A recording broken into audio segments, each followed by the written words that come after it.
Hello, hello, hello. How we doing? Guitar Little and Hyena, I hope you guys are well. One of these days, Guitar Little and it will come out in your favor. They will stop staring and they will all come out the machine for you. Eventually. Sooner. Rather than later, hopefully. But we'll see. You bought a new PC on installed payment yesterday. You get it when they put it together for you because you choose parts yourself, but it's too scared to put it together. I can relate to that. I don't think I've put one of my PCs together. I don't think I'd do it again, at least not until I'm in a better place financially. Where if I do completely screw something up, it's not going to be devastating. But I'd love to get a new PC myself, honestly, but I really don't need one at the minute. One of these days, they'll like someone else better again. It's usually quiet, isn't it? I think quiet usually ends up taking half of them. But how's everyone doing? We have a lot to do today, as per usual. I did make another stack of what was it I was making? Tritanium earlier because we are definitely going to need some tritanium. There's a few things we need to get done today. Mostly we're going to be working towards these today, the wetware circuits, but there's a lot we need to do before that. We need to get the sterilized clean room, which is going to be the first thing we do, because we're going to need to start these crafting, because these are probably going to take a little while. So we need to get the sterilized clean room going. Then we need to make bacterial sludge, mutagen, sterilized growth medium. And then from the sterilized growth medium, we need to make stem cells. And we also need to make the wetware circuits themselves, and then the neuroprocessing units, and then to the wetware circuit boards, and then to the actual wetware processors and whatnot. That's kind of the route we're going down today. There's a few things I need to do though. First of all, actually, I'm going to start these sterilized clean room casings going. Basically, what we're going to do is we're going to rip everything out of here, replace these with the sterilized casings, and then this will become our sterile clean room. None of the things in there right now are doing anything, so we can just get rid of them all. And that is the plan. So let's get these crafting first. I think it's a 9 by 13. This room is, so it's what, 1, 2, 3, 4, 5, 6, 7, 8, 9 by 1, 2, 3, 4, 5, 6, 7, 8, 9. I've missed I lost count. Hang on, let's just do it this way. 1, 2, 3, 4, 5, 6, 12. Yeah, 13. 9 by 13. So we need to get those crafting first, but we have a bunch of recipes we need to actually get ready first. Because so far we only have the filters, the LUV motors, and the LUV emitters craftable. So we still need the PBI fluid pipes.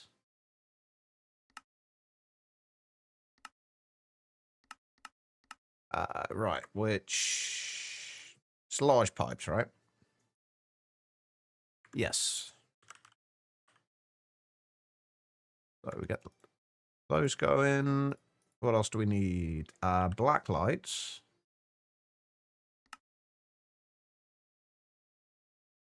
Make sure we remember to change all the circuits over. Tungsten carbide screws. We have not got, but we have got tungsten carbide, so that's fine. How is your playthrough going, by the way, Guitar Land? Larvae, appreciate the just lurking.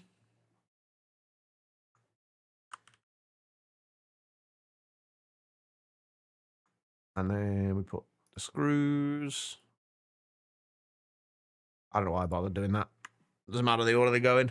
We've got the screws.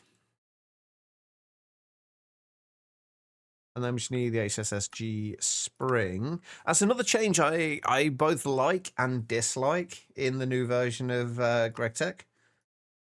They've changed it so long rods are now no longer made in an extruder. They're now made, you need to make rods, and then you need to put the rods into a forge hammer instead. There was another recipe that they have at the moment, but they've just added an extra step to it. I think the only reason for doing that, as far as I can tell, is just to give the forge hammer an actual use.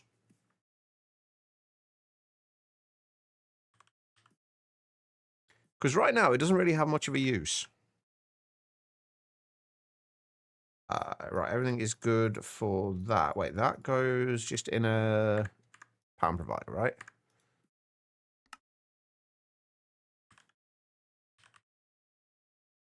Look at all that beautiful, lovely space that we now have for pattern provider spaces. I'm not sure why there's an empty space there, though. But there we go. Anyway. Making the Ender Air Distillery at the minute. 50 minutes into crafting the A2 cells for it. Ouch. Hey, at the end of the day, it's future-proofing Guitar Island. It may take longer now, but you should never have to upgrade those later. So, you know, it's investing in the future. And Chloe with the first. I missed that. Specs. Plant picture. I'm not going to know much about whether these are any good or not, but they definitely look better than mine. They definitely look better than my my computer at the minute, so I'm already a little jealous. Nice. I genuinely don't know much about the hardware, so asking my opinion on it isn't going to give you much information. It definitely looks better than mine, though. That's one thing I can definitely say. And I am a little jealous. You got any idea how long till you actually get it? Did they give you any kind of time frame for it? I'm running out of space in my for frames at this point. And then just one iridium rotor. And then we should have everything we need. Do we have everything? We do. Quiet showing off how long she is, she's actually been here. Hey, you're not the first person to do that one, Quiet. Chris, how are you doing? Wait, how am I lost? Wait, when did how am I lost? Yeah, a few people have done them so far. How are you doing, Quiet? I should have made it more expensive. I feel like I need to make another one that's just like $1 million. And there's probably still going to be people who can still do that one as well. All right, these just need to go in a pattern provider. There we go. All right, so we need 9 by 13 minus 1 of those, which is 116. 3,712 ruridit wire. That's going to take a little while. Having a breakfast with rich with plants, dairy, and protein. I'm sensing a hint of sarcasm of some description there. What are we? What kind of breakfast are you having, Quiet? Or is this an actual? It genuinely is a nice, well balanced breakfast. I can relate, at least to the depression bit, Chris. So hopefully things are as bearable as they can be, and you can get through as best you can until things do get better, because they will. I'm confident of it. It's a latte with a peanut butter cookie. I mean, yeah, seems reasonable. Moving our current PC, which have i7 8700 and NVIDIA GeForce RTX 3010. So there's definitely one hell of an upgrade then, Hyena. That's awesome. Anyway, did you reply to... Oh, yeah, only 2 to 4 days as well. Damn, that's not bad. Yeah, one thing I have noticed, I've shut this off when we have over 10,000 uranium-235, but the thing is, we're using the uranium-238, not the 235, so now this has stopped running, and we're no longer getting some of this stuff in. So I need to switch this over to stop when we have more uranium-238 than 235, because we are going to need the 235 for other things later. And we still have like a shitload of uraninite. So we've still got 109,000 uraninite. So just need to switch a few things over. Life, hello.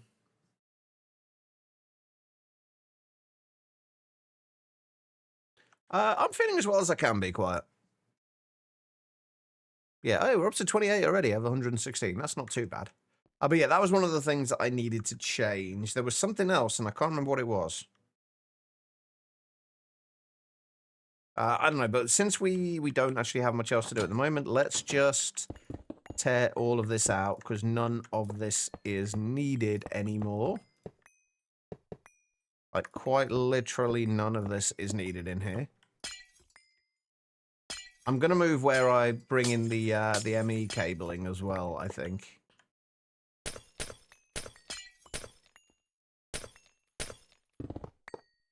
I don't know why I left this gap around the edge here. Like, I have no idea why I had that there. It is absolutely not needed.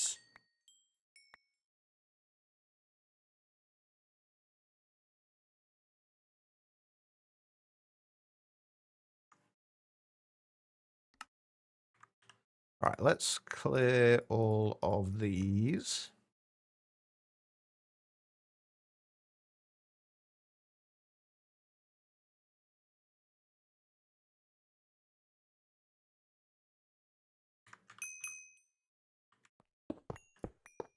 Get rid of that. I don't know why I'm worrying about breaking the floor. We're going to have to tear the entire thing down anyway, so let's move this back over this way. That plascrete there. Where's the hole?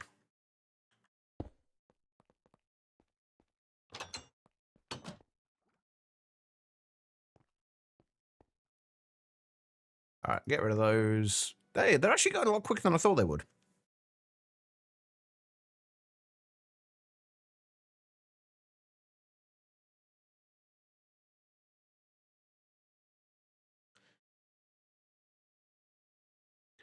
All right, may as well take these out as well while we're at it.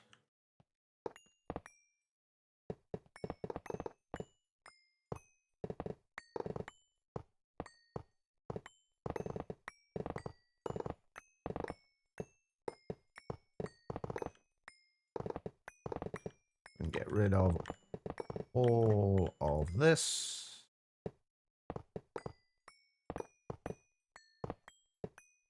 All right. Now we are ready for these.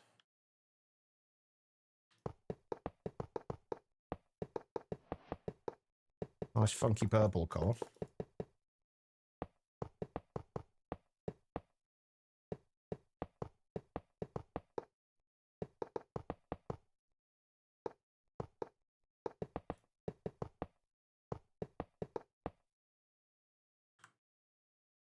All right. And then we just got to wait on the rest of these.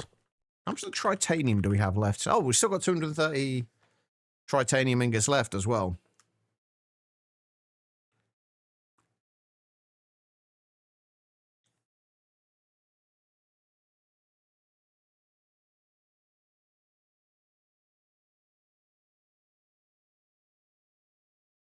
I think like to do with this whole kind of debate at the moment, my only question is there any downside to having larger amounts of RAM? Like, is there a downside to it?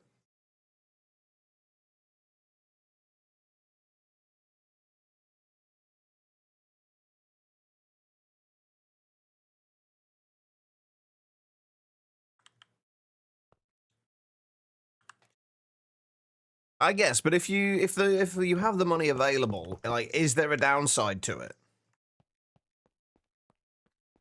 Like, it's not going to cause any problems, though, right?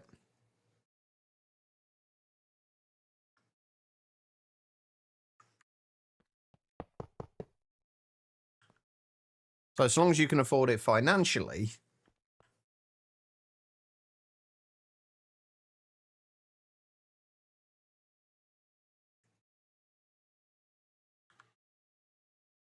And I guess it doesn't really matter too much. Right, we're almost there. What have I got? I think I'm going to put a lever on this and just leave it open. I'm going to put a bigger energy hatch on this as well, I think.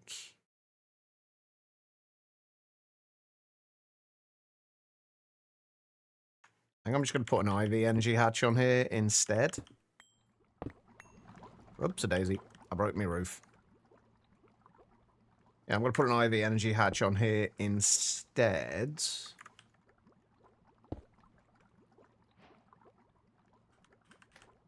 That way we can have it clean a little faster.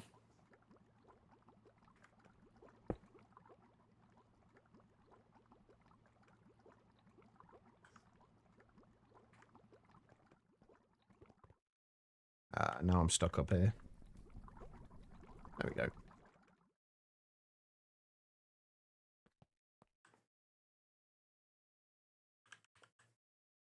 All right, there we go. That is our sterile clean room. That's gonna take ages, isn't it? Even at IV, that's gonna take forever. Maybe I do increase that from IV. Nice, it'll be fine. It'll be fine. I am going to switch that out for a lever, though, rather than a button on there, just so we can leave it open and don't have to press the button each time. Because it still remains the same regardless. It will still remain clean one way or the other.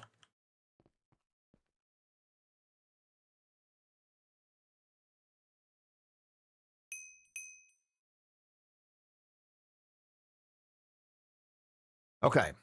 So, we've got the sterile clean room. All right, wetware and crystal-related processes require a different kind of sterilization. You'll need to build another clean room to run these recipes inside. Instead of filter casings, use sterilized filter casings in the top face. These casings are expensive. You'll need Fusion Mark II to get the titanium. Note, sterile clean rooms do not allow for regular clean room recipes. That doesn't really matter anymore.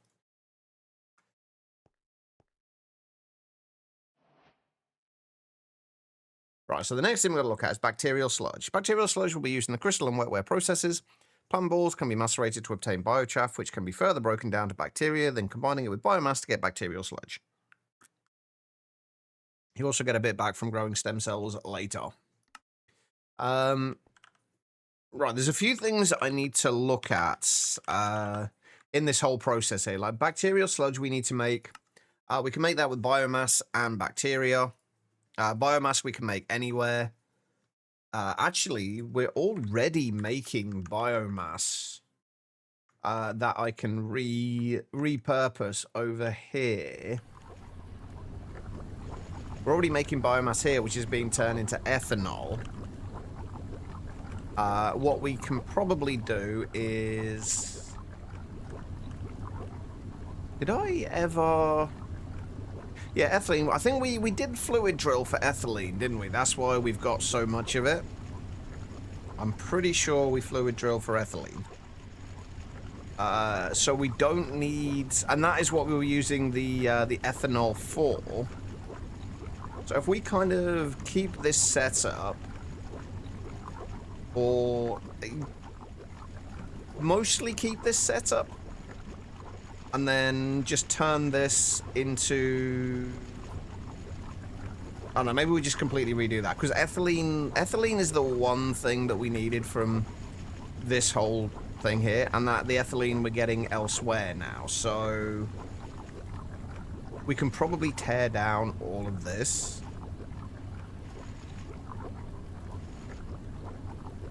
Or at least tear it down and repurpose it. That's probably what we're going to do, because we do need to get biomass from somewhere.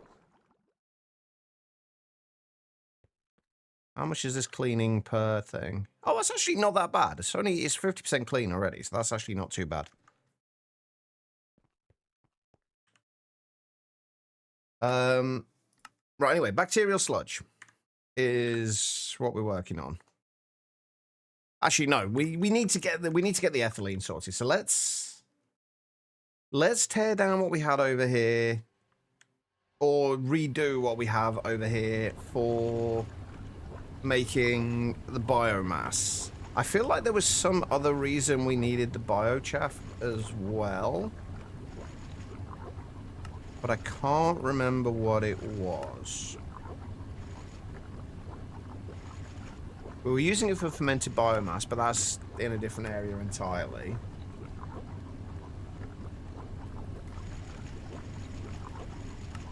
No, I guess not. I guess this is the only thing we're using it for. So what we'll do is... let's turn this off for now. And get rid of that, get rid of that. Do we need ethanol for anything?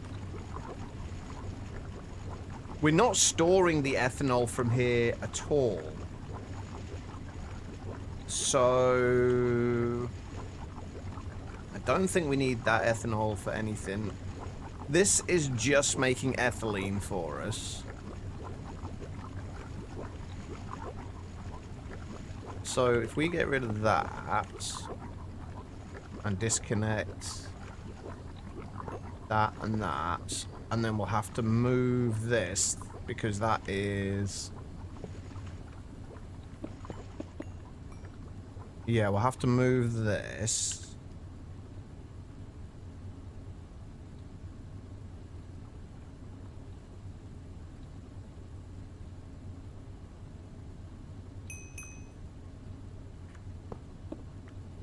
Because we do still need this to carry on.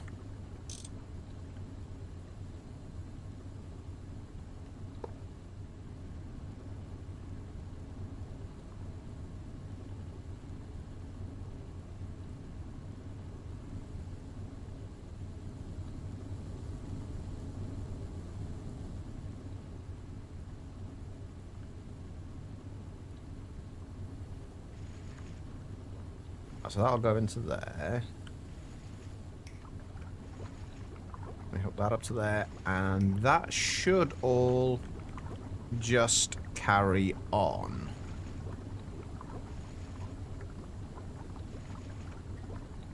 That's inserting vinyl chloride. That should be inserting ethylene into there. And that should be inserting ethylene into there, which it is.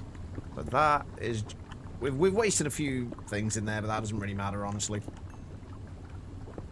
So that can just go over there. Now, if we take that and we take that, I don't think we need the ethanol at all anymore. So let's just deposit that into the ME system.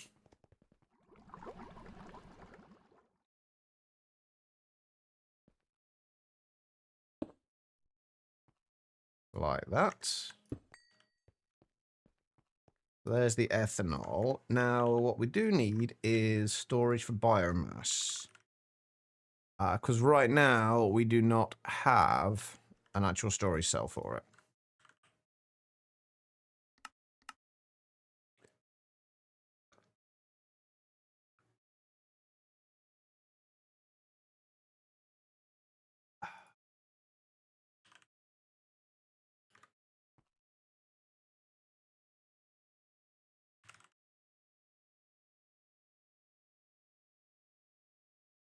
Right, and then we'll store that.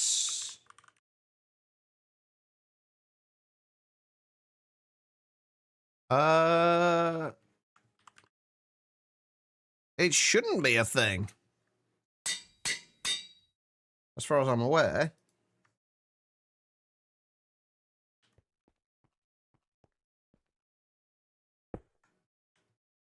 There we go. Now we've got biomass stored in there. We probably want to speed up the biomass production a little bit.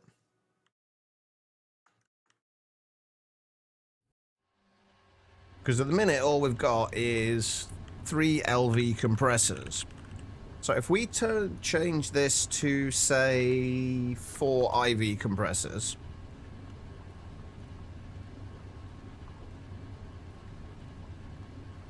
I will change the power on these as well, and the coils on these as well.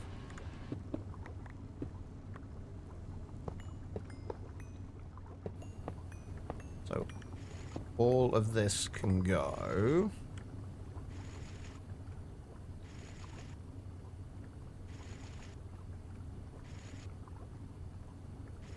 Put all that away.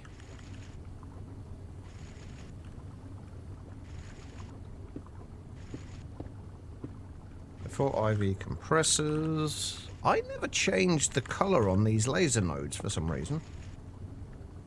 It's not like me.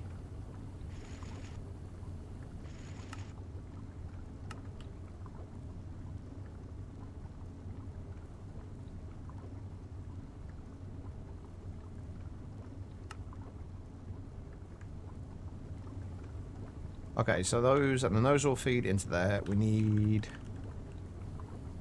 an IV macerator as well.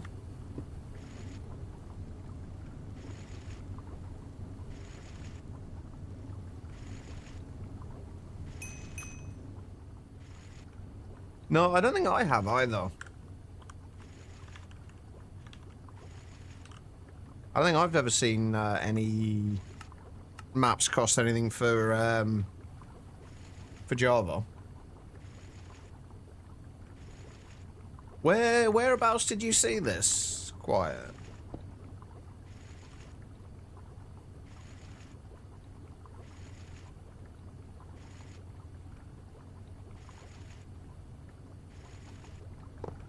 This is going to be way faster than it needs to be, by the way.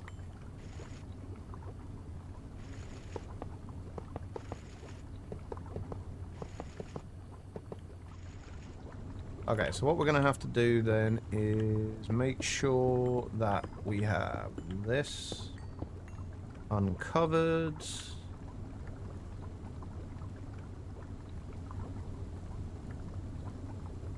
The output hatch, we're actually going to move, I think, to the bottom down here.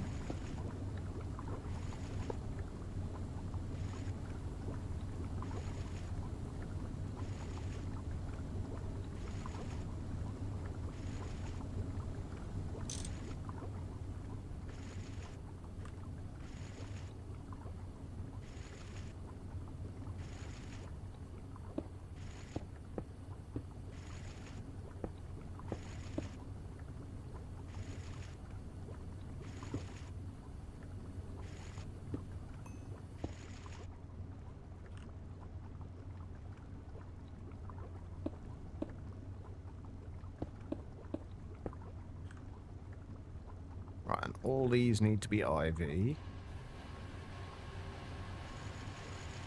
Except for this, that we only have an EV hatch on.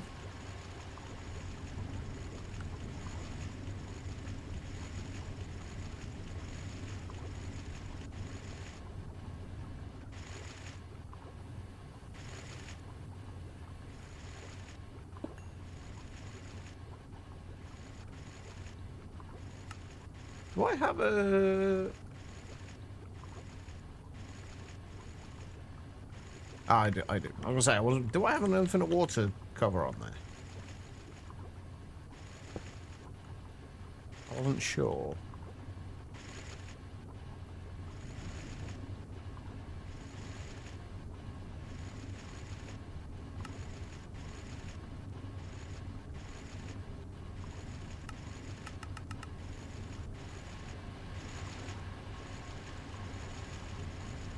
Okay, so that's going into there. So if we turn you on,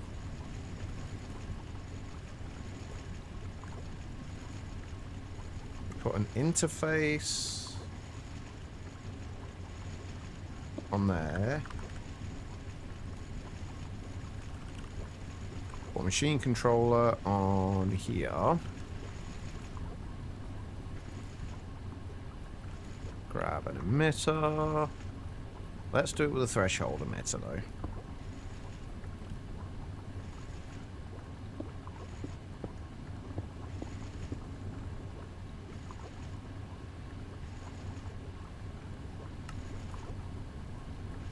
And we want this to emit a redstone signal when it is below, let's just say, 16,000 buckets.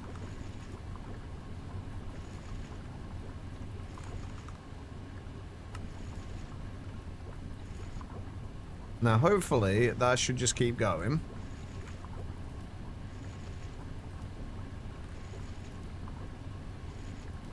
Yeah, we're getting biomass in. Perfect. I had no need to upgrade them. It's all, and I don't upgrade things just for the sake of upgrading them. I upgrade them when they need it. I never needed more biomass before that point. Witty, how you doing? Right, so if we set that to 1 bucket, yeah, that should be fine. Okay, so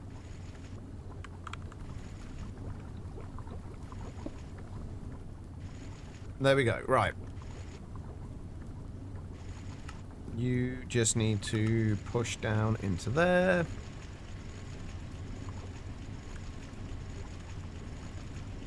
And if we just add 1 upgrade to that.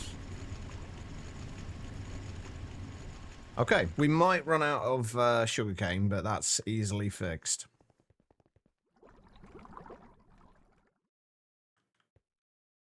Okay, right. Let's get rid of those. That is all sorted out. This should now be clean. It is. Perfect.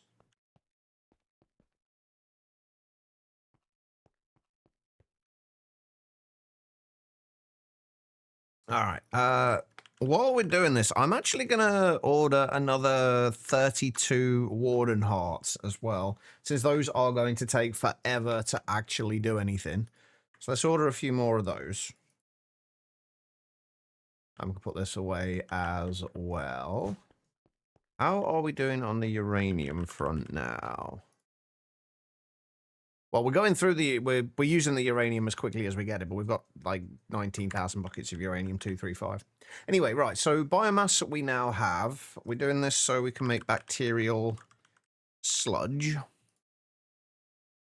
Let's get rid of that now as well. Bacterial sludge we're making in... We could do it in an LCR, but I don't think we want to take up the space for the LCR for this. Maybe for this recipe... We probably want to have an LCR in there for this recipe because 300 seconds at LUV. We do it at ZPM even with a perfect overclock, it's still going to be 75 seconds. So we do want that one in an LCR. This though we can put in a regular chemical reactor. Which I think I'm just going to do an IV one for that. We need biomass and we need bacteria. Biomass we have, bacteria, this is where we needed more biochaff. So I think I'm actually going to have to redo this once again.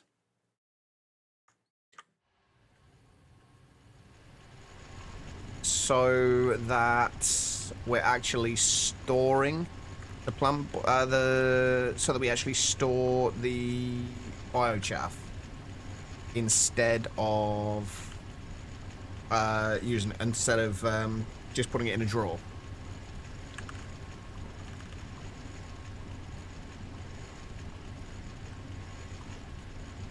So if we just do like 16k item storage.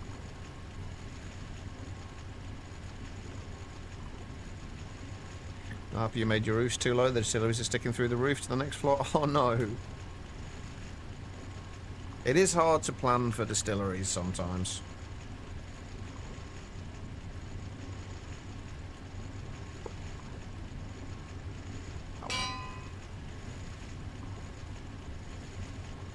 I knew I needed the biochaff for something else.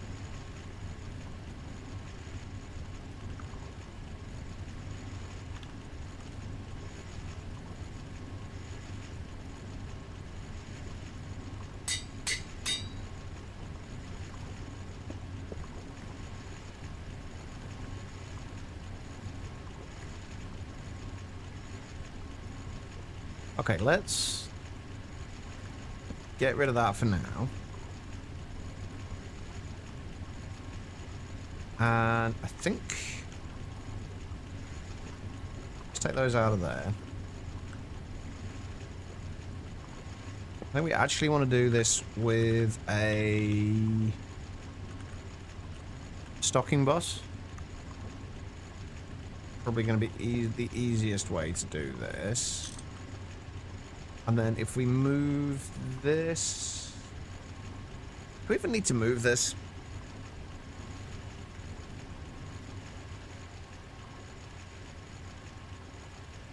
Not really.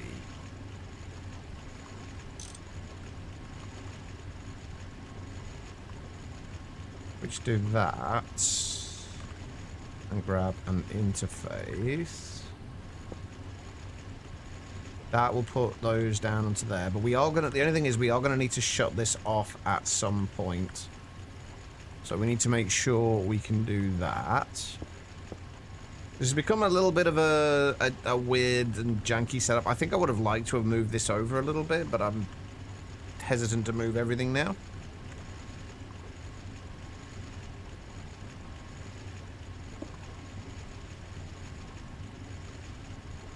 We need to put that into there, and we need to shut this off. Well, say when we have, I don't know, 16,000 of them.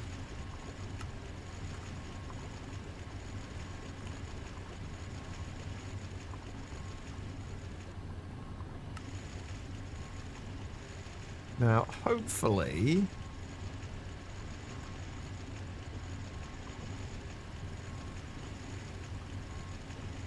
we should be getting some additional outputs from this as well. Have to clean and do homework. Unfortunately, things that have to be done, I guess.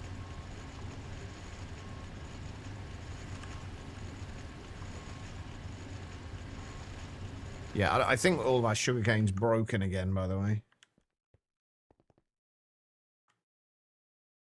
Where's my hole? Yeah, this keeps happening.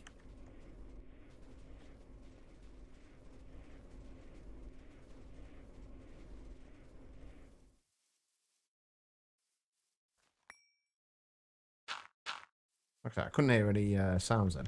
Basically, I think what I need to do is have a clock on here that triggers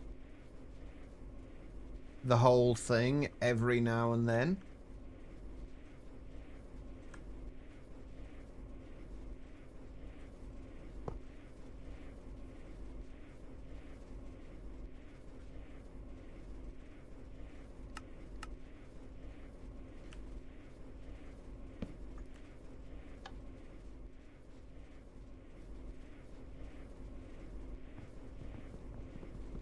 I mean, that's not going to work, is it?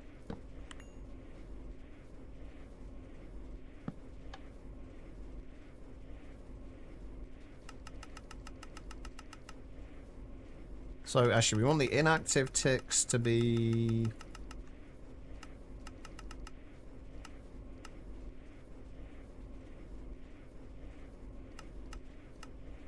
So, 100 is 5 seconds.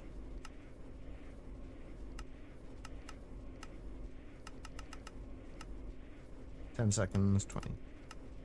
So if we just get it to activate briefly once every minute.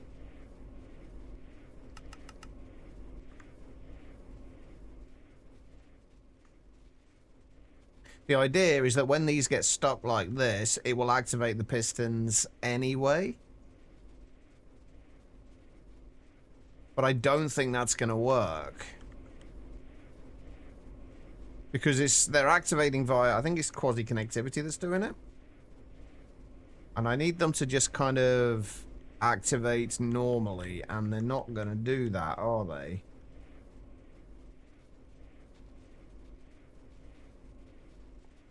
Yeah, it's basically what I think what's happening is when the pack restarts, sometimes these are fully grown, and then this doesn't update.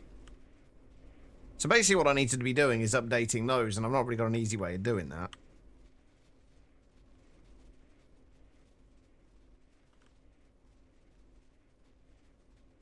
We are now, are we at a point now where we're actually not making enough sugarcane? I think we are. We are definitely not making enough sugarcane with this now.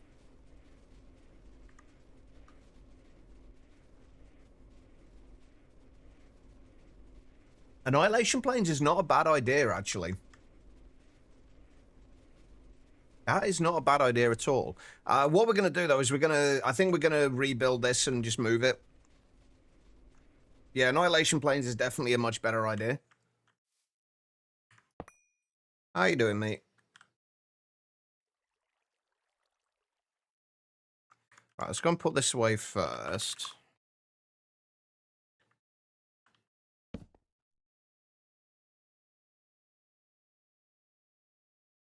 I'm not bothered about telling this to stop, honestly. That's not really a concern.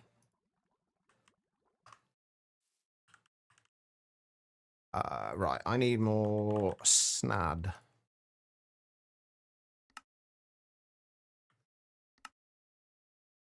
Don't know how much we need, though.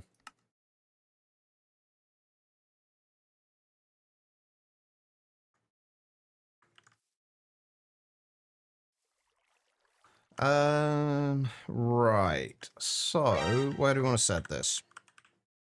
Thank you for the posture check. I appreciate it. Now that we have all this space here, we can just put this over this side.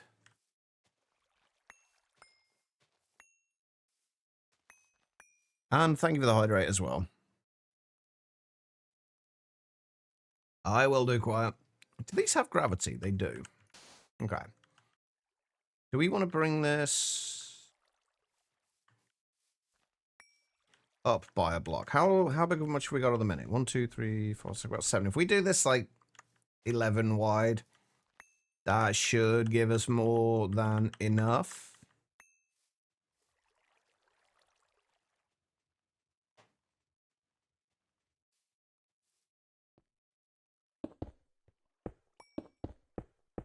Annoyingly, though, that's in the way.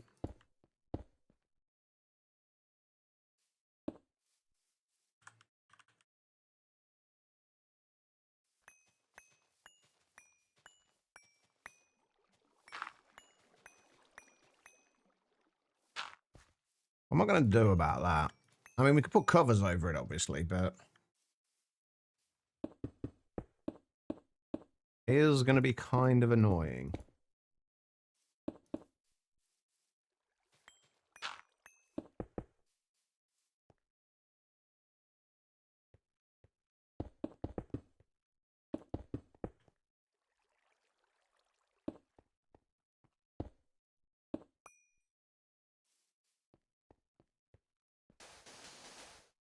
I guess we don't even need to cover it, though, really, do we? In all fairness.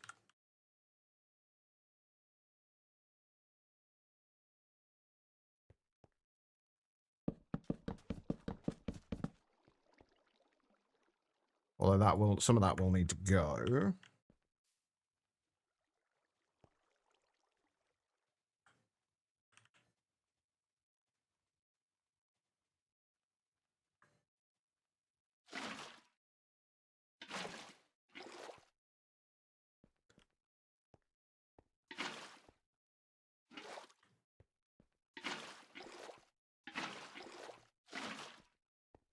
Okay, so that's all got water. We still got to get... Where did I even put the things on there? Okay. It's actually going to have to move as well.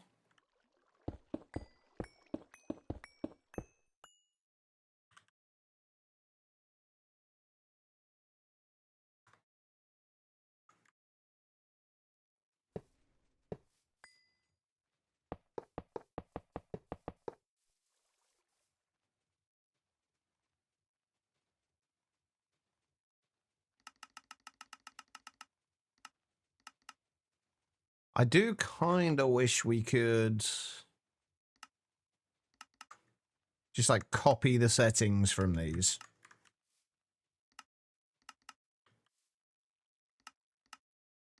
That would be nice. Just a few less clicks.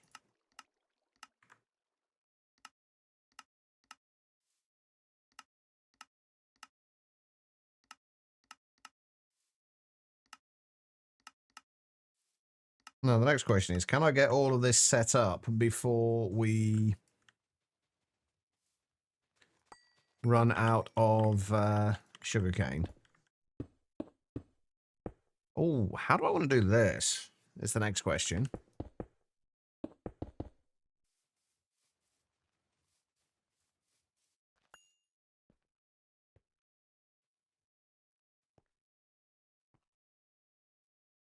Actually, you know what?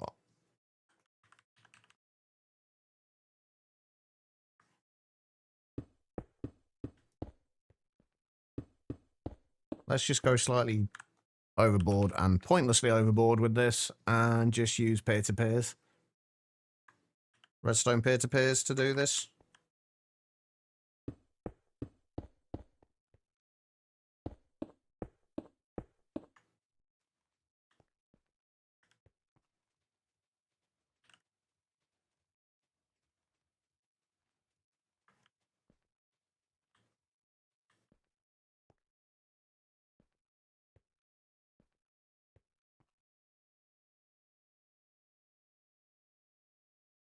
I don't know if there's any timing issues with it.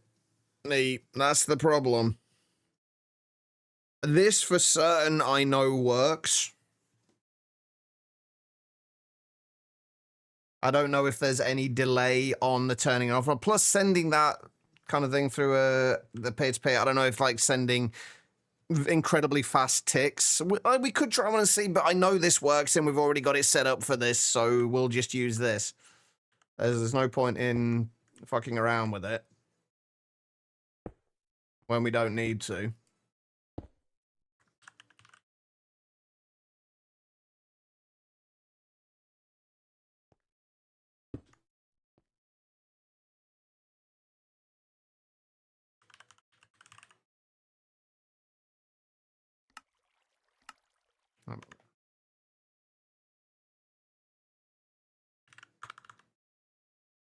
Right, so if we want to keep, say, 32,000, there, we'll emit redstone signal when it's below that.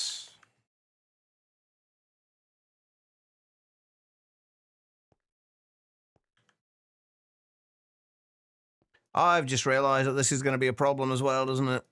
Potentially. I was going to have one there. I have a thing there as well, so we could have an input and output, but I haven't done these as multi-peer-to-peers, so that's not going to work. Yeah, threshold would probably be better. You never mind.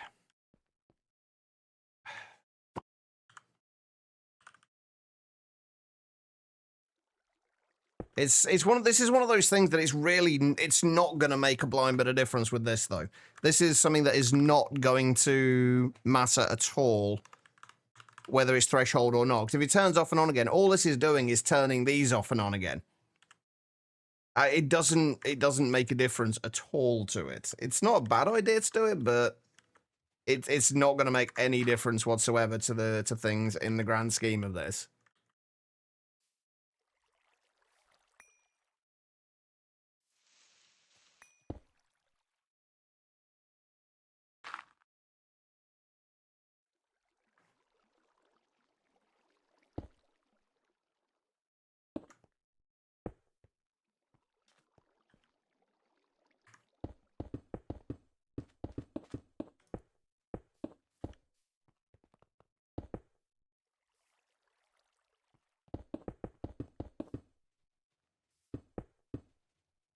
I can actually get rid of that and put that back to grass now, can't I? Since it doesn't need to be carry a redstone signal anymore. But those should be on at the moment. I need to double check I've got... Oh, wait, no, I didn't actually set the in... Did I set the input? I think I did. That should be on at the minute. Anyway, we'll check that out in a minute. It might be, but it's not going to make that much of a difference one way or the other. With this, I don't think.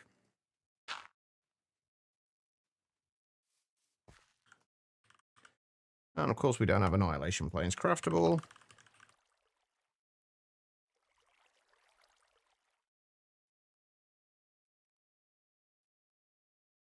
Oh, it's just the enchanted variant of it. Okay.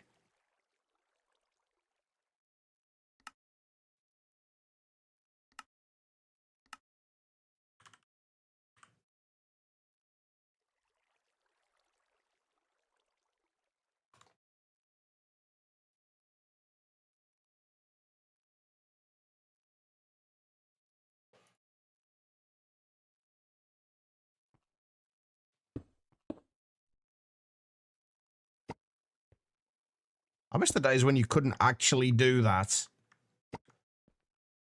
You didn't accidentally place things in the wrong fucking place. Hey, Joe. Well, we've still got 13,000 sugarcane left, so...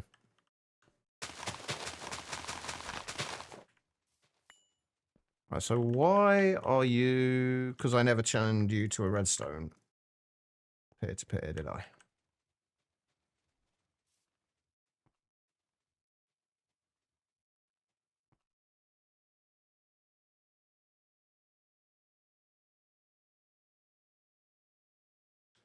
And because I copied that one, it copied all of these to redstone ones as well. I could have only done those one every other one, actually, thinking about it, but...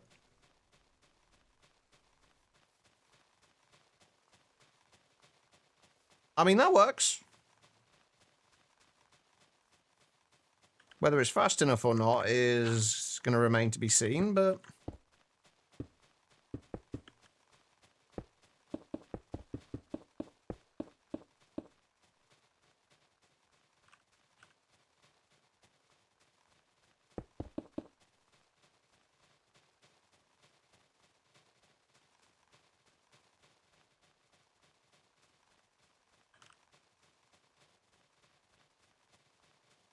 I think that's fast enough. I'll leave that going for now anyway. I can't be bothered to tear it down yet. Anyway, there we go. Sugarcane is now fast enough.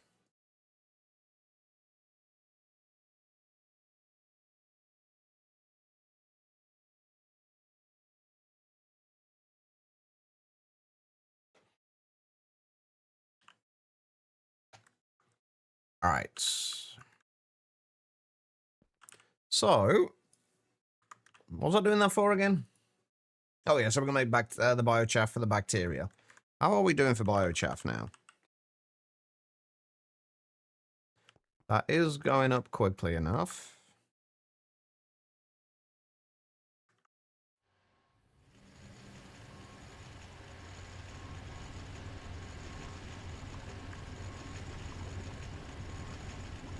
That should be fine, I think. We can always add another macerator onto there if we need it. Oops, a daisy. I really wish we didn't have the speed boost with the Quark Tech armor. I wish we could turn that off, and I've not found a way to do it. If it's possible, I've not found a way to do it. Right. So bacteria, we need a brewery. What tier brewery do we actually need for this?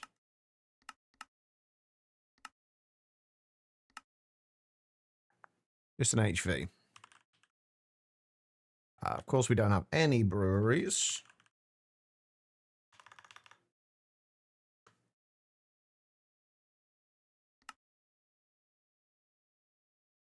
And for now, we'll stick with an EV. Tempered glass we already have. We still need to do the nichrome springs, though. I never did passive nichrome, did I?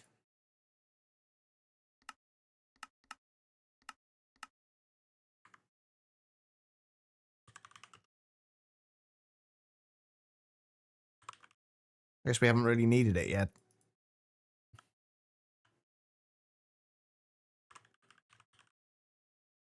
Wrong one.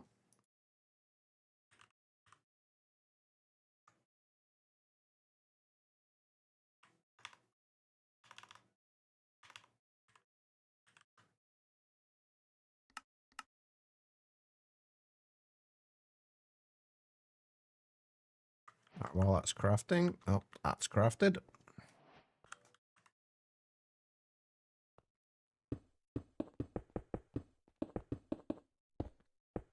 So So I'll bring this round to here.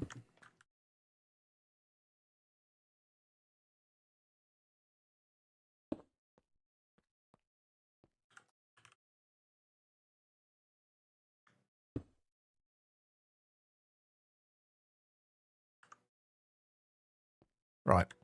So we've got a brewery. We need distilled water and we need biochaff. Of course, it has two fucking different things in there. Couldn't just be one, could it? Couldn't just be two items. No. That'd be way too easy.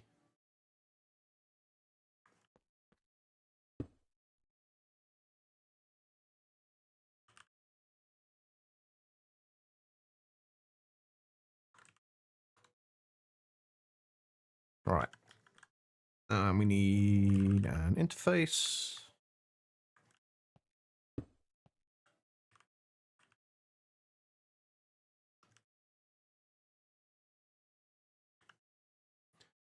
Robot arm.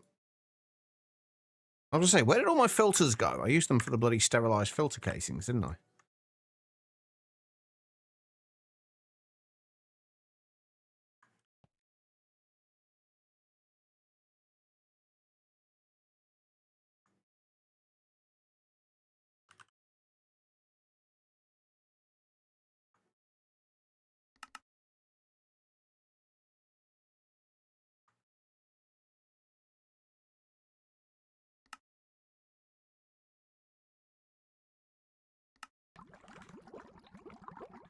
All right, and then we need some storage.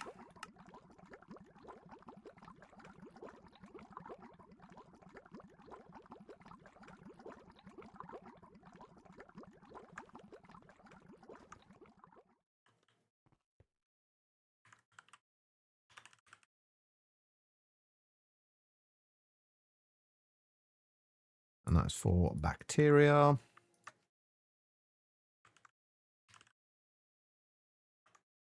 Shouldn't need to store a huge amount of this, to be honest. Oh, there's our warden hearts.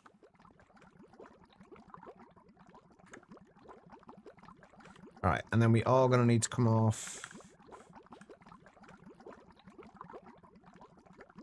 on this side as well.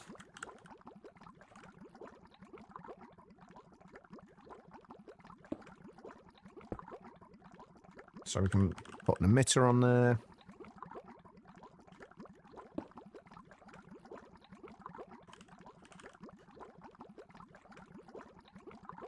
If we just keep like 512 buckets, that should be plenty.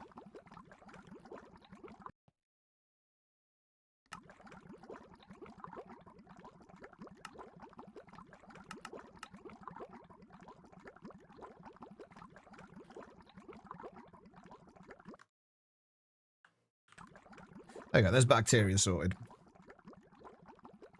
That's not that, for bearing in mind, if we look at, say, something like sulfuric acid, we've got 520,000 buckets of it. 512 buckets is not much. Right, there's bacteria, and then bacterial sludge. We just need chemical reactor. Like I say, we are going to do this in just a single block chemical reactor. Might do this. How long does this take? 30 seconds at EV. I might do this as an IV chemical reactor. How do I not have IV chemical reactors made? I guess because most of the chemical reactors I've done up to this point have been LCRs. Ooh, do I have... Yes, I do have huge pipes. Okay, good. That was my one concern there. All right, huge polyethylene pipes.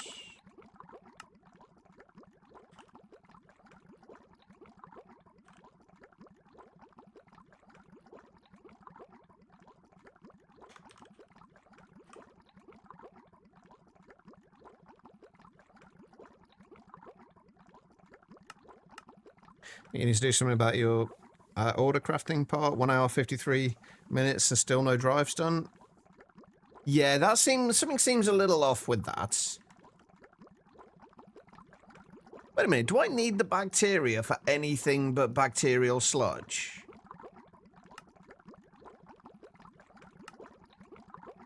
Oh, yeah, we do need it for stem cells as well.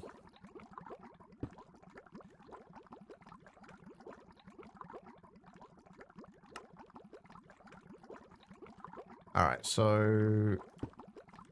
bring those up there.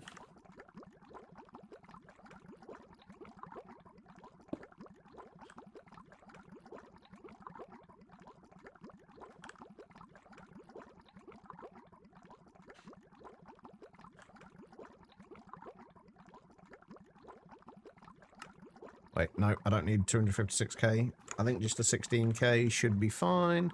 For the time being, at least. I can't imagine... again, I can't imagine we're going to need more than... wait, what would a 16k give us? 128,000 buckets worth? Pretty sure we're not going to need that much. Maybe, though. I'm not going to put down my... my cell workbench in there, because I have a feeling I will end up accidentally breaking my clean room floor.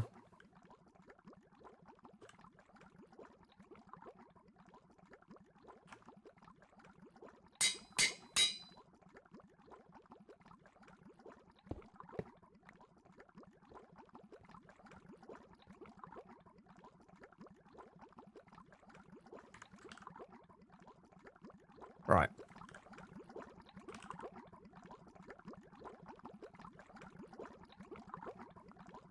Ooh, is this going to have any issues?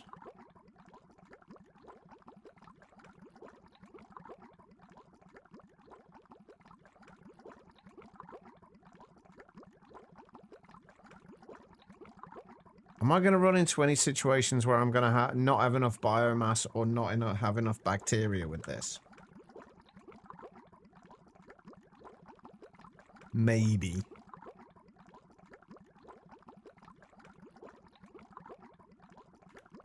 And in that case, I probably want to actually have this one block higher instead.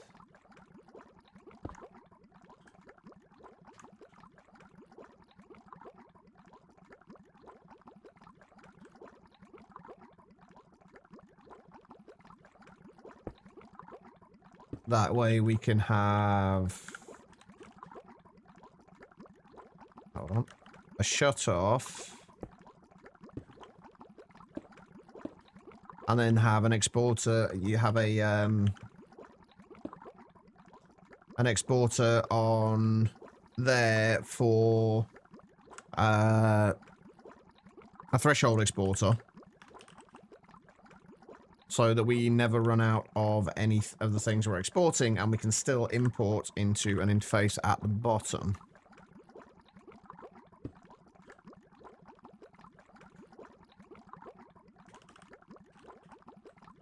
I see it's crafting thousands of dust because it needs to order raw chunks and process them. Wait, have you got your... are you doing your ore processing as a request-based system?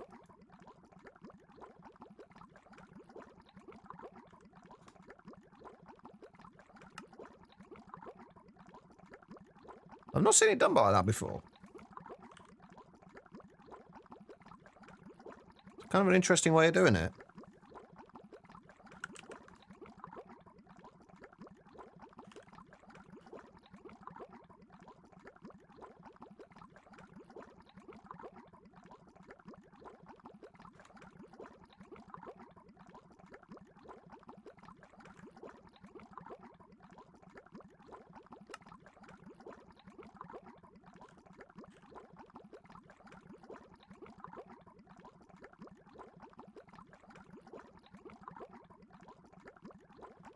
Right, bacteria.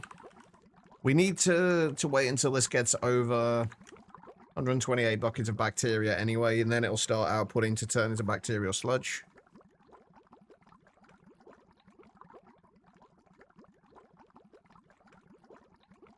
Have a quest possible if it runs out. Okay, that's fair. I quite like that way of doing it.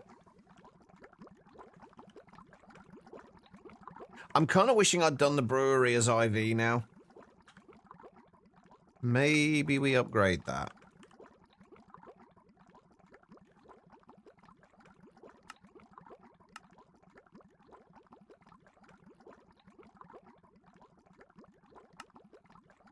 What are we missing? RTM alloy springs.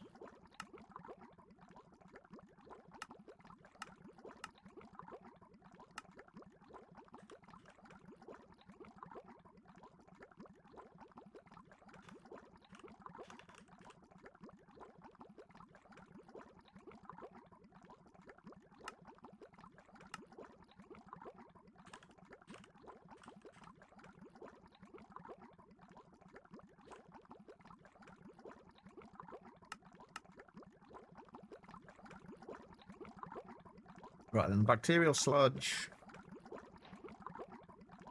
There we go. That was actually a lot quicker than I thought it'd be.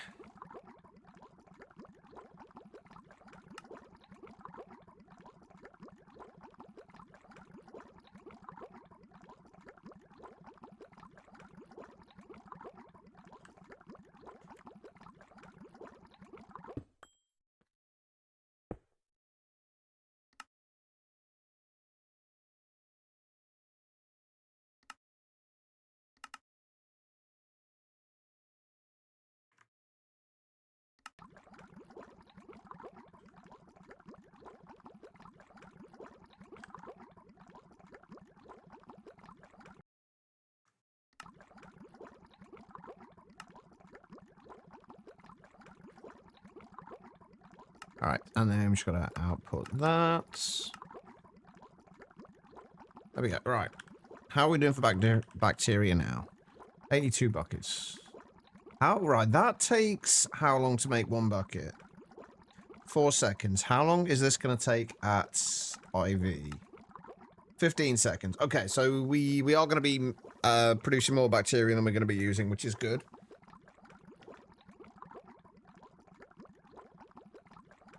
As you can get these crazy long crafting times. You think you need to add some request crafting of raw ores when you start running low on something?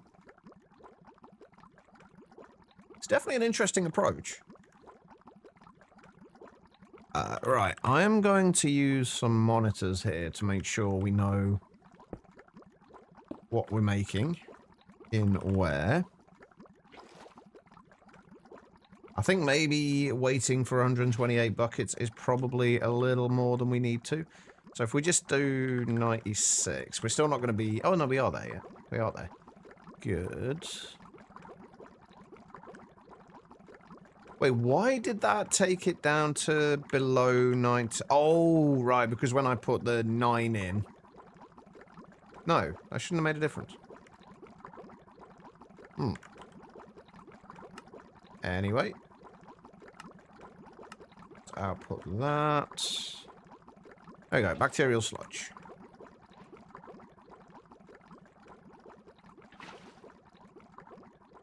Perfect. Well, there we go. There's bacterial sludge. Bacterial sludge will be used in the crisp and wetware processes. Plant balls can be... Oh, we've already read that, haven't we? Okay, mutagen. Use uranium-238 or more efficiently uranium-235 to enrich bacterial sludge and distill it to mutagen. You can also use an aquadria to double your enriched bacterial sludge yield. Mutagen is used in growth medium production. So we need mutagen next then.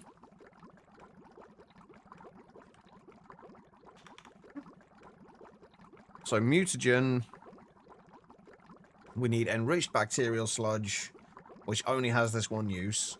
And to get the enriched bacterial sludge, we just need bacterial sludge with tiny piles of uranium dust, which is easy enough to do. We have a shitload of uranium-235, 20,000 of it to be precise. How do we want to turn that into the tiny uranium-235, though? Is the next question. What's going to be our best way of doing that? So, well, we need a distillery one way or another. So we do need an... Are we going to need more than an IV distillery for this? No, it's only an IV is only 5 seconds, so no, we're not going to need more than an IV one, at least not yet.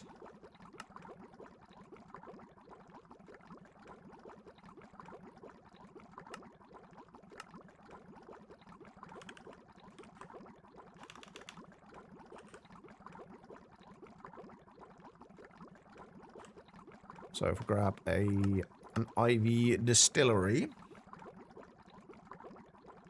And on top of that, we're also going to need... we'll do an we'll use that EV brewery that we already have, but I'll underclock that, I think.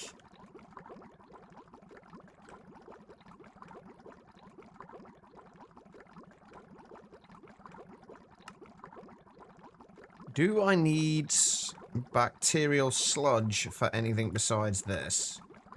Yes, we do also need it for the crystal circuits as well. Okay.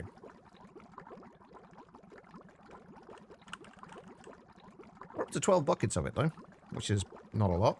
Yeah, we do need it for the crystal circuits as well, so we are going to need to do this in a similar fashion to the way we've done the other bits.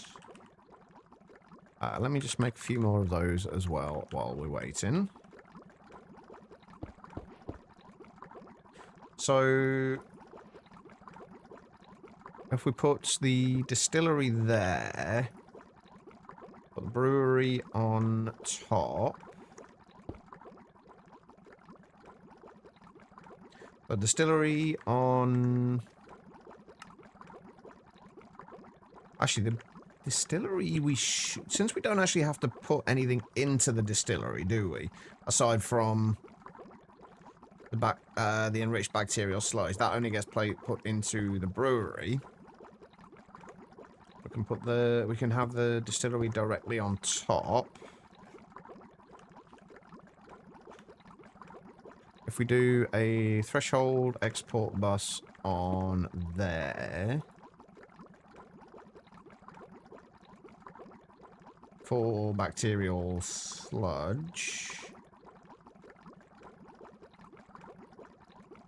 and we make sure we always keep, say, 64 buckets of that for the time being.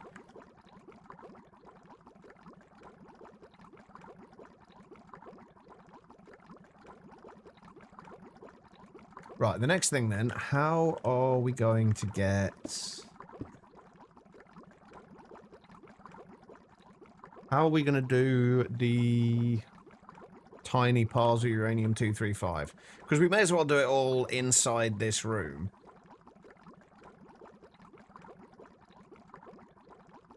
I guess that's the easiest way is probably... if we just do it with a packer and then a macerator and a packer.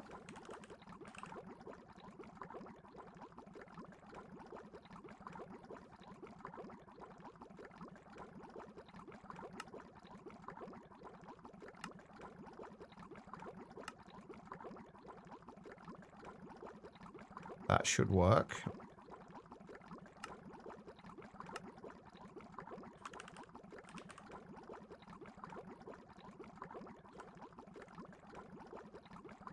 Oh, we already had a packer there anyway. Never mind. That's fine. But I want this to be in such a way that we don't have like tons of anything stored in any of these at any given time. Because we don't really need to do that.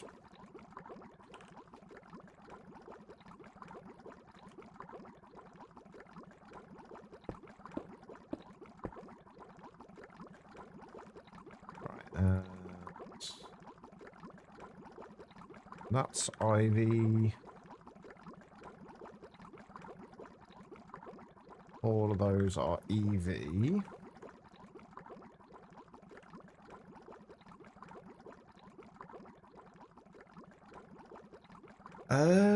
How are we gonna do this?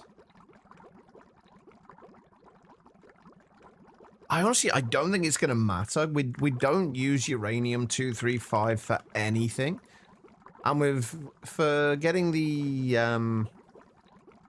solidified uranium. We've got a shitload of uranium-233 as well. I actually don't think it's going to matter too much if we limit this or not. I guess we can still do that, though, if we need to, but I don't think we need to.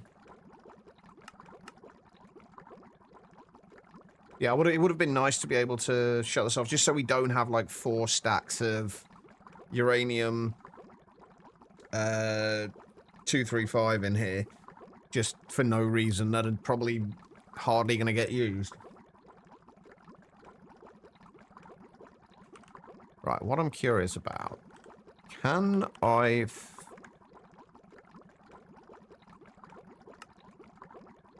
First of all, we actually don't need that auto-outputting.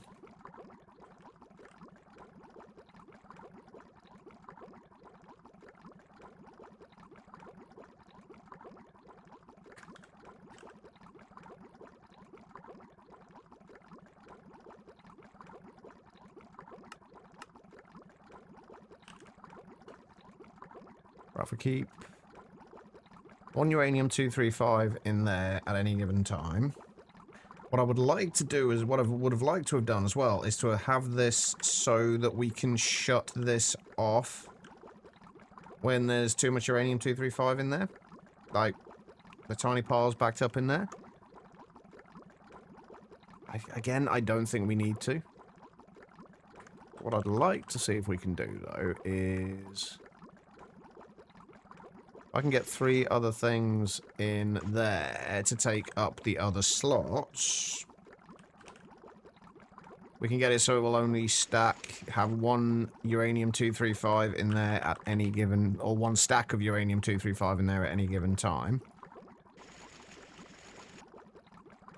That will get output into there. And then that we need to put on circuit 1. And then that will get fed down into there.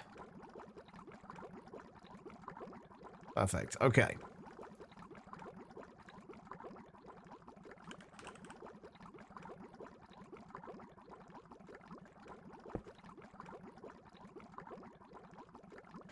We'll just make sure we keep like 1,000 of those anyway.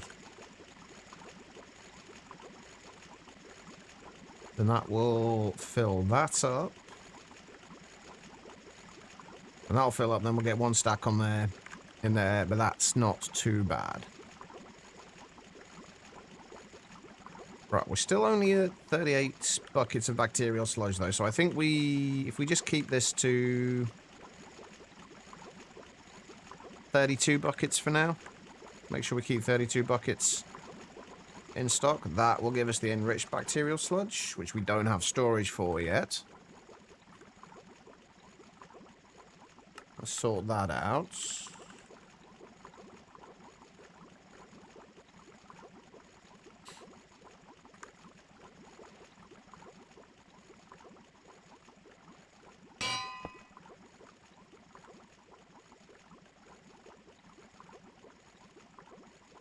Wait, we don't need to store the enriched bacterial sludge, do we? Never mind. That needs to just get pushed down into here. So we don't need to store the enriched bacterial sludge, but we do need to store the mutagen. So I've put that on circuit 1. Did I make a mutagen one yet? No. Okay, so this can be for mutagen.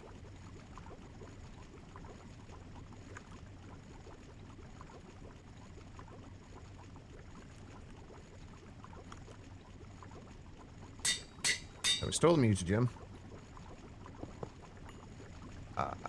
How much mutagen do we actually need? It's used for the growth medium. Possibly, I'm assuming we're probably going to need these since these are clearly a recipe added by this. So for the fibrinogenic skulk goo, I do remember seeing that we needed skulk veins for the wetware thing, so we're going to need to look at making those soon as well. Hey, Reese.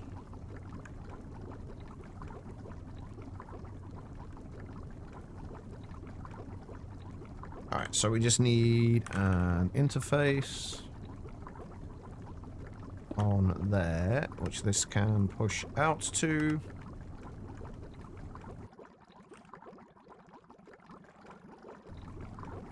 Right, this stuff is not going to be speedy.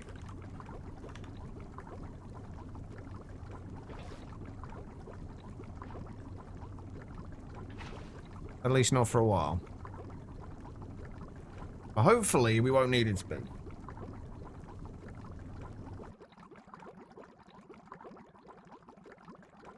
But yeah, 1 bucket of enriched bacterial sludge will only give you 100 millibuckets of mutagen. Okay, so maybe we do need this to be faster than we're going to have it. We might need to speed these up to, like, LUV. But there we go. We've got mutagen. Alright, next up, sterilized growth medium. Sterilized growth medium is needed for wetware circuits. You'll need to mix mincemeat, calcium, salt, agar, and mutagen in a mixer to make raw growth medium, then use a fluid heater to sterilize it. This is a significantly more involved process than before. Mincemeat comes from pulverizing, blah, blah, blah. I know where to get all this stuff from. We'll figure that out as we go.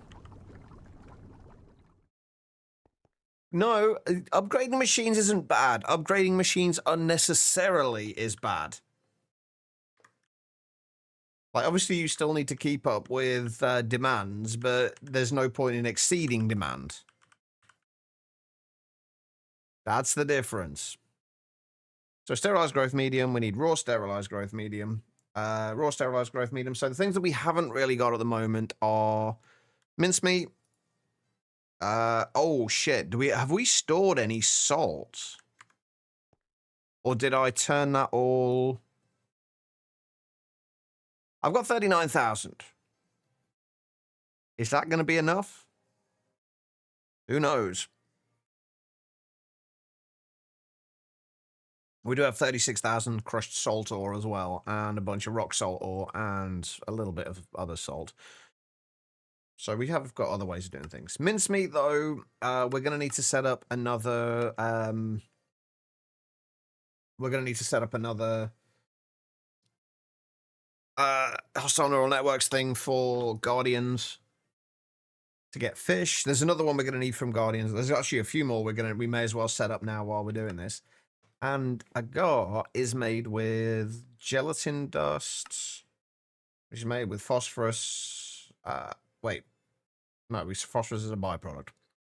Which is made with gelatin mixture, which is made with phosphoric acid, water, and collagen dust. Collagen is made with mincemeat, bone, sulfuric acid. So basically, we need a shitload of mincemeat, is what I'm seeing here. We should already have the bones coming in. Yeah, we're good for bones. Actually, that should have stopped before then, I feel like. Hold on. I feel like that should have stopped before then.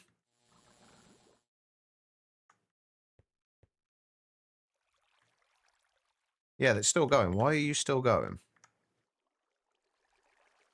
Should have stopped at 100,000.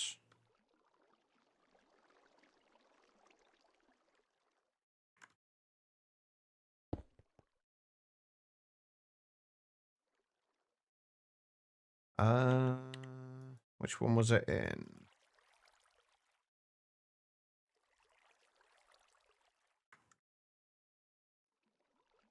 Oh, that was on the wrong channel.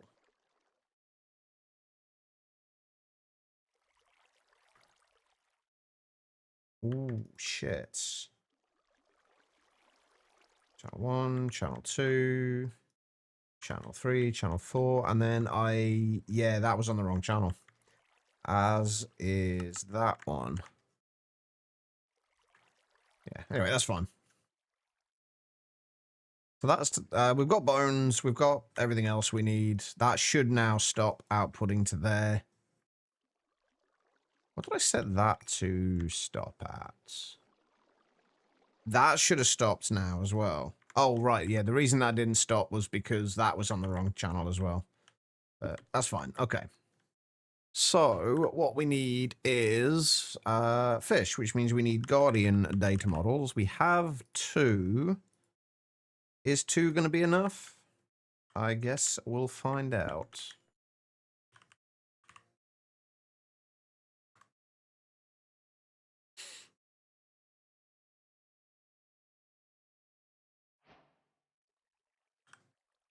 Am I today? I'm doing okay.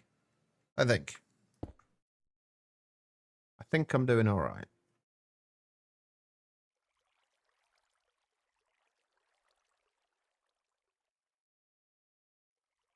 Right, let's copy these over.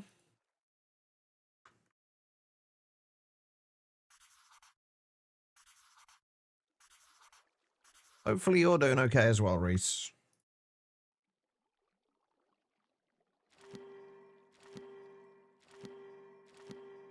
Right, those can go there, and then we put you and you into there. You need to insert not Guardian data model, Guardian predictions. And we need you to turn off. Which fish are we going to use for this? Doesn't matter which fish, does it? Which one do we get the most of?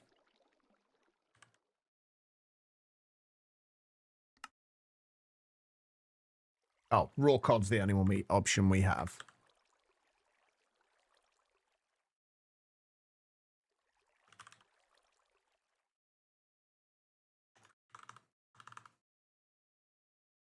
So about 100,000. Now we've got to wait for those to go and actually get us a prediction. I already have a raw cod one set up anyway, thankfully.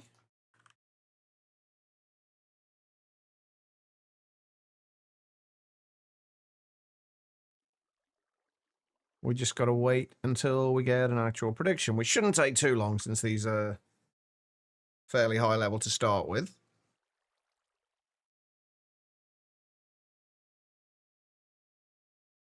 Which shouldn't take too long. Hopefully. That is your cue to hurry up, game.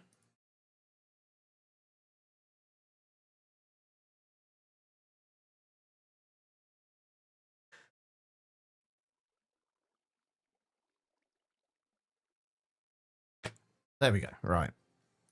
Raw cod. That's what we need. We need to get the Guardian scales coming in as well.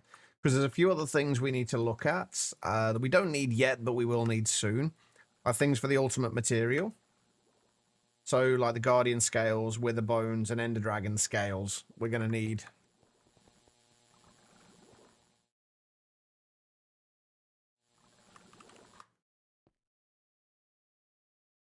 All right.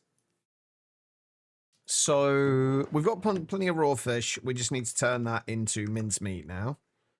Which we should have a space for over here now. Right here. And how long is that going to take to macerate? 1.25 seconds at HV. If we do that at EV, that should be plenty fast enough for now. And we can always expand on it later if needs be. Please put that there.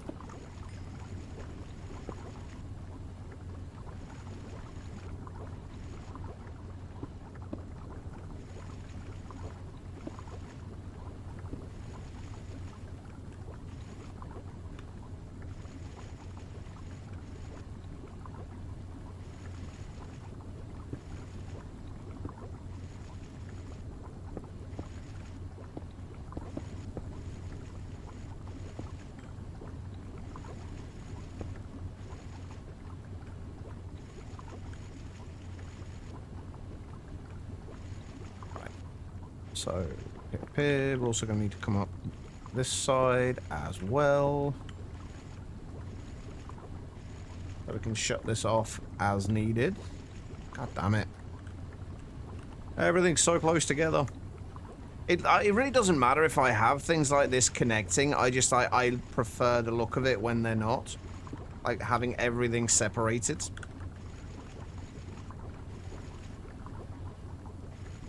It just looks so much nicer and cleaner.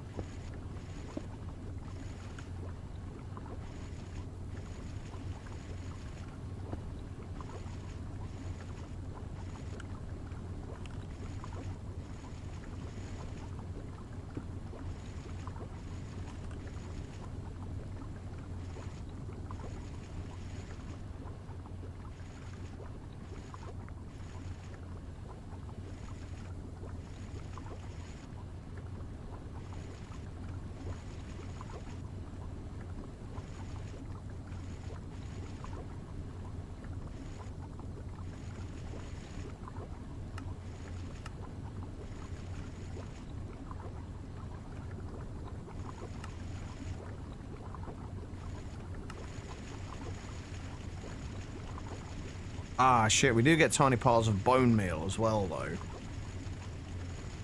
It's actually a little bit of a pain in the ass. Do we need bone meal for anything? But is it worth turning this back into actual bone meal?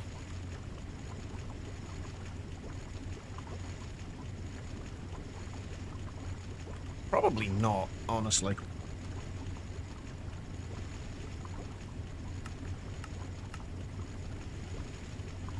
We'll keep storing it regardless, but...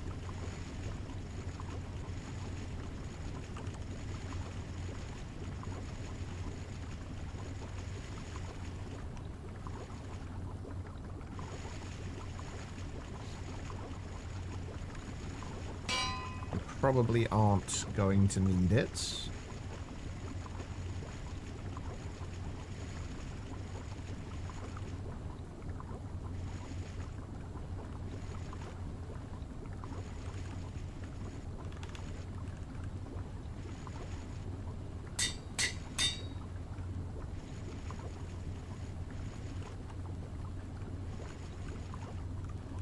If it wasn't for the fact that I have a feeling we are probably going to need to put more of these mincemeat macerators on here, I would probably just put something on top of there to deal with it.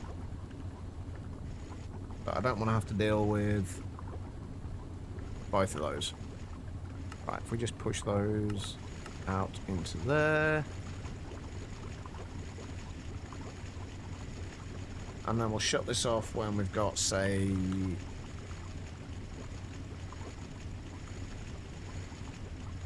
100,000. My ability to type at the minute has gone out the window.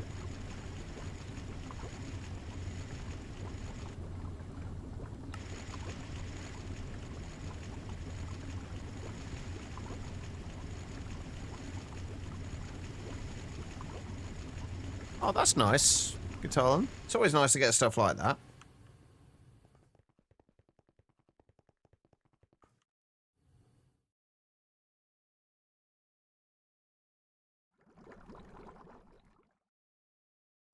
Okay. So that's mincemeat taken care of. So like I say, we only need 4 for 4 buckets of raw growth medium. We don't need a ton of sterilized growth medium. Like, you do get quite a lot of stem cells from these. We do need it for the neuroprocessing units as well, though, so... We'll expand if we need to. We do still need to make agar dust, though.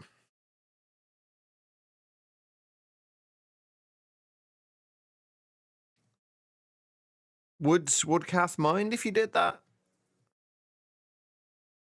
Right, so to get that, we need gelatin dust. To get that, we need gelatin mixture. Get gelatin mixture, we need collagen. I think we've got phosphoric acid being made at the minute anyway. Yeah, we've got phosphoric acid passive, so that should be fine. How are we doing for phosphorus? 10k, we should be okay for that. And then the collagen is just going to be mincemeat, bones, and sulfuric acid, again in a sterile clean room.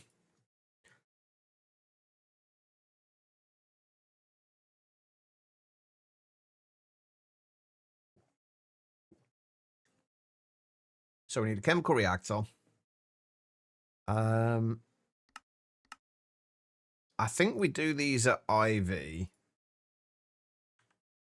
So in a chemical reactor, then the collagen dust goes into the mixer with those at... Again, at IV, that'll be 20 seconds. By 20 seconds. So yeah, it will be 40 seconds to get the collagen dust that we need. So that would really only need to be at EV. So if we do that at EV, because this will need to be one power tier below that. We'll put them at the minimum for now, and then we'll just upgrade if we need to. And that'll give us 4 buckets of gelatin mixture. And then that needs to be put in a centrifuge, which 4 buckets will take, if we're doing this at EV, 60 seconds, technically, to get 6 buckets. So running that at EV should be fine as well. So we need an EV centrifuge as well. That'll give us a little bit of phosphorus back. And wait, does that give us enough phosphorus back for the phosphoric acid? Yeah, it actually technically does. So we get all the phosphorus back, which is good. Yeah, and then 6 buckets of gelatin mixture. Then that gives us 4 gelatin. 4 gelatin then gets autoclaved with agar. So again, that can be done at EV. The reason I'm just only going down as low as EV, by the way, is because that's the lowest tier output I have from my power substation at the moment. And I could just use peer-to-peer for that. And that will give us the agar dust that we need.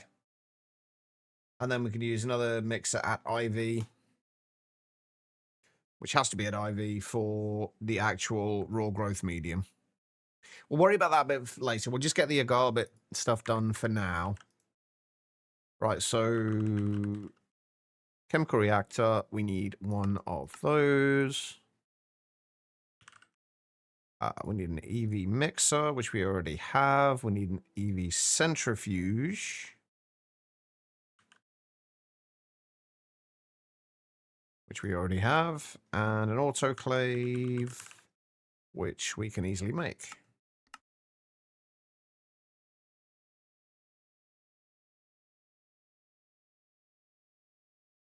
No, I can understand that.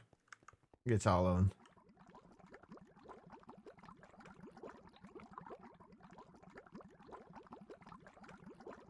What was I making the mutagen for? Oh yeah, the mutagen was for the raw growth medium, wasn't it? That's right.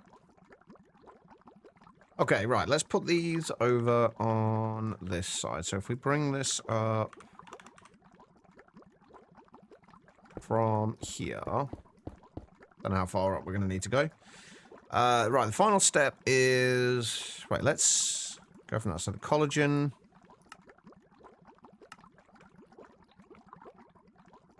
Right, the collagen is the starting step. Then it goes to gelatin mixture. Agar is the final step. Agar is made in the autoclave. So we put the autoclave at the bottom. That needs to output distilled water and gelatin dust. That actually works out quite nicely because we can just put...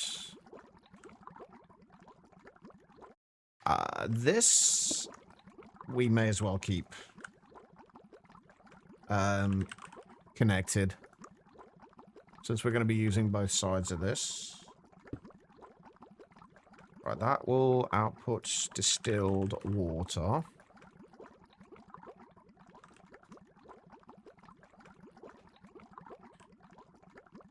I don't think we're ever going to need acceleration cards in this. I don't think it's going to make too much difference, but I'll keep them in there anyway.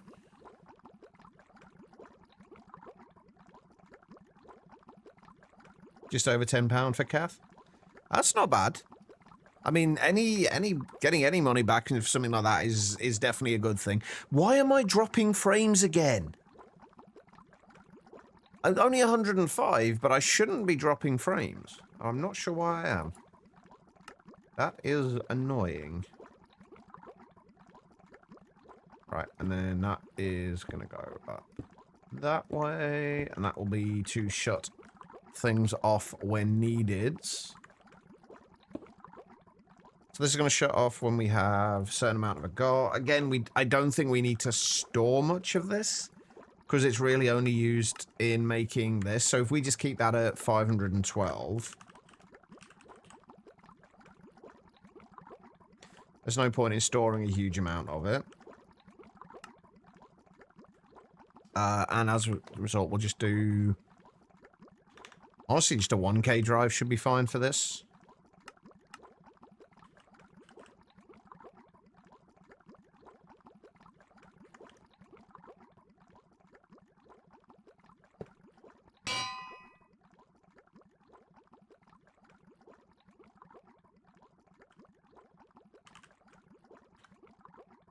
I really miss my labeler from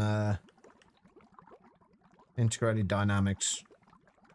I say this a lot, but I really miss my labeler.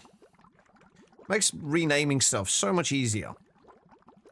Right, so the agar dust is gelatin dust, gelatin dust. We need the centrifuge. That just needs the gelatin mixture. So that will just go straight onto there.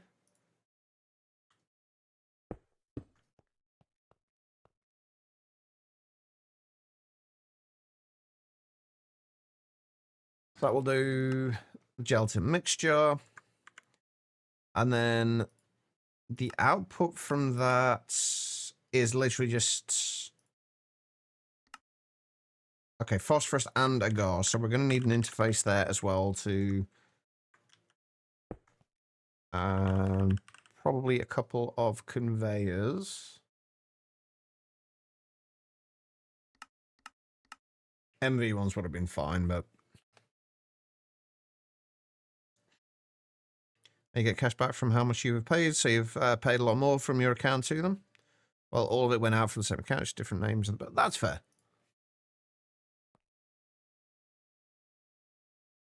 All right. We're going to need filters. And this will just be outputting the phosphorus. And this will output... was it gelatin dust? The other thing? Yeah. Gelatin dust. And that will output to the bottom. Okay. We will shut this off probably as well when this shuts off.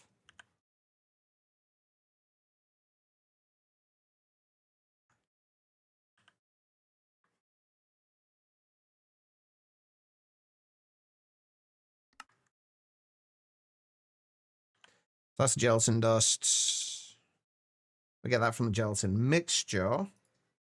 The mixer is a little bit, might be a little bit trickier to deal with. Let's take the gelatin mixture. It has only got the gelatin mixture as the output though, which is good. So we should just be able to auto output that to the bottom. Collagen dust we'll get from the top. The phosphoric acid and water we'll get from wherever we output them from. Which we just use a regulator. Should be easy enough.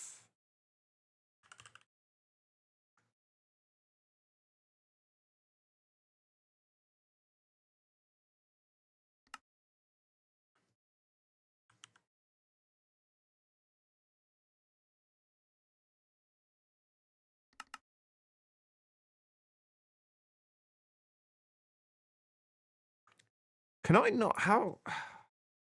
They really make this difficult to do. Like to deal with like the values in this. There's no way, as far as I can tell, of just typing an actual value in.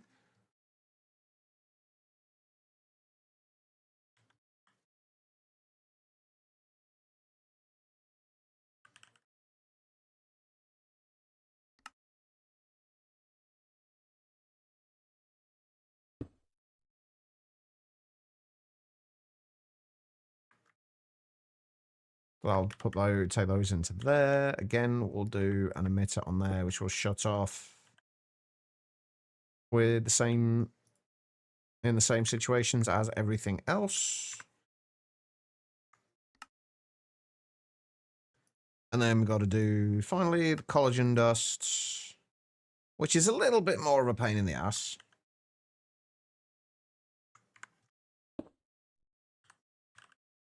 Only slightly, though. Which means we've got to put an interface there and an interface there.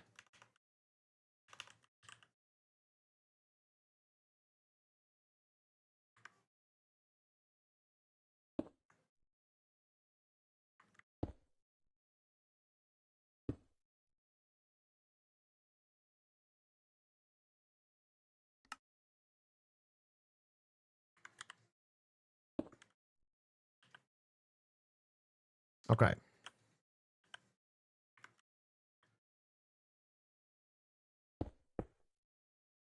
We'll do those. Those three stay as IV. EV rather. That is IV.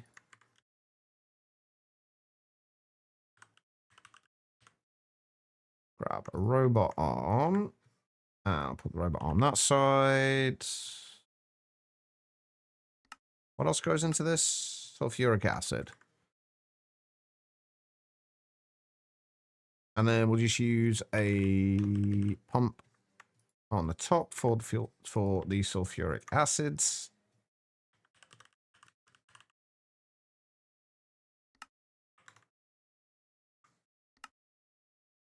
I'll take that in there. It doesn't really matter how much sulfuric acid we use. We can get all the sulfuric acid we need. And then this just needs 2 mincemeat, 1 bone.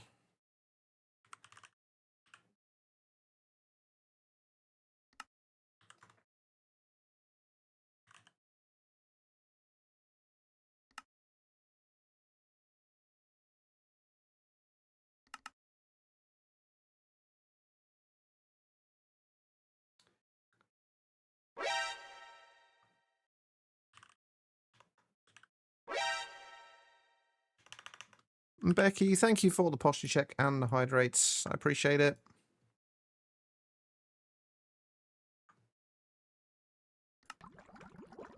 There we go. Right. That's slow as hell. And that will give us collagen. Oh, that's the wrong one. That will give us collagen and diluted sulfuric acid.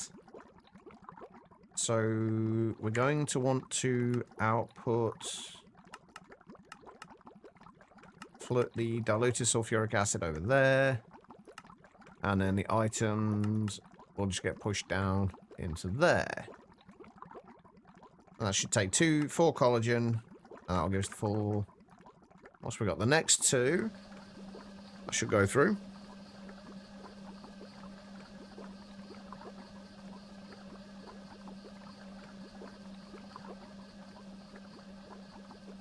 And that should be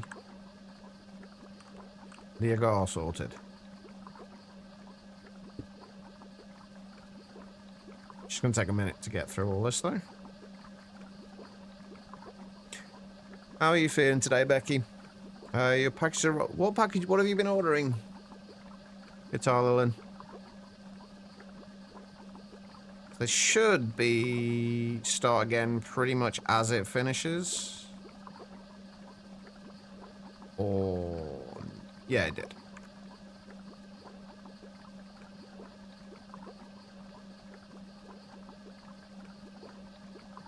It is a very slow process, unfortunately.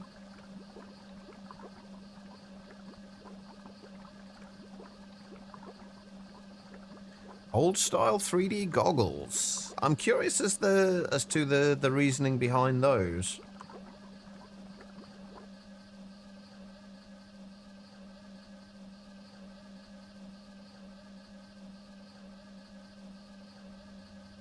I don't know. I'm not actually sure what the proper spelling would be.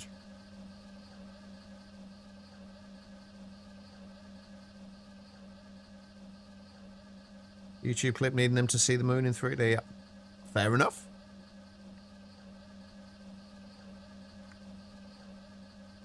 I feel like this is something I probably should have started a while ago.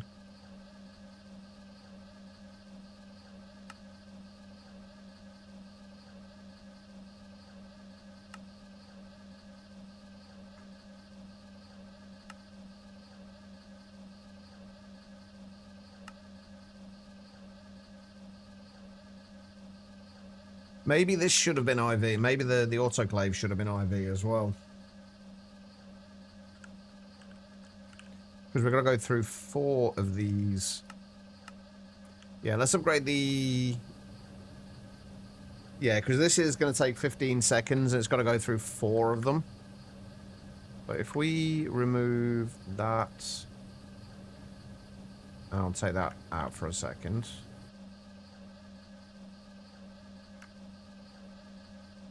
And then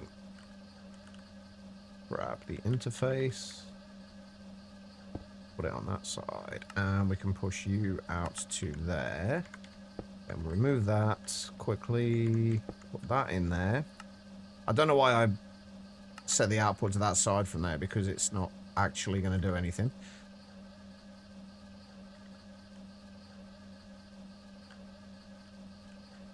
And then distilled water.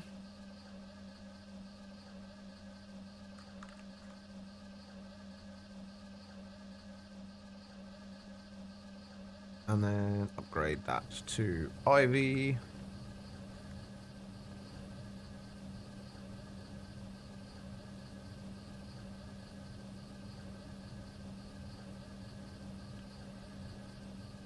There we go. We have agar. Agar. I have no idea actually how you pronounce that. That's going to be 7.5 seconds. And we will get 4 from this in how long? Or from that every 60 seconds. So 15 seconds. Okay, yeah, so that should... It actually would have been fast enough before anyway. I don't know. I think either I would not think either of those looked like they were spelt incorrectly. If I saw them like on their own, I wouldn't think twice about thinking, yeah, they're like there's I wouldn't think, yeah, there's something wrong there. I think both of them are perfectly acceptable. Anyway, there's the agar done. That is that stage sorted out. Let's get the sterilized growth medium stuff going then as well. Right, so sterilized growth medium. We just need a mixer. And all this stuff. Wait, the mixer needs to be IV, right? Yeah. So again, we will do this just as at the lowest tier possible for the time being, and then we'll upgrade as needed.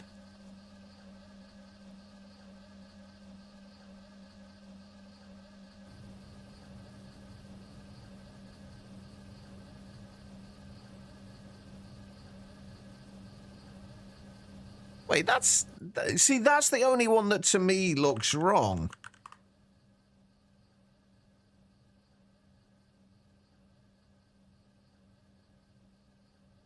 According to Google, it's not, but that's the only one that looks wrong to me. Nope, it definitely doesn't even feel right. Wreath. Oh wait, that's not. Oh, I didn't even think about that. I almost fucked that up then. Right, so the raw growth medium, then that will go down into a fluid heater. This will take 60 seconds for 4 buckets. That will take 1 second for 100 millibuckets. We'll have 4,000, so that will be, what, 40 seconds? Yeah, okay, so just a fluid heater, an IV fluid heater, should be fine. Which, obviously, we don't have any recipe for any of them. That's okay.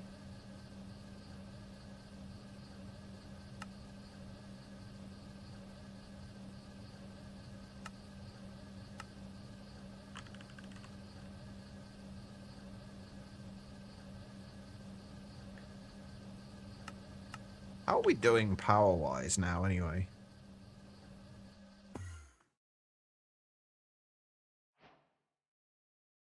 We're still doing fine. And no more cables have burnt as well since the last incident.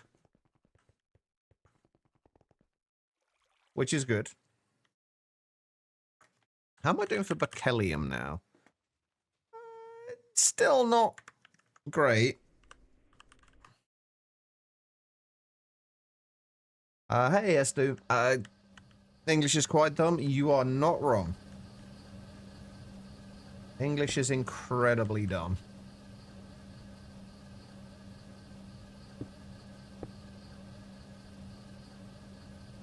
Okay.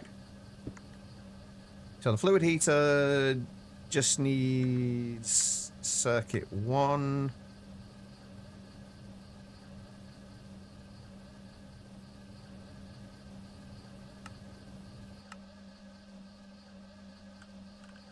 And put an interface over there.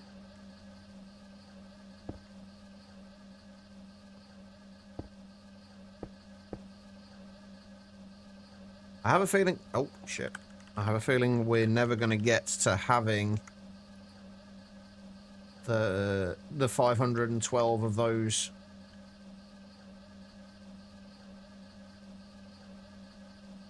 That we would need for... Wait, that doesn't even need to be there. Hold on. Those weren't actually doing anything. Yeah, I don't think we're ever going to get to the 512 agar that we need for that to turn off.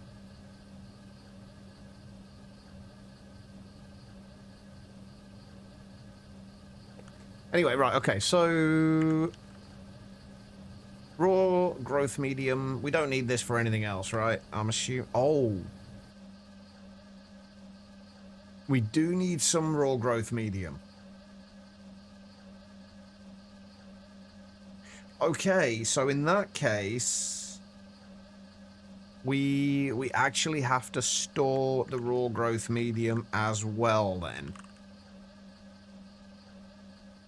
Okay. So let's just do a couple of 16K drives. One for raw growth medium, one for sterilized growth medium.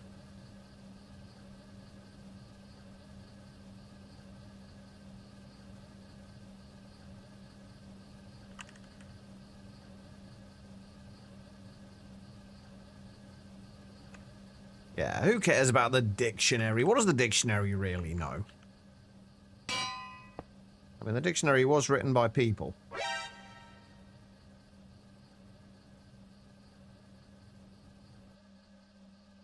Oh, fuck. I don't remember which was which now. Right-hand side was raw growth medium.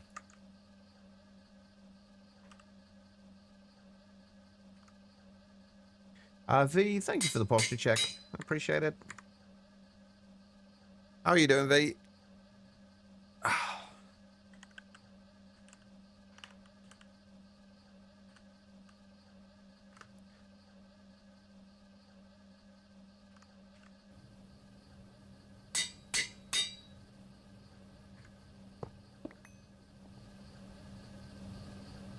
So I guess for this, we want threshold export bus on there. And we export raw growth medium when we've got over, say... If we just keep, say, 16 buckets of raw growth medium. Like, we only need 60 millibuckets for each of the 7 of those, so I think we should be okay with it. I don't think we're going to need acceleration cards in there either. We are going to need emitters on both of those, and we're going to need machine controllers. Oh, by the way, V, what happened to your Terra Firma Greg playthrough, by the way?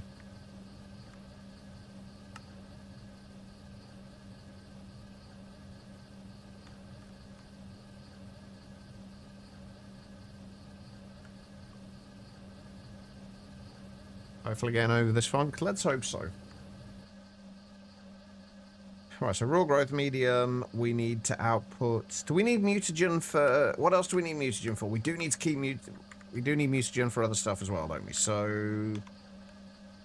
If we put a threshold exporter on there...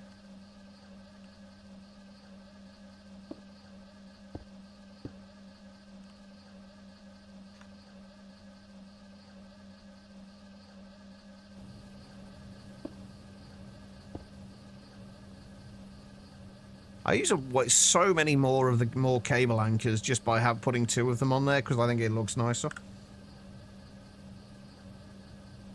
Doesn't make any difference to anything, but it just looks nicer.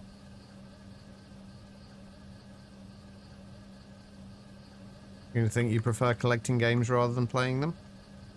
What have you been collecting now? Right, we need a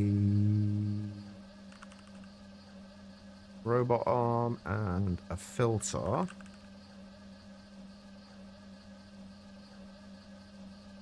So we've only got 7 buckets of mute. Wait, why are you not?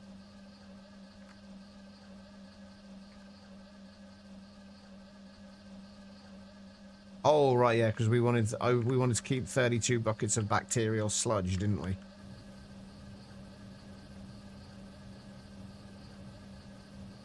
Wait.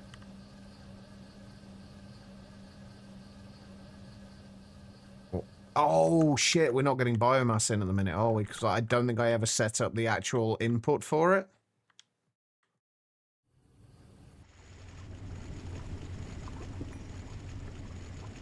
Oh no, I did. Why are you... Oh, wait. What I didn't set up... No, that's...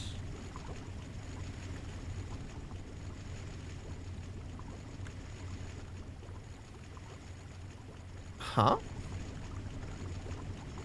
Oh. No, you've got power. Why are you not working? Oh, right. I know what I didn't do. Whoops.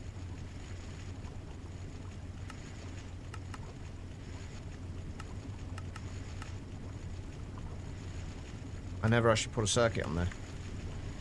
Oops. Well, that will certainly slow things down a little bit. Trying to find games like 7 Days to Die and Zomboid that aren't 7 Days to Die or Zomboid. I'm guessing you're just not really feeling like playing those 2 at the moment. There we go. That's more like it. I wonder if that fucking stopped doing anything. Okay. So, raw growth medium. We need mincemeat, salt, calcium, and agar. I didn't check calcium, did I? I think we're fine for calcium. Alright, so we need to output mincemeat, salt,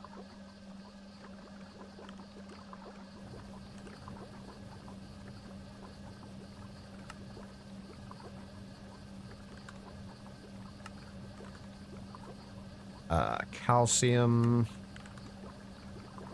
and agar.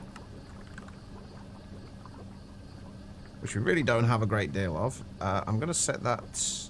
Do we use this for anything else, though? No, we don't, so...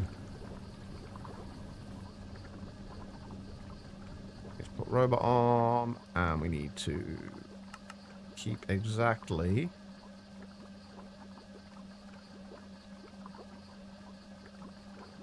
I think it's 4 of all of them, isn't it?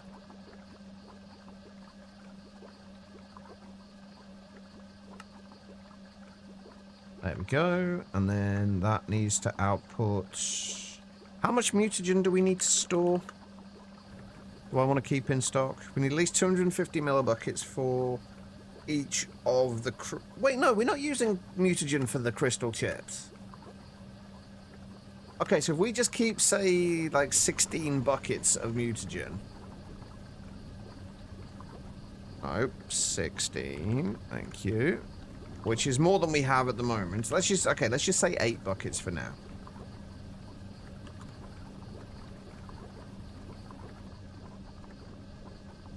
But she won't output anything yet. And that should, as we get more of that, we do need 4 buckets though, which this is going to take a little while to get to. We'll dismantle as long as on board. Tapping around, actually waiting for 7 days to die under legacy mod for version 2.0. Oh, you started playing Darkness Falls, didn't you, Quiet? How is that going?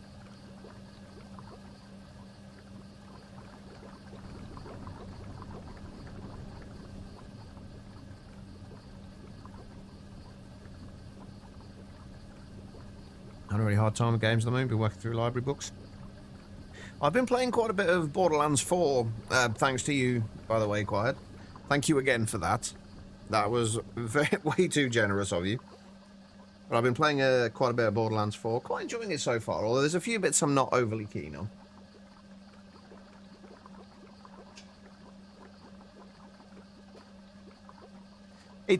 I was a little annoyed. Like, when I first installed it, it basically got falsely flagged by the antivirus as being a virus. Phoenix, welcome. How are you doing? Right, none of these are going to actually have anything in them for a while. So we need to get to a point where we actually have 4 buckets of mutagen first. I'm really regretting not setting this up earlier. But yeah, I had to uninstall it and reinstall it again and then set it to be ignored by the antivirus, and it was a nightmare.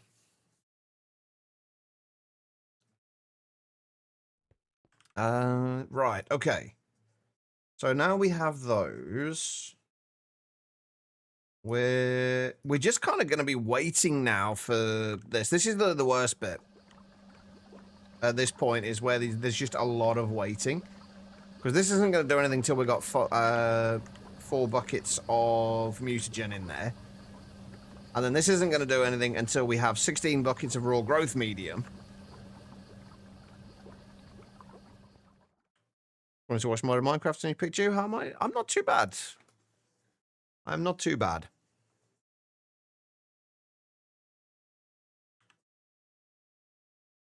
Okay.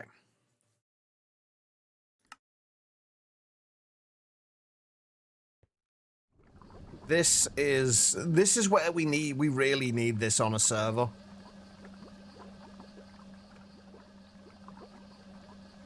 I think we might just have to up the tier of everything by like at least one power tier here. Probably, possibly.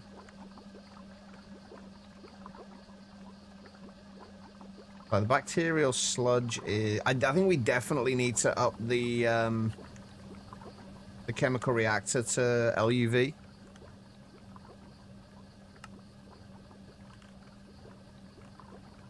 Just so that we can get things a little bit quicker.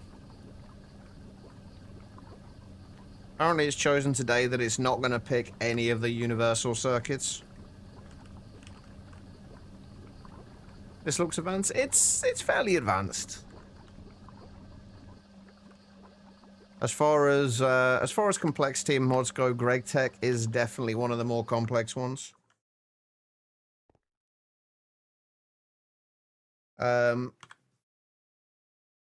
We are we're kind of relatively late game at the moment. We could use an LCR for it, and honestly, for this, it might actually be worthwhile. I wasn't using an LCR just because, like, I didn't know how much space we were going to have, but honestly, given how long that's going to take, this would probably have to upgrade that as well, potentially. But yeah, the LCR is probably a good shout for it, honestly.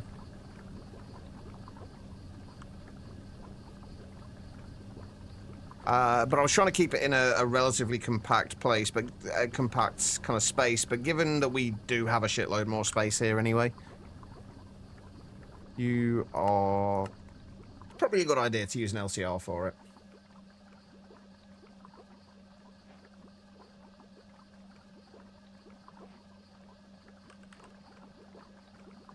I have no idea how many casings we're going to need, but that should be fine. Right, what do we want? So, wait, hang on. If we're... What was that making? That was making the bacterial sludge, wasn't it?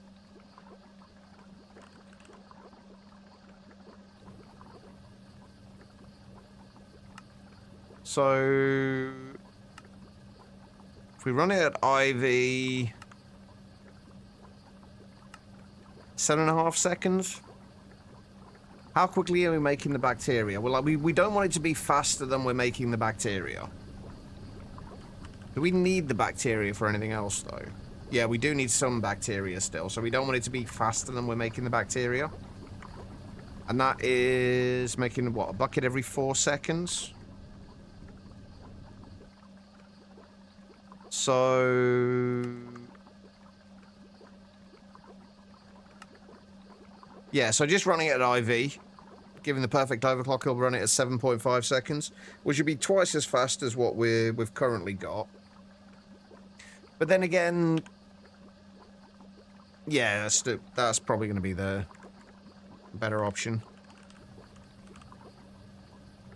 Right, we have those. And we've got a shitload of IV energy hatches anyway. The most advanced mod pack you played was maybe Create, but that's it. Create can be relatively complex. Like, the good thing about Create is it can be as complex as you want it to be. You can make some incredibly convoluted and over-the-top contraptions. Or you can make things relatively simple. But one of the things I do love about Create is aesthetically, it's so nice.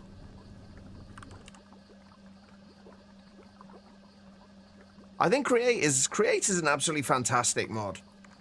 A lot of people, I think a lot of people don't like Create because it's basically everywhere. Like, practically every mod pack these days has Create in it.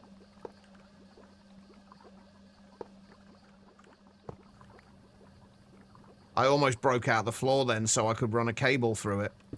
That would have been a terrible idea.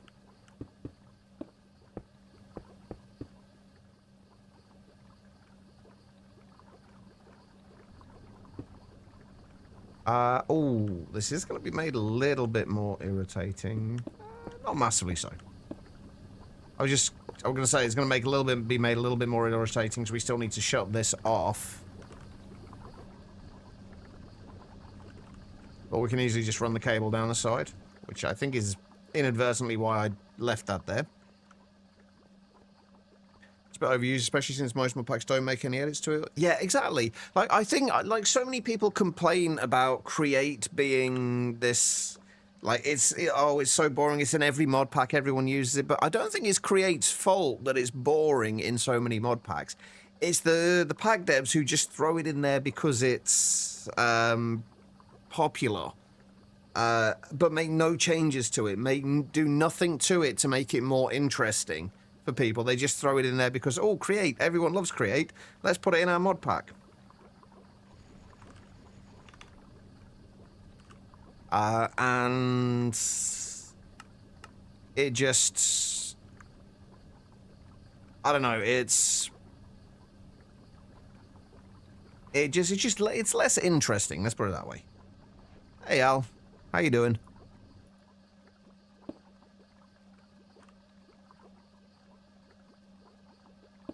Whereas if you take the time to make it interesting,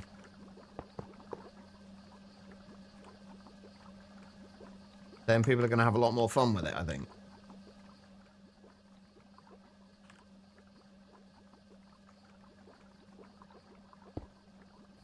I put an IV energy hatch, didn't I? Yeah.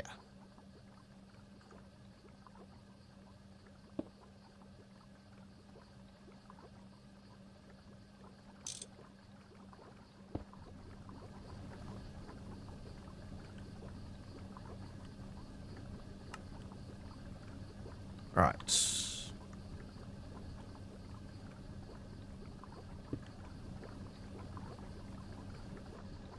What did we set this to stop at? 512 buckets of bacterial sludge. I'm not going to remove the other one yet, by the way. I think I'm going to leave that one going too.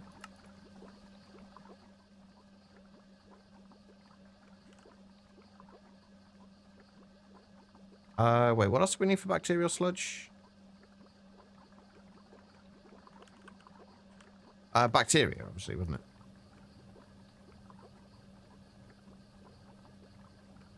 The only thing with this is the good thing about using this is that I guess I can change this to use this as well, because I want to make sure we keep the bacteria as well.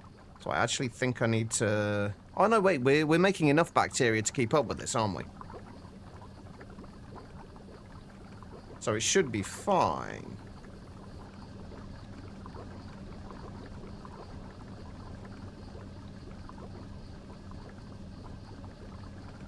I should start going a little faster now.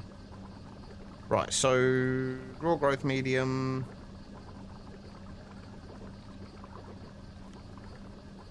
Apparently things work better when you give them power. Who'd have thought it?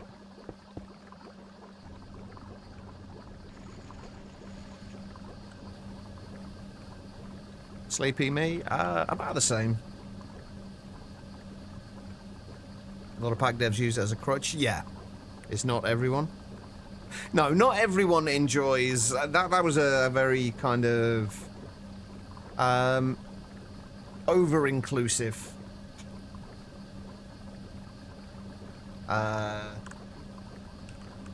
statement, I guess.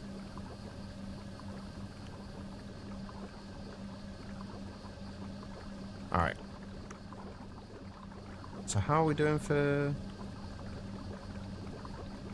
So yeah, this should still be... I think once we get this to a point to a little bit further in, I will remove that single block one.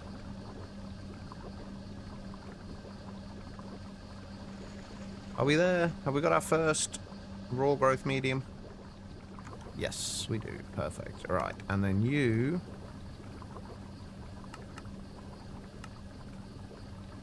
just need the output to there.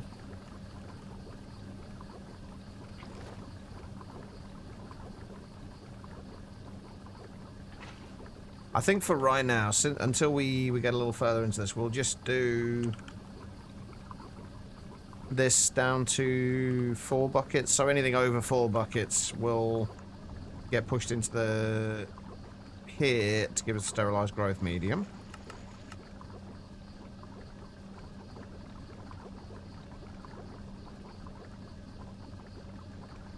Which we have 0.1 bucket of now.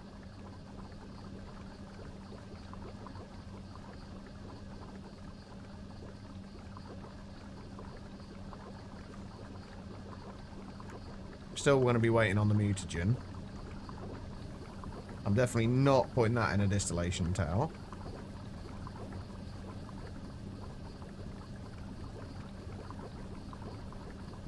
But yeah, bacterial sludge. I guess we could easily increase the speed of this and this. So take that up to LUV and that up to... Actually, we'd have to take that up to ZPM to make for it to keep up with that.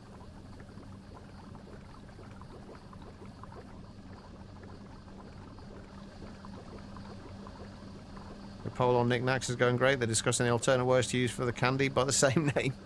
I didn't even know there was a candy by the same name. Oh my god, this is going to take forever.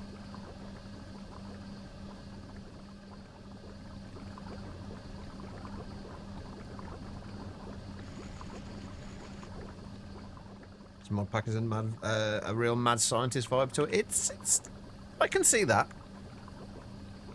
There is definitely a little bit of mad science going on with it, so especially towards the late game stuff when you're starting to get into like the stem cells and growth medium and the crystal and wetware circuits and what have you.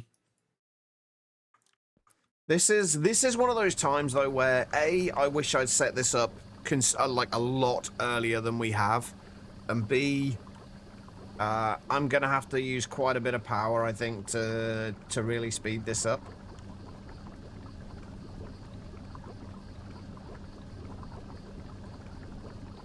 Right, I think I am going to shut that off so we don't...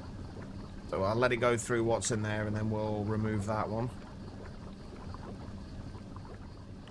Yeah, if we wanted this to keep up with this, which I think this is one of the big things that's slowing us down right now, is bacterial sludge. We'd have to use a ZPM brewery, which I don't think is going to be the worst idea in the world, honestly. Oh, this is using the universal circuits. That's being nice.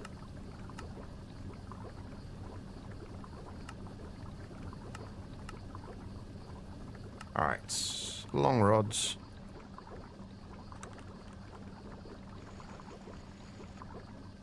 Yeah, I see a lot more AFKing in my future.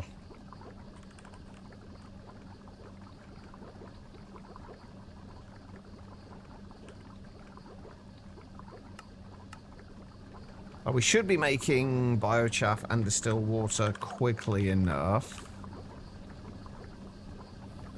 Yeah, we've got, I think we set that to store 16,000 biochaff, so. If we set this to, if we put this as a ZPM, and then we upgrade this to, from IV to...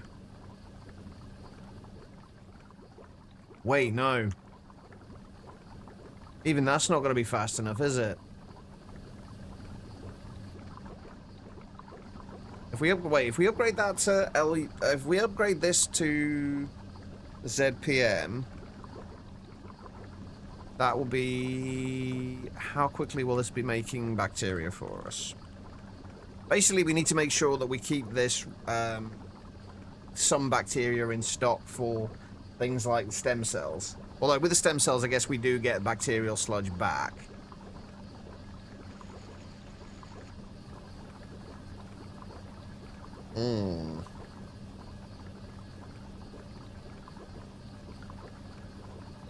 Anyway, right, bacteria, if we have that running at ZPM, it's going to be every 0.9 seconds, which is...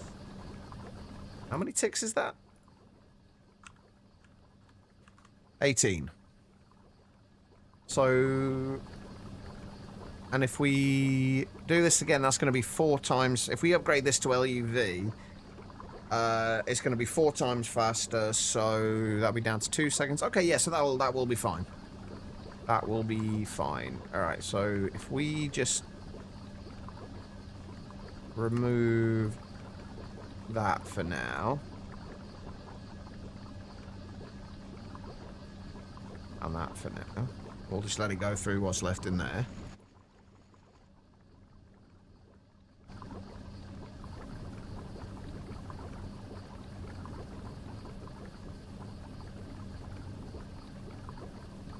Or you can shut off because you've got 512 buckets. Right, we'll let that go through the end to the end of that. Now you can get removed and replaced with you.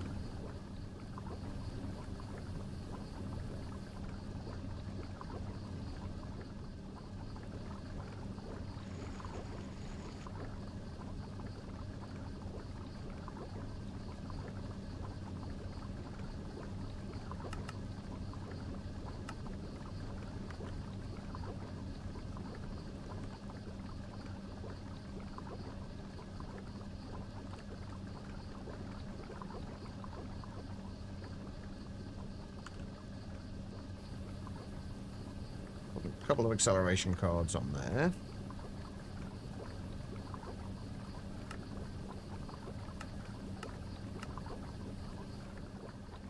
And there we go. Let's turn you off. And put an LUV energy hatch in there.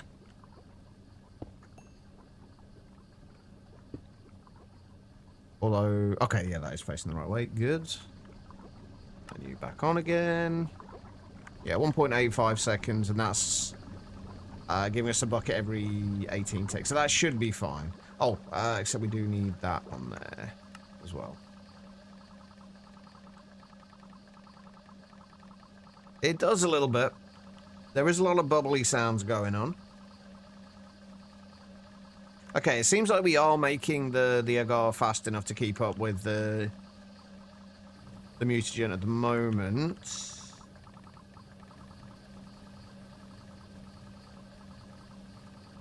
We're definitely keeping up with the uranium-235. Why is the bacterial sludge not... Wait, where is the...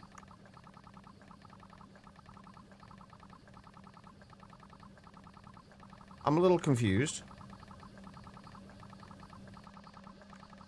Oh, I was going to say, why is it not working? It's because I never actually upgraded, changed the, power on there. There we go. That's better.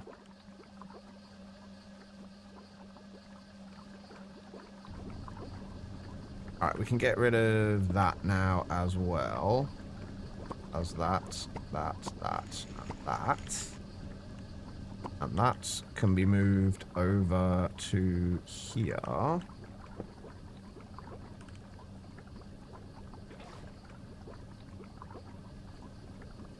There we go. Right, that should be a little bit quicker now.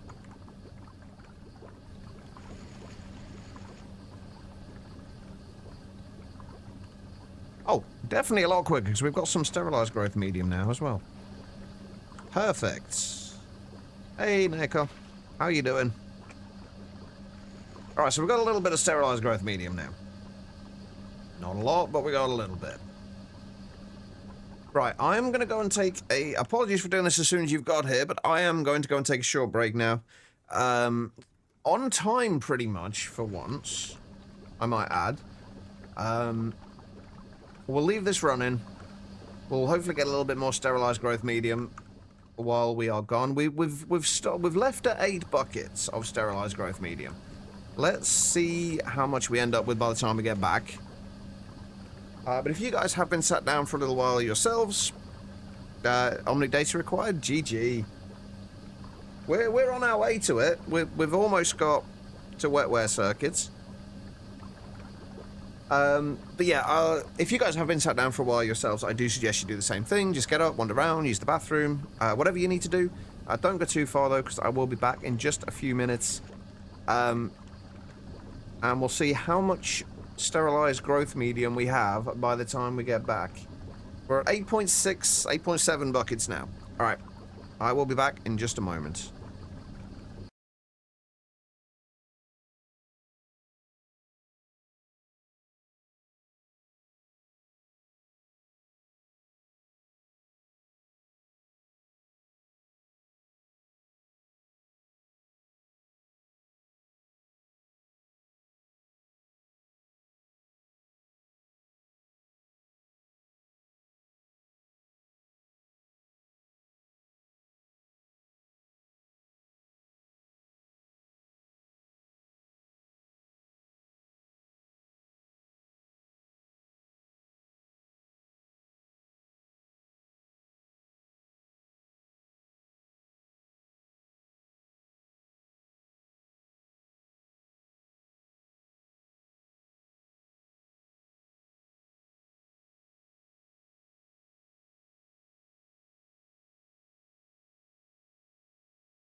All right, everybody, I am back.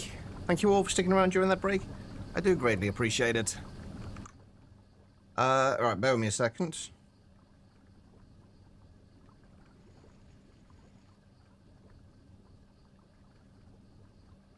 All right. There we go. We're up to 14 buckets of sterilized growth medium, which is not bad. Okay, so what is next? You want hamburgers? Oh, I wouldn't mind burgers either at the moment, actually. Now I'm hungry. I do need to go down to the shops later on before they close, though, so I need to make sure I don't go on for too long today. Okay. Right, so from sterilized growth medium, we've now got the wetware circuit boards and stem cells. Let's do the stem cells first. Do we want to make the stem cells requestable rather? I think we are gonna make these requestable rather than, at least for the time being, rather than passived. So if we make another LCR on top of this one for that. How fast am I going to go through that? 14 buckets? Pretty quick. Although, that being said, you only need 500 millibuckets for, like, a stack, or potentially up to 2 stacks of stem cells. And that's really... That's and only 100 millibuckets per neuroprocessing unit. So, reasonably quickly, but not too quickly, I don't think. I hope. I'm going to have to turn this off and move that to the bottom.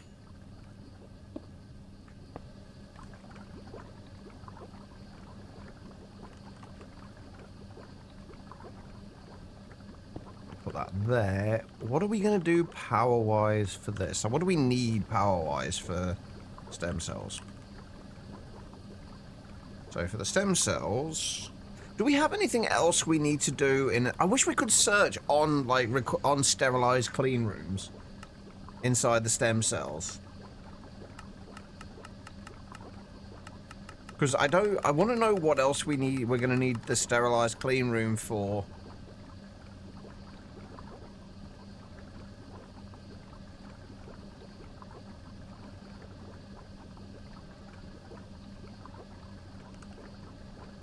I can't remember what the searching tooltips is. But the tooltips aren't going to help anyway, are they?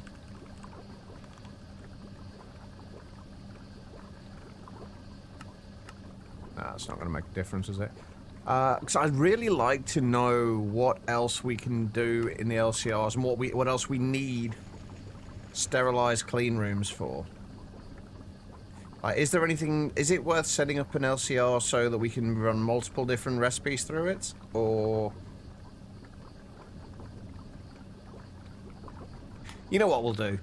This might be... This is actually going to be a place where we can use pattern buffers. Running away! You yellow bastard! Alright, no worries, Panda. I appreciate the luck. Hopefully the schoolwork is going well.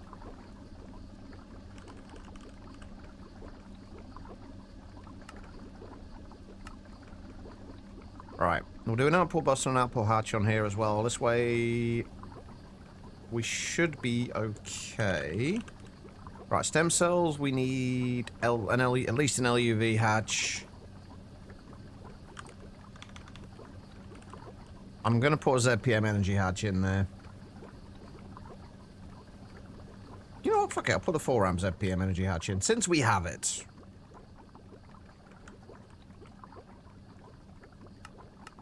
Why not? They don't require an LCR. We've already got all that stuff made. They don't require an LCR.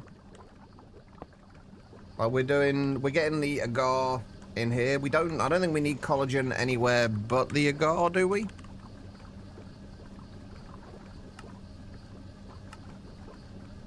Oh, we do need collagen there as well.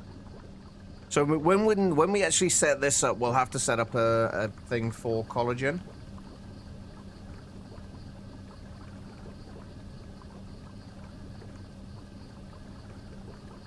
Or, better yet... Ah, I can't do that, can I? Fuck. That's annoying. Not without moving things around. Oh, we'll worry about that later. We'll worry about that in a little bit when we need to. For right now, we have other things we need to get done.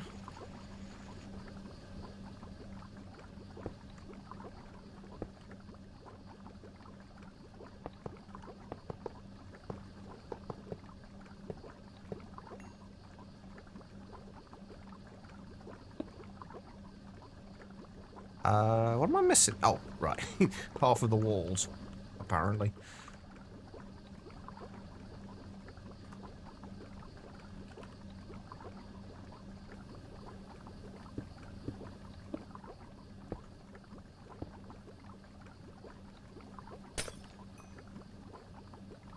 Alright. Give this thing some power. We're starting to run out of peer-to-peers. Right, give that some power.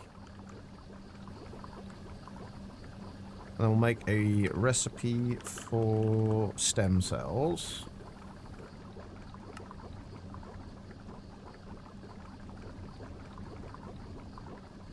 The fact that the skulk catalyst is not always used is a little bit of a pain in the ass for that. So what I'm going to do is use a stocking bus for that.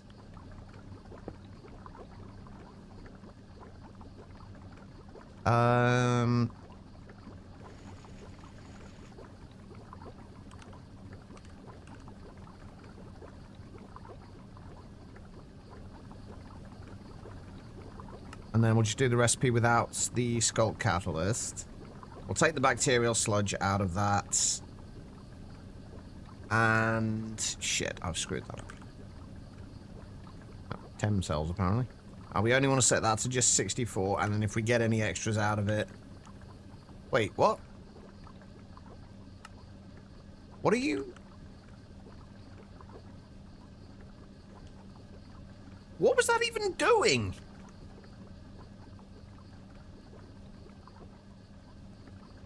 I'm very confused. Why is that making bacterial sludge? Oh, shit. I was very confused for a moment then. Let's move that, shall we?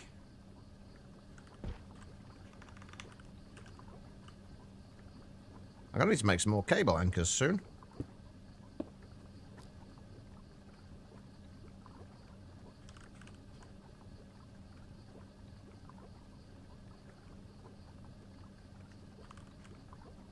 Right, the next thing is, am I keeping up with the biomass? Yeah, we've got 3,000 buckets of biomass at the moment. We're fine. Oh, we're not keeping up with the bacteria, though. Oh. Oh, right, because we used so much more of it up here. We used a shitload of it up here because it was... because I had the, this attached to both of them. Whoops. Well, now we haven't got any bacteria, or very little bacteria. Ah, shit. Right, I'm going to change this back up to 8 buckets of raw growth medium, just so we have a little bit extra stored up there. Okay, so this... let's do... stem cell... there. So if we just request 1 stem cell, please. Everything's gone in there.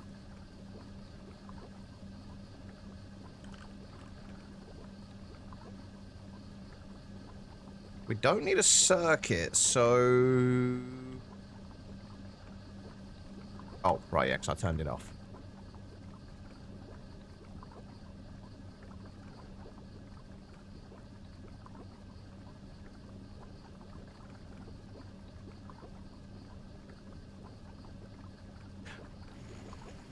Oh, right, hold on. We don't need that in there, do we? Hold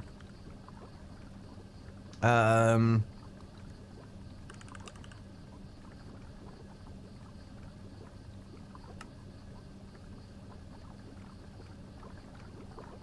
Put that in there.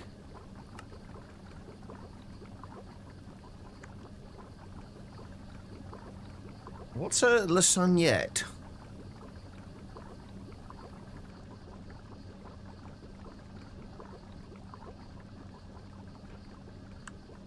There we go. 81 stem cells from that. Right, did that take... The only thing here is this won't restock, will it?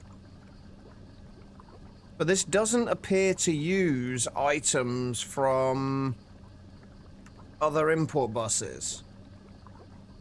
Like the reason that didn't work before was because we had the Sculpt Catalyst in there, I think.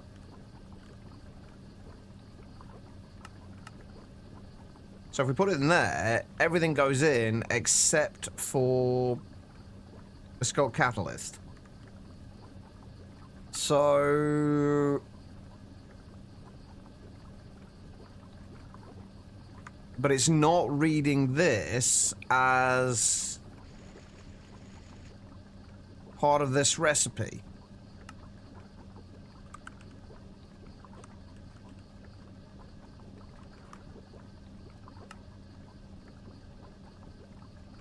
So maybe we would be better off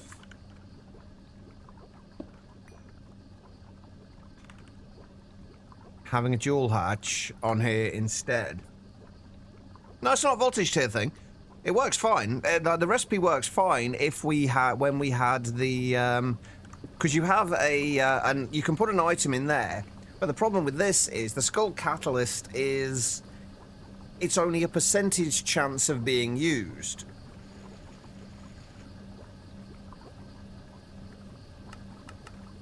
So it needs to, you need to have it in the system, but it needs to, but it doesn't need to go in with the recipe. It's kind of weird. And I was hoping that the pattern buffers would allow it to utilize items from within other buses. Like we have the stocking bus here, but it doesn't allow it to work. Lightning multi, don't ask our car. But now you've said that, now I feel like I need to ask. I feel like this is an important question that everybody needs to know.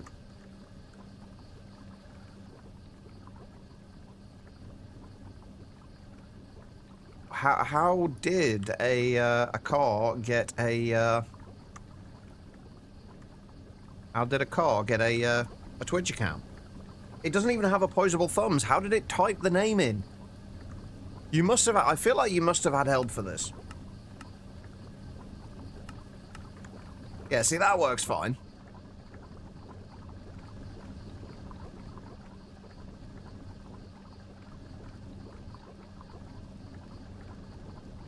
There you go, that is indeed working.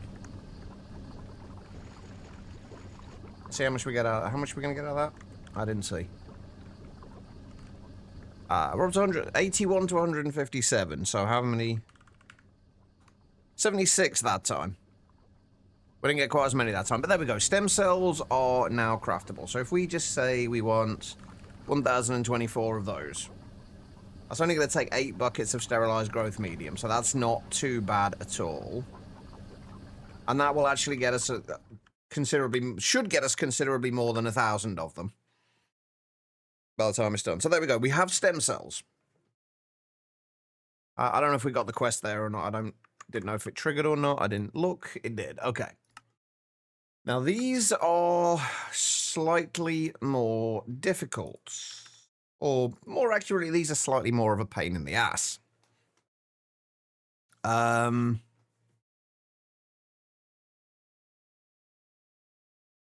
These take sterilized growth medium as well. IV sensors, IV circuit boards. I think at this point we're not going to be passiving the circuits for a little bit again.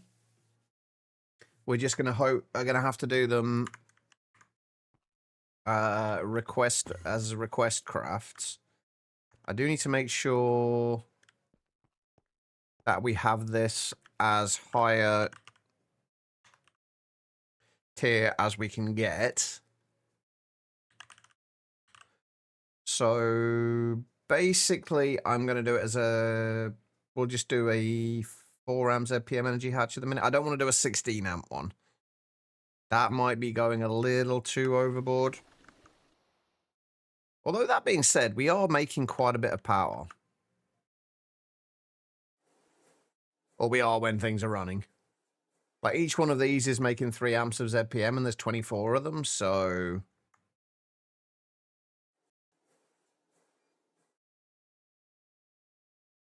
Honestly, it's not like it would be difficult to do. It's just, the only thing that's stopping me doing most things at the moment is I can't be bothered to try and find space to do it.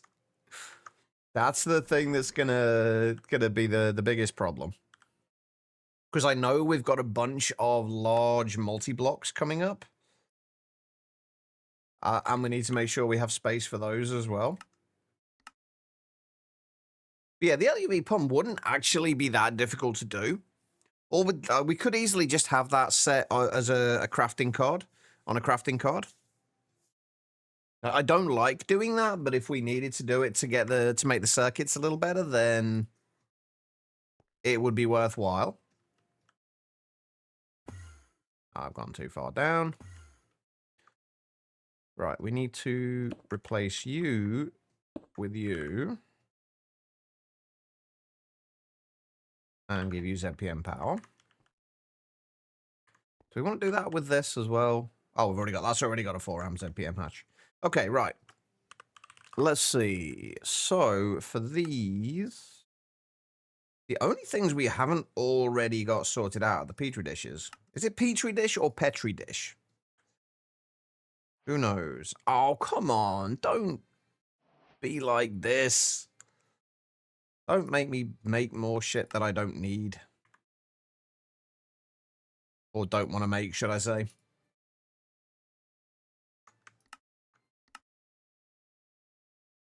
Petri. It's one of those things that I don't think it matters. Like, people are going to know what you mean regardless of what you say, but...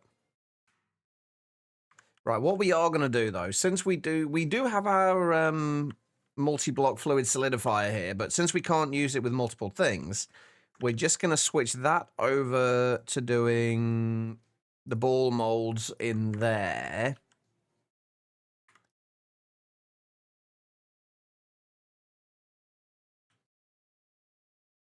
We're going to do the ball mold ones in there, since we're going to have quite a few of those to do.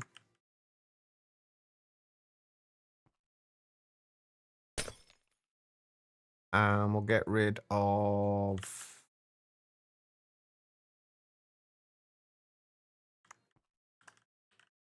How do we want to do this? Since we're only doing one thing in here, this should work with a pan buffer. Hopefully. We set that on there. And then we put the ball casting mold in there.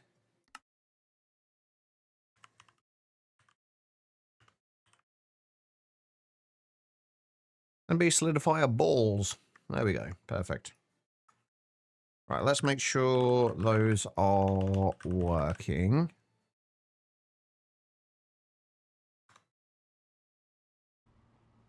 Are you going to work? Yes, you seem to be. Okay, good. Right, and then we need to switch this over from being... Hold on. Let's get rid of those first. We're going to switch that over from being ball to, I guess, cylinder.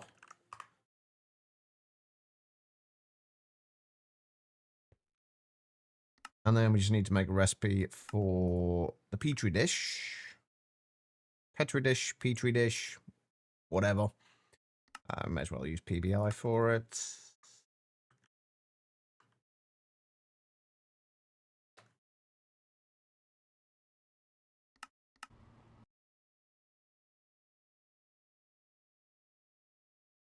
There we go. That's working.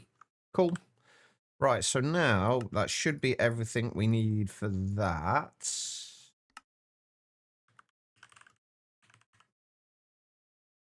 The only thing is going to be, do I have a dual hatch at the moment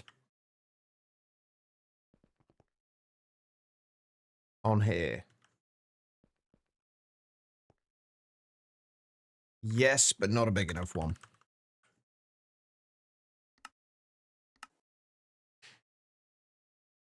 Those grow things in the bowl thingies? Yes, those. That's it. See, I much prefer your names for things, Guitar Little, and they're far more descriptive. Yeah, that will get the dual hatch in, a better dual hatch in there, since we're going to need more. Well, actually, we haven't even got a dual hatch on this one at the moment. I guess we could change this to a stocking hatch.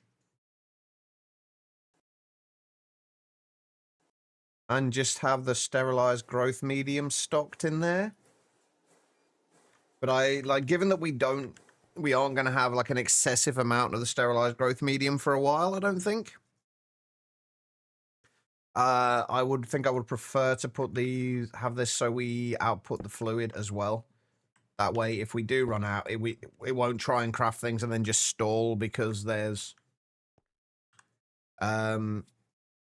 no sterilized growth medium. At least this will tell me you don't have enough sterilized growth medium for this. Right, let's try and make 16 of those. Hopefully, we shouldn't have any issues with this.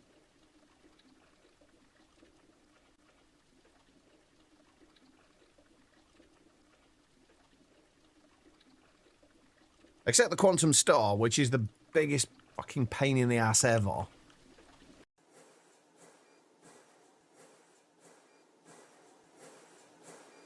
It does appear to be working.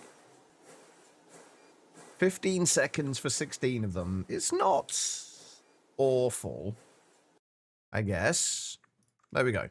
We have our first wetware circuit boards. And then from there, we need to make the printed circuit boards, which we can't do yet because we don't have... Oh, come on, you want us to have both? Okay, that's pissed me off. The fact that it wants us to have both iron chloride and sodium persulfate. Like, not that it's difficult to do, but it's just like, why make us need both of them? Like, at no point, like, up until this point, you've needed one or the other. Now, all of a sudden, you've got to have both of them. Well, fine. Screw you, then. And the other thing we haven't got at the minute is skulk veins. That's the bit that we should probably work on first. So another thing that's uses skulk catalyst. I think I'll put this recipe in the same place as we're doing the... even though it doesn't need a sterilized clean room, we'll put it in the same place as we're doing the stem cells. We do need vines, though. Which we may as well do with a greenhouse. We should have a greenhouse available downstairs. The only thing is, I don't know if I have any vines at the moment. We've got this at the minute. At the minute, this is just making wither roses, just so we had enough stuff for... we have no vines. It was using wither roses just so we had enough for black dye if we needed it for anything. Or mostly for making grey dye. Right. Am I going to have to go and hunt down vines? I am, aren't I? Well, crap. Where am I going to find vines? Like, a jungle would be an obvious option, but... I don't have any shears either.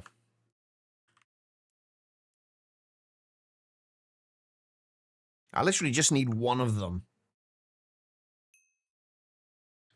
One vine. I seem to remember there being jungly kind of bits over this way, but I could be wrong. You liked P-Tree better? It appeals to your childish nature. I might have been wrong about the jungle. Oh, I don't remember this village. But you don't have any vines, though, do you?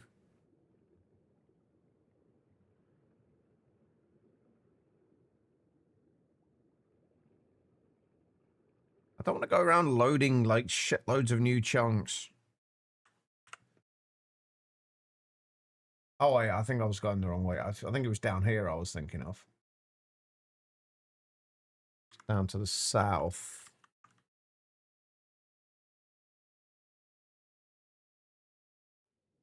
So exactly the opposite way to the way I was going. I just need one vine. That's it. That's all I need. One little vine.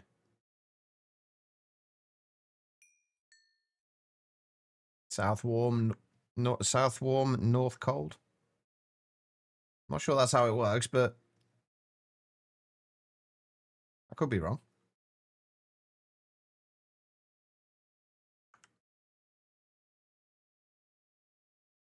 All right, just one little vine. That's all I need. One little vine. And then we can make all the vines we need. It always makes me wonder, like, how is this whole part of the building being held up by this? Like, little thin cobblestone pillar.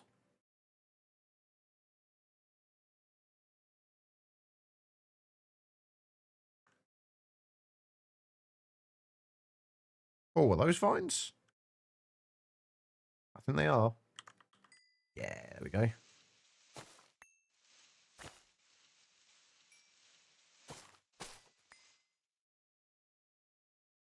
There we go, right. Get a couple more. Or just get one more. That'll do. Okay. And as per usual, I've ended up with a shitload of eggs. Right. Let's just do a 16k drive for these.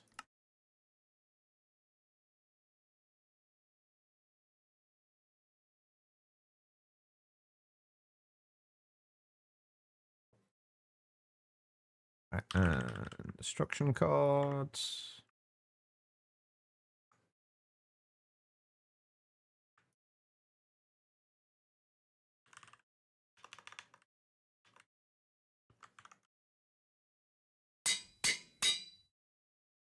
All right, there we go. And then let's just go downstairs. I might want to increase the power on these. I don't know how many we're going to need, honestly. Oh, how am I doing for sugarcane, by the way? Okay, we're still doing fine for the sugarcane.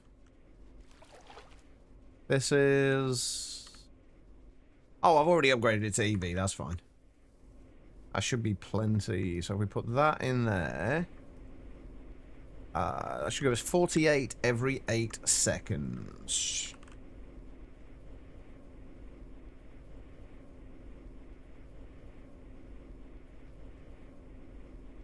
Beautiful.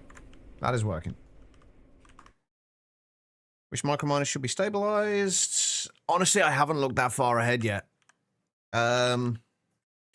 Which ones can be stabilized? Tier 7, I would definitely say stabilize it. Basically any that you can stabilize, I would stabilize them. This one definitely, like this, the tier 7, basically just because you have to use the what are they called? The ass lines to repair it, to make the warp drives to repair it. But any of them that you can stabilize, like, I don't see any reason not to stabilize them if you're able to. Aside from them being a little bit of a pain in the ass to kind of get the heart of the universe and what have you to start with, but they're more than likely going to be worthwhile just stabilizing all of them.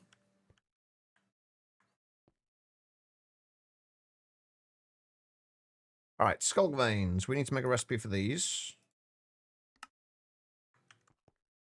And we will put this in here, just because we've already got it set up with the skull catalyst in there.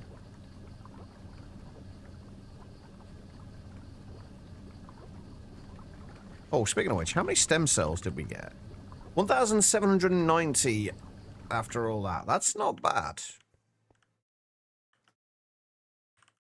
And we've still got 33 buckets of sterilized growth medium. So we're doing good. Hey, how you doing? All right, so we've got the sculpt things. We've just got to make the iron bloody chloride now. Why make me make the fucking iron chloride? Seriously, why make me make the iron chloride? Why are you like this?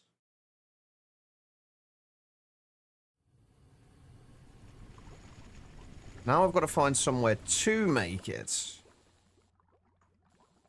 I guess we could do it over here. This was where we had our sulfuric acid being made.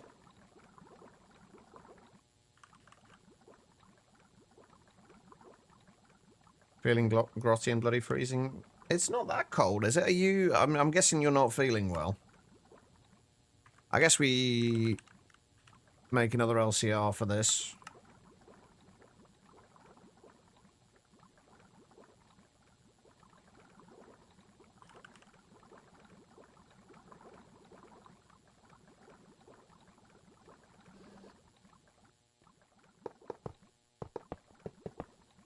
Oh, need maintenance hatch as well.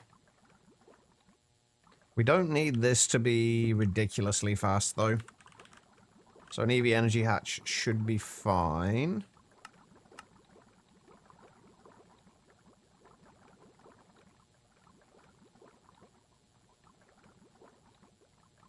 Thank you.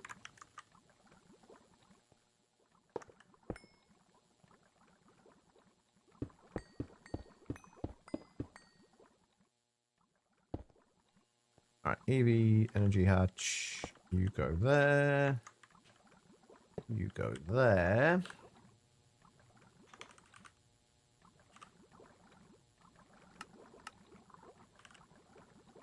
Right, iron 3 chloride only has fluid outputs, right? Yes.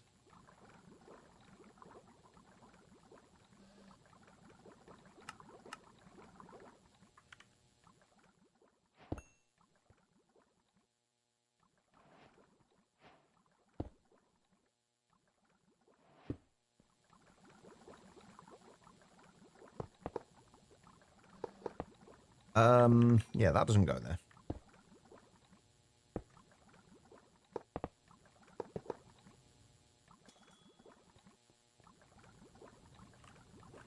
Right, machine controller. We're starting to run short on those as well.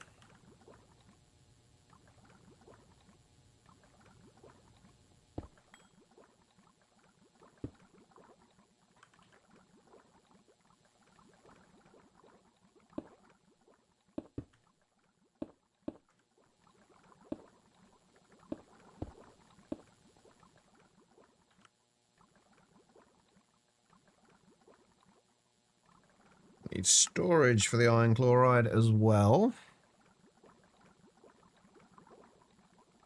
Unless you and Giz are crocheting in bed.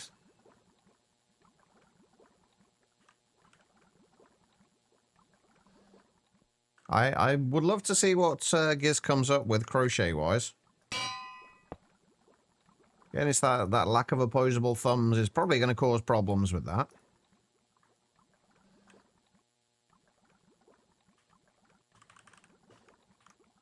Right, iron 3 chloride. How much do we want to store with this? It's like 512 buckets again, I guess, would probably be enough.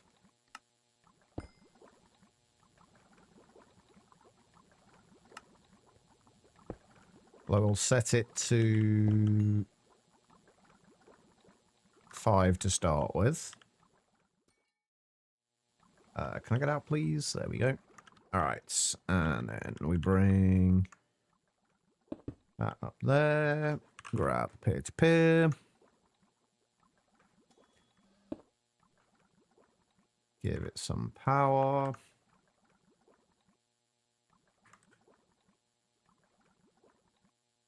And then we need to output...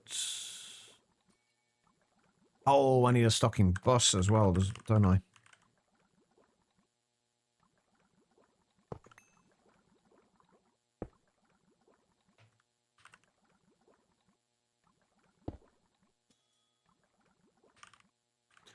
Right, iron dust. Just iron and hydrochloric acid, right?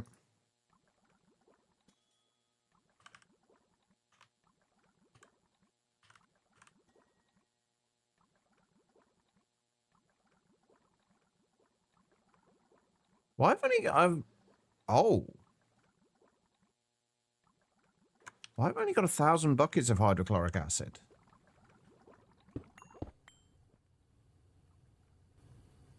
Oh, right, that'll explain it. Because I said it to stop crafting it at a certain point. Okay, so...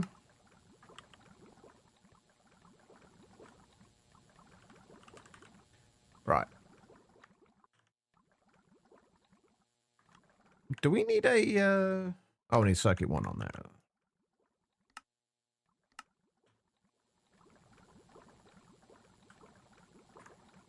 Only you are still paused.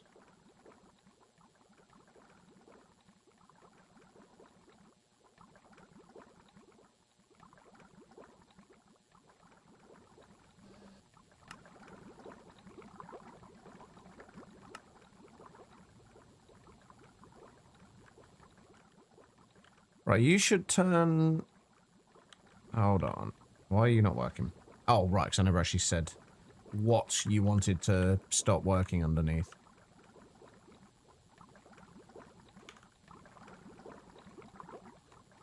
Okay, right, so that should keep going to 512 buckets. And that will take care of iron chloride.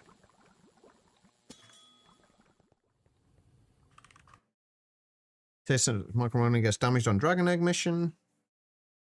Well, that's what I mean. Like, only stabilize the ones that are going to get broken. Like that kind of goes without saying. The rest of them you don't need to worry about doing that. But if there's any that you're using consistently that are getting broken, there's no point in not stabilizing them if you can.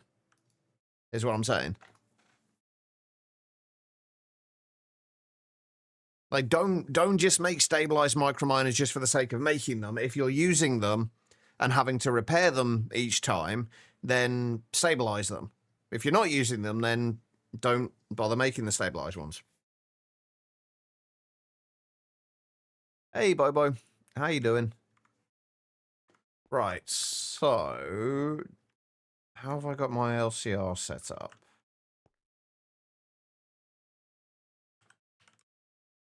Need another dual hatch.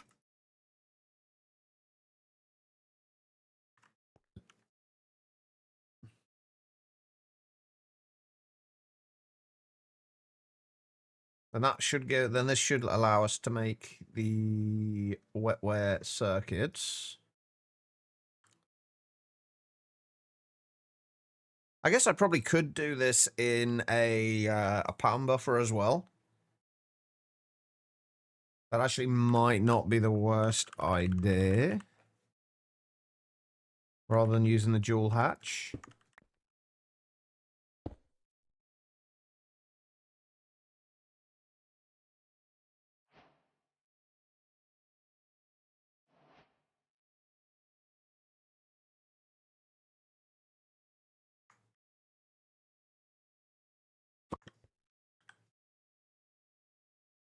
Okay, so...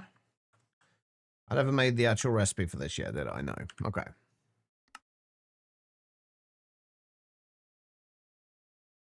Alright, we should be okay with that. No, don't do that.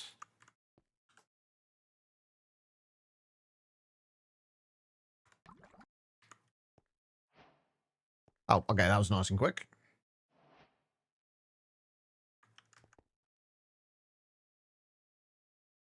Perfect. There we go. We can now make the wetware printed circuit boards. That's quest completed. Beautiful. It's gone a lot better than I thought it would, honestly. I thought this would take a lot longer. Okay, so from there, neuroprocessing units. Use the stem cells and more advanced materials to build a neuroprocessing unit. This is used in the first wetware circuits. Most of that seems fine.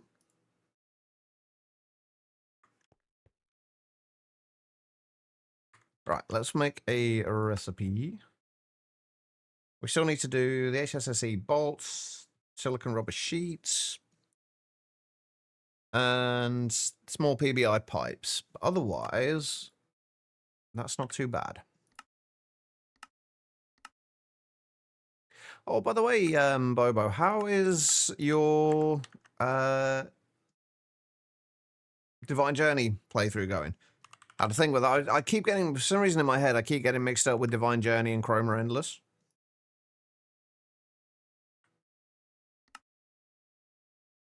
Right, where's that? Goes in with the rest of the foils.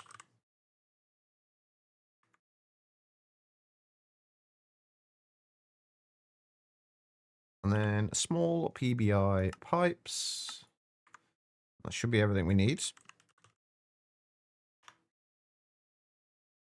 Scomwell, you've just got neutronium. Nice. I can't remember how far that is from the end of the pack.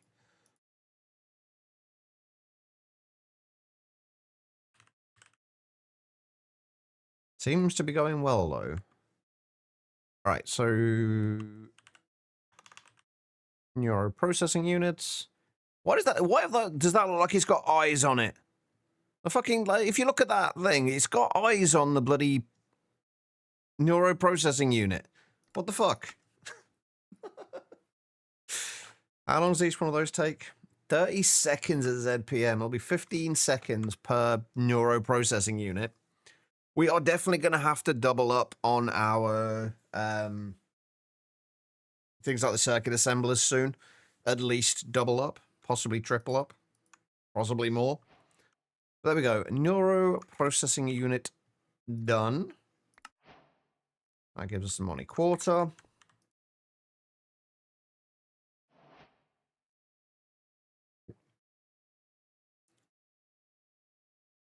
right. So, wetware processors. I'm going to have to, some of the passive stuff. Wait, do I have LUV circuits passived at the moment? What are we using for LUV circuits?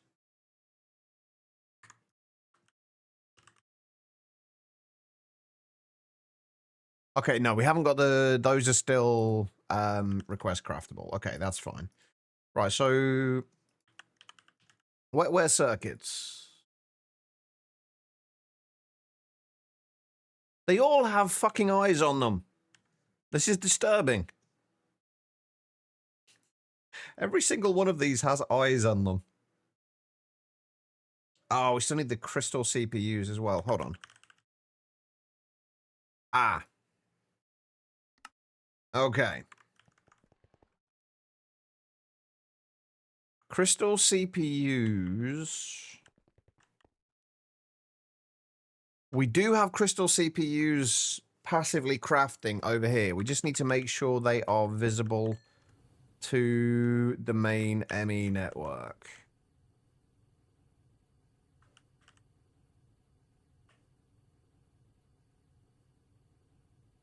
So if we put the crystal make crystal CPUs. They are not. Why are you not visible there? Oh, right.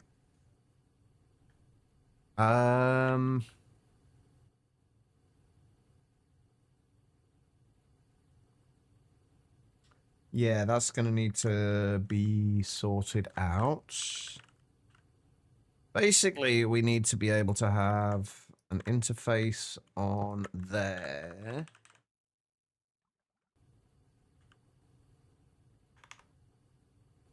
And storage bus on there.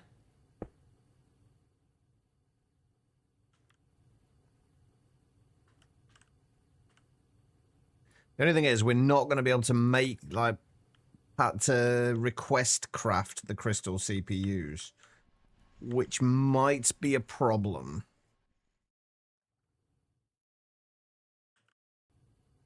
Like, we can see them now, but we can't necessarily request them.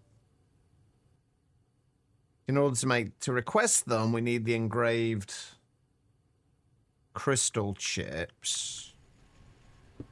I guess what we could do, we could just make sure we have plenty of them available, but I would prefer to be able to craft them as well. Okay. Celestial, how you doing? Your thingies are staring at you? They're staring at me too. It's bloody unnerving. I do like that song, Noel. I've not heard it in a while. Wait, who was that song by? You know what? I can't even remember who sang that. Hold on.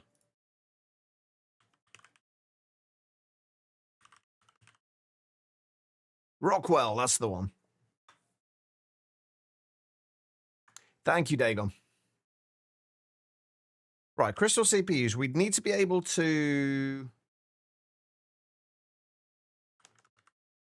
make these requests craftable. I don't think I want to do that, though. I think I just want to make sure we keep more of them in stock.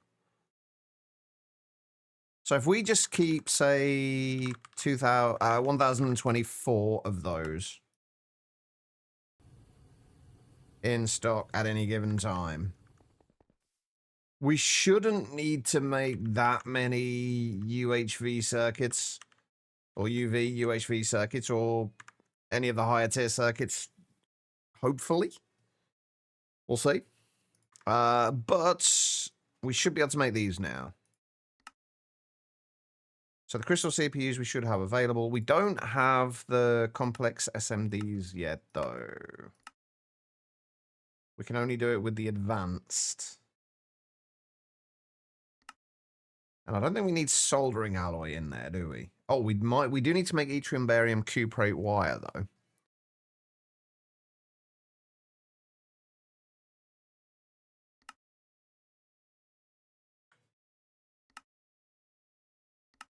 Oh, that's right. We already got yttrium barium cuprate craftable, so that is fine.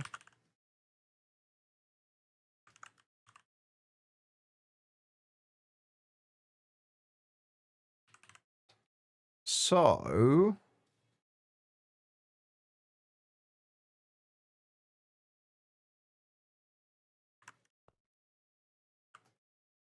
let's see if we can craft this. For our first wetware circuits, I honestly thought this was going to take us considerably longer to do this. There we go. Our first wetware circuits.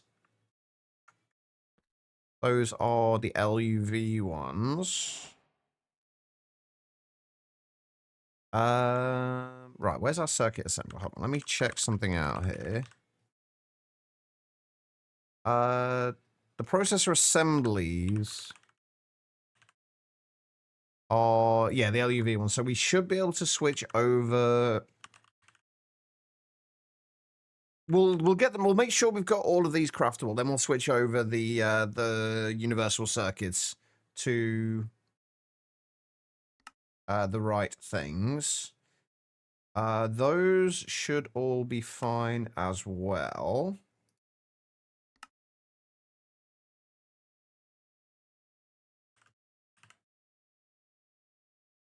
And then those are the wetware processor assemblies. And where did the pipe thing come from, by the way, Celestial? I'm very confused by this. It shouldn't take too long to do. Nope, there we go. Beautiful. Our first wetware processor assemblies. Next up, we need... these need the ass lines. Okay, we can do these, though. So we need data orb and one of those processor assemblies.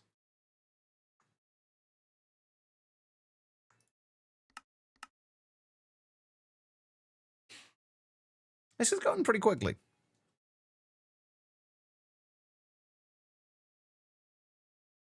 It wouldn't be the worst idea in the world. They are incredibly handy. Oh, speaking of which, I need to upgrade the parallel hatches on everything, don't I? Where am I going? It's not that side. I never know which side anything's on.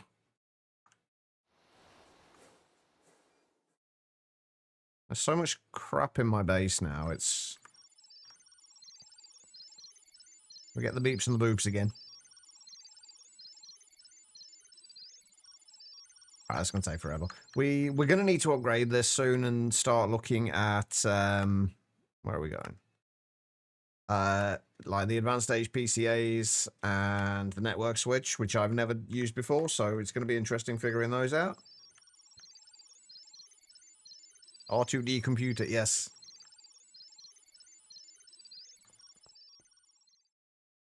All right, let's go and set up the recipe for these. I might have to redo my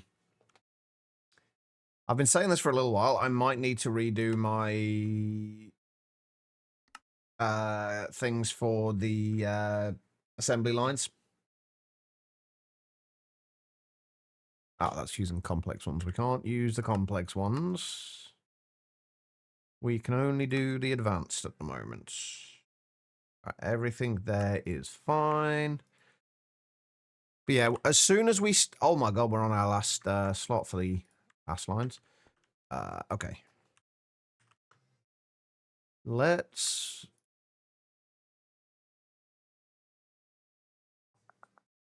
wait, we need... oh, no.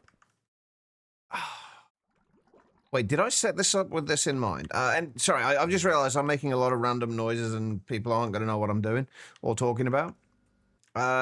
Basically, we're running out of space in our assembly lines. As far as patterns go. And I can't remember if I did this on a multi-peer-to-peer. I did. Okay, I did have the foresight to put that on a multi-peer-to-peer and not just a regular peer-to-peer. That's good. But yeah, we might need to... there's a problem I'm envisioning running into a little bit further down the line, or potentially soon. Basically, the way we've got these running at the moment, I've got this set to blocking mode. But blocking mode, when you're using interfaces, doesn't work. Is the problem a squirrel? That is a constant problem, admittedly. But no, this time it is not a squirrel. But yeah, the problem is like it works on blocking modes. Basically, with the assembly lines, these are actually made even worse in newer versions, in that the items have to be in specific slots within the assembly line, or at least they have to start at one end and go to the next one. They can't be any like you couldn't put like one set of items in there, then miss a few, then put another one in there, and you have to make sure that they all go into the right places. It's fucking annoying. But yeah, what will sometimes happen if you have, say, a recipe that only uses, say, the first like 5 or 6 of these, and then you have another recipe that only uses, say, 4 or 5 of them, you could fit both recipes into here, and it would be fine.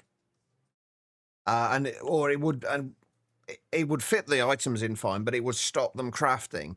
So basically what I need to be able to do is when a recipe goes into this, block any other recipes from coming through until the output of that is returned. But the only way we can do that is by having the output there, have the interface that it's getting fed into directly, or have the pattern provider there directly under it, so that the assembly line can feed straight back into there, and then you lock the assembly line to on there, so lock until primary crafting result is returned.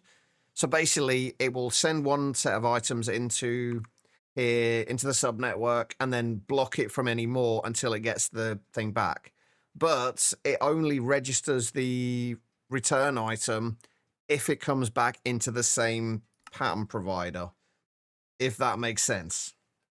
I don't know if that makes sense or not to anyone, but it's basically, it's a potential issue later on.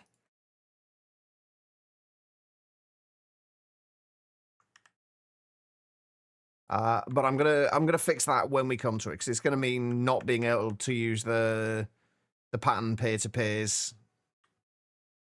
I would have to have separate pattern providers for each of them, I think. I don't think it would work the other way. Anyway, right, there we go. Is our research done?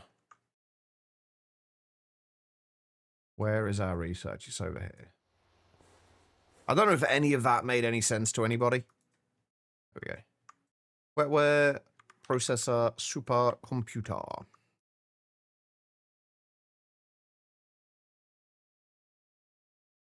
Right, let's try and make one of those. Hey, we should have another trophy as well.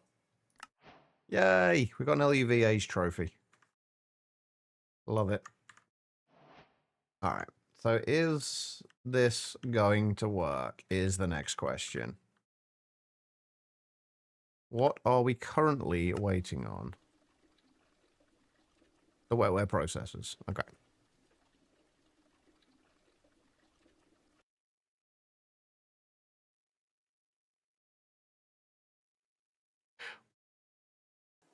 Well, what can happen? There's a good chance this will never happen. But if it does, I kind of need to be prepared for it. Basically, okay, it's working. But if you are using subnetworks to distribute to your assembly line, say you have 2 different recipes that each have 5 items, right? It will try and put one recipe in, and then if that hasn't started before it tries to put the next one in, it'll put 5 items into there, and then it will also put 5 items into the next one, meaning it's got more, like 2 sets of items for 2 different recipes in there, which means that it won't register as an actual recipe, and it won't run anything. It's an issue I've ran into in the past. It's quite infrequent that it happens. But it is possible for it to happen, because I have had the issue in the past. So it just depends on how you have things set up. But priority makes no difference, because these blocking mode doesn't work when you're using subnetworks like this. It will not work. Well, it will under certain circumstances, but not all circumstances. Which means it is an issue that can potentially come up. As like I say, it's an issue I have ran into in the past. Anyway, there we go. Our first wetware supercomputer. But it's just something I like to keep in mind, and then deal with if I run into it, and make sure I have a plan if I run into it. Well, yeah, I know that's the other way to do it. But even then, that wouldn't make a difference. Blocking mode still won't work if you are you doing yours on a like how are you distributing the items to your assembly line? I don't go in there. How are you distributing your items from the pattern provider to the assembly line?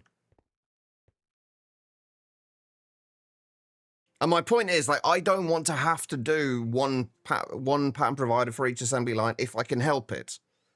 Like, I'm not going to do that unless I have to, because it just means if you end up with, say, 9 assembly lines, you've just got to duplicate all the patterns 9 times. And it's just a pain in the ass to do. Whereas if you just use pattern peer-to-peers, it's fine. But how are you distributing from the pattern providers to the assembly line inputs? Like, what are you using for that?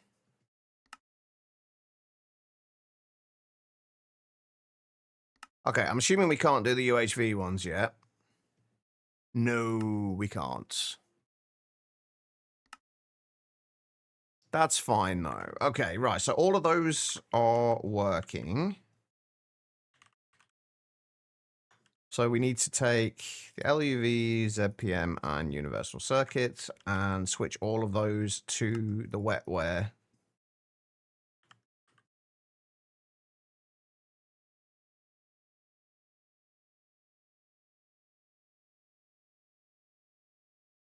You have one, so you have an individual assembly line for each individual item.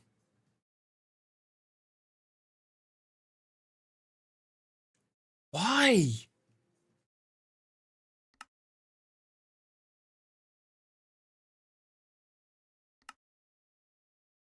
That must take up so much fucking space. Jesus.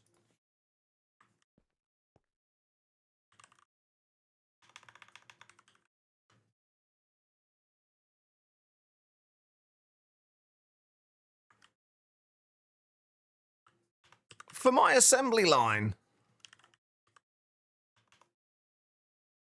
Oh, wait, why are my assembly lines not showing up? Oh, right. I know why. But you have a single pump. Wait, I'm so confused.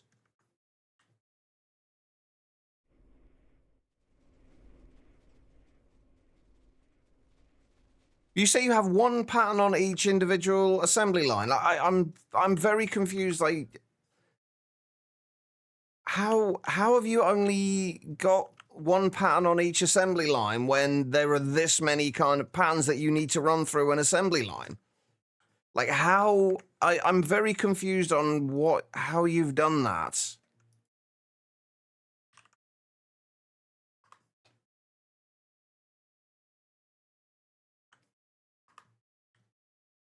How do you only have one pattern? Oh, I see. Running away. You All right, no worries. yellow Quiet. Hopefully bastard. class goes well. I'm very confused as to how you're managing what you're doing. That is very confusing to me. Anyway, right, that is all the wetware stuff that we can do right now done. I guess the next thing we got to start working on is the cryococcus. That's going to be fun. And we actually, before we do that, I'm going to actually start getting these other bits and pieces from the ultimate material being generated.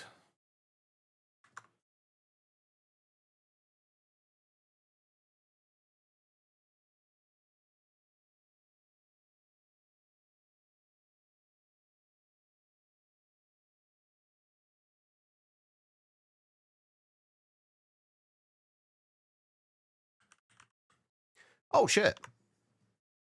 Bacteria and bacterial sludge is going well. Sterilized growth medium we got plenty of now. I'm actually gonna set that to store a little bit more of the sterilized growth medium. I don't know why I'm going over there. I'm gonna actually set that to store 32 buckets of it now that we've actually got a little bit coming in. That way should have plenty for anything we may need it for.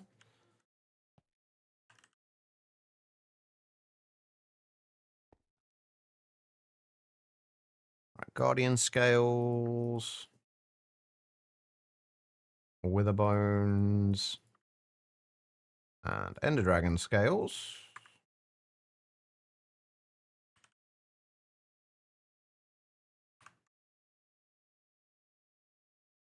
Are these all Moni labs? Yeah.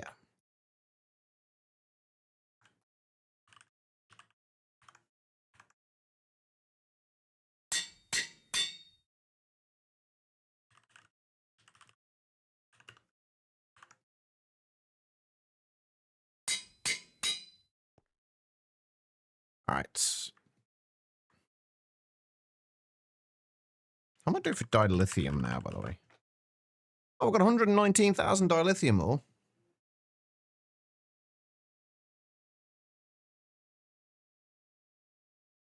Yeah, that's exactly how I've got mine set up. The point is, there are situations where you may run into where because blocking mode will not work in all situations on that. So there is a chance where it can put two different recipes into the assembly line.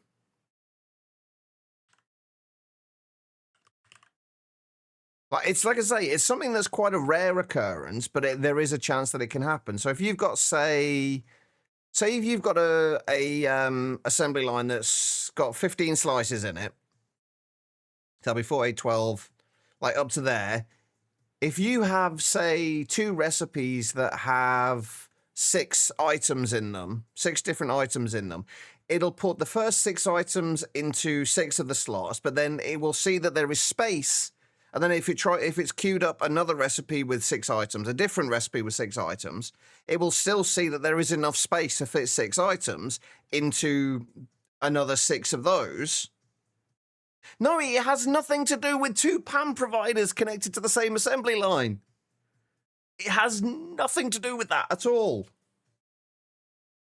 If you have if you have one assembly line, right? Let's just say you have 12 slices in it, right? You have a recipe that has 6 items. For example, I don't actually know if there are any recipes that have 6 items. Say you have like this recipe and this recipe that get queued up at the same time. And you've got 15 potential inputs buses, right? It will put this, it will say it queues up this first. It'll put fill up 6 of the slices with this, but then it will see there's still space. And then it'll put, say, this in as well. That will mean it'll have all the items for this, as well as all the items, I've scrolled the wrong way, all the items for this inside the assembly line at the same time. Therefore, it won't see it as a valid recipe and nothing will run. Do you get what I mean? It's a very niche case scenario, but it can happen. If it queues up if it queues up 2 recipes like this, there is a chance that it will block the whole thing up and it not work. It's probably very rare that it's going to happen, but this is what I like to do, and this is why I don't run into very many problems. No, it's nothing to do with the provider. All the provider does is it tries to feed into the interface. The blocking mode. Do you understand why blocking mode doesn't work in this situation? You understand how blocking mode works, right?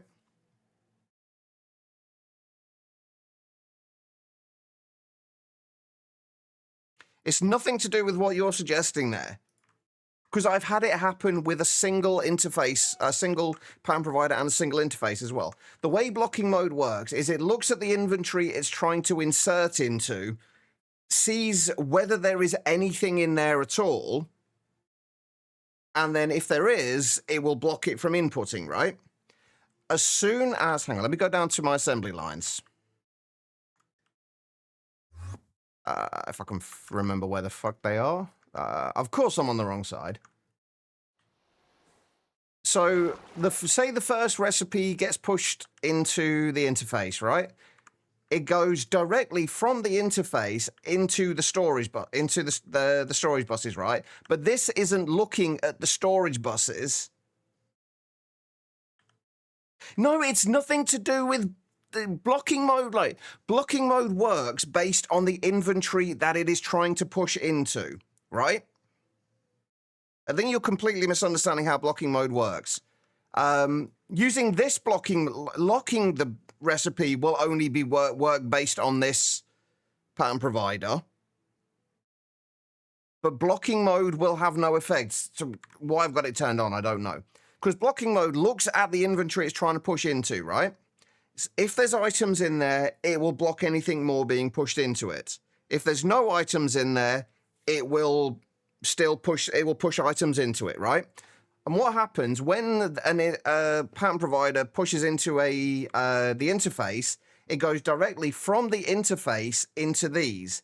Now, the pattern providers aren't looking at these input buses. It's not looking at these to see if there's items in it. It's looking at the interface to see if the interface has items in it.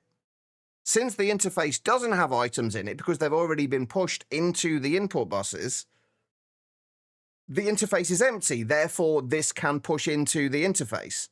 Therefore, it can push two different recipes, even from one pattern provider. Do you get what I mean? Does that make sense?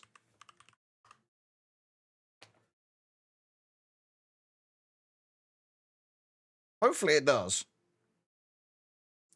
It has nothing to do with being with different sources. Locking the pattern provider works, but works that way because it will lock it until the return item has been returned into that specific pattern provider. But blocking modes doesn't work like that. At least I'm glad it makes sense to somebody. I don't always make the most sense. Right. Okay. We'll just do 2 for each of them, I guess, for this.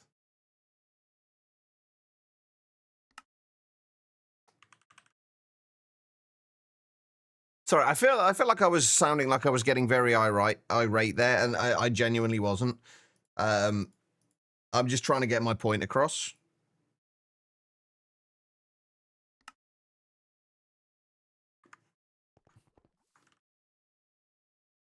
All right. Where am I? And once again, I'm on the wrong side.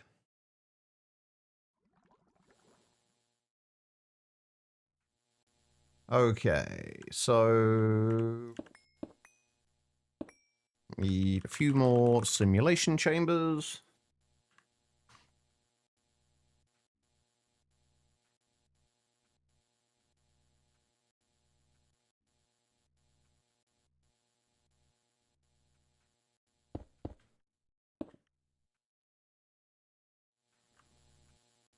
All right, and this, since this is going to be the Guardian scale, this is going to be on channel 2. That's going to need Guardian prediction. Wait, did I? Yeah, I did set those up. Okay, good. All right, so we'll put Guardian and Guardian.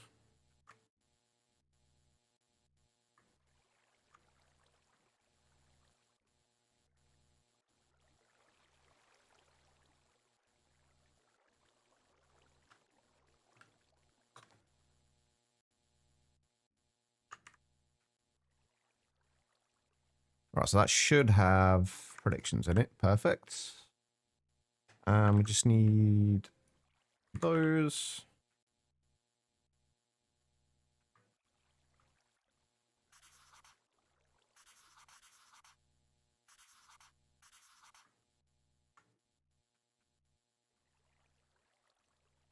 Okay.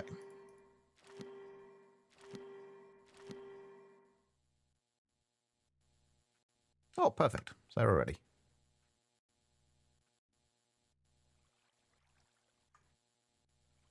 Okay, so that should give us Guardian scales.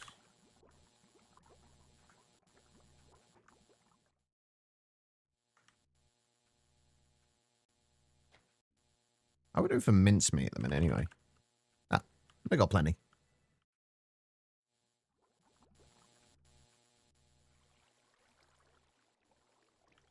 All right, and if we do withers on these ones.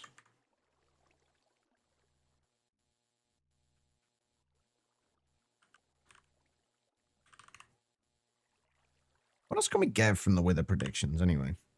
Oh, it's the Wither data. The Wither realm data.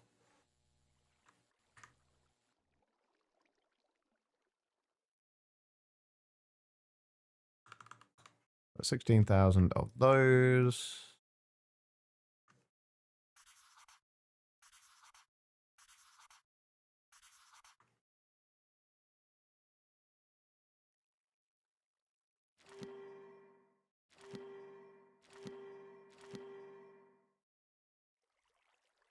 Okay. And now we wait for that.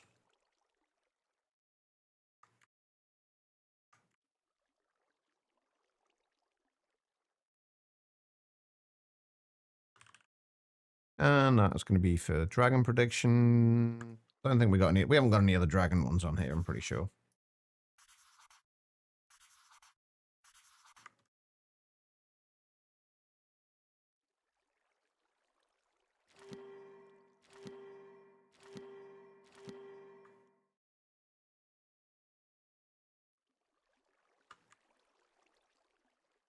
Right. And then this is for Ender Dragon scales. I didn't already have a dragon scale. Oh, I did already have a dragon scale one. Okay, we didn't need that one then. Oh, right, yeah, because we get them from the same place where we get the when we get the dragon eggs. Don't we? Oh, that was pretty quick as well. There we go. With the bone. And now we're just gonna wait for dragon prediction in there, and that should be everything we need for those. And then we've got to start looking at this thing, the discharger. I feel like I've pissed people off with that little rant. I do apologize if I did. Okay. That was actually pretty quick for those.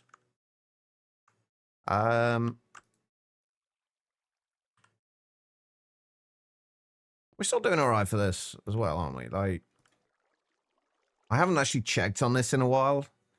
Make sure it's actually still working. What have I got this set to? Yeah, that's fine.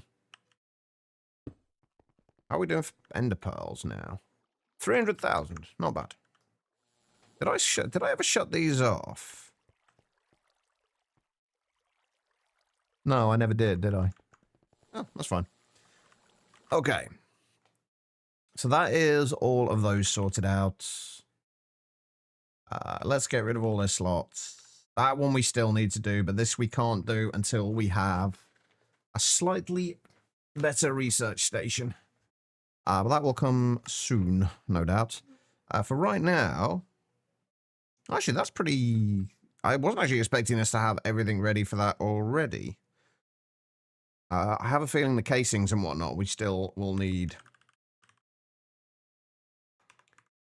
recipes for.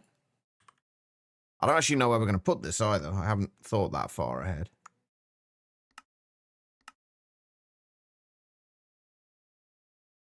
Not pissed off? You surprised at the vehemence of your arguments? No, I was being a little excessive over the top with it, I guess. I get quite passionate about things, especially when people are essentially telling me I'm wrong when I know I'm not. Right, Cryolobus casings. Enthusiastic, that's the one. Exactly. So I've just had a lot of time over the years with people telling me I'm wrong when I'm not, and I get irate about it. Because it happens a lot, unfortunately. I wouldn't mind. I don't mind being if I am wrong. I'm more than happy to be proved wrong.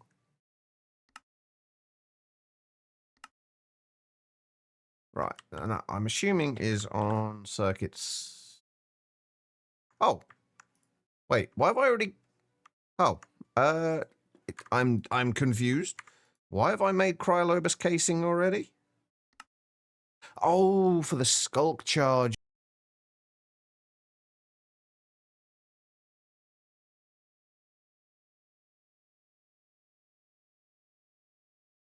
Put that because I don't actually know. Over there, maybe? Somewhere over here? No, that's only, we've only got like 5 blocks of space there available for it. Where the hell am I going to put this? Down here? 1, 2, 3, 4, 5, 6, 7. I guess down here will probably do. I don't know what we need this for.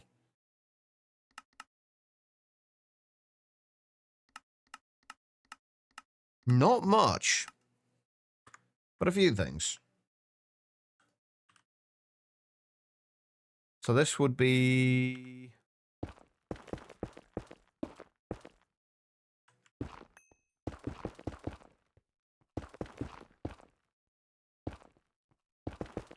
So it would be in that area, which means if I wanted this to stay somewhat reasonable looking, we'd have to move that forwards a bit, but I don't know if I'm particularly bothered about that. At least not yet. We might have reached the point where building has gone out the window. What do we need? 85 cryolobus casings. This might take a little while.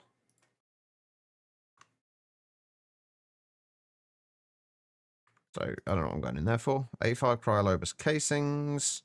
32 non-conducting casings. That's the wrong thing. 32 non-conducting casings. 4 electrolytic cells.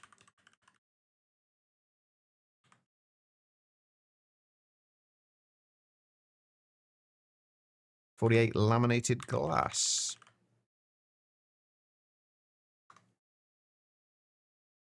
How are you doing anyway, AK?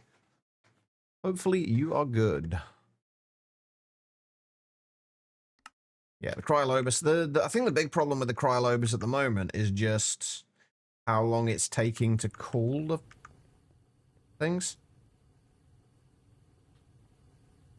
Well, it was actually not as bad as I thought. I was expecting that to be backed up a little bit, but it's not. This is still going though, right? What are you working on right now? 64, well, 128 cryolobus ingots. Right, there's the laminated glass. Oh, I never actually made the discharger itself either, did I? We'll wait till we've done the casings first.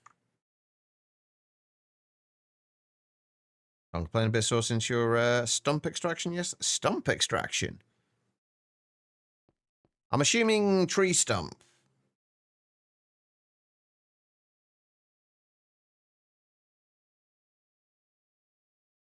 I'm hoping.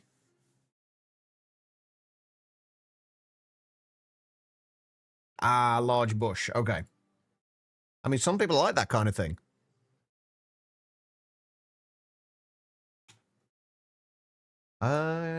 These... Doesn't look like it can have a parallel hatch.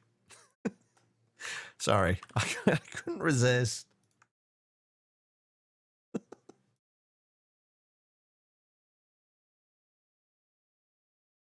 All right, what else does this thing make then? What do we actually need for this? You kind of did. Although I feel like I have to accept some responsibility there.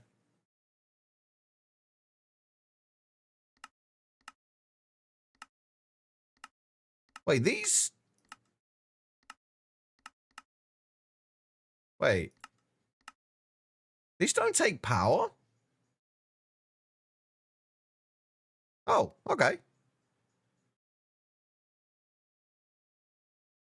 Oh, discharges a massive amount of energy to perform recipes. Interesting. I think it would be quite nice if this actually... Wait, hold on. I'll sculpt biochargers later. It would be nice if this was something that would that actually produced energy as well.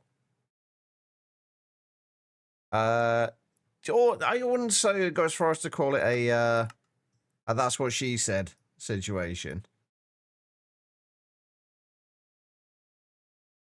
Oh, that's the skull biocharger. I'm looking at the wrong thing, aren't I? Right, so how is this thing put together? Oh, alright, that's nice and easy at least. Wait, it needs, why does it need an energy hatch? It doesn't look like it needs energy. I'm assuming it still needs an energy hatch in there.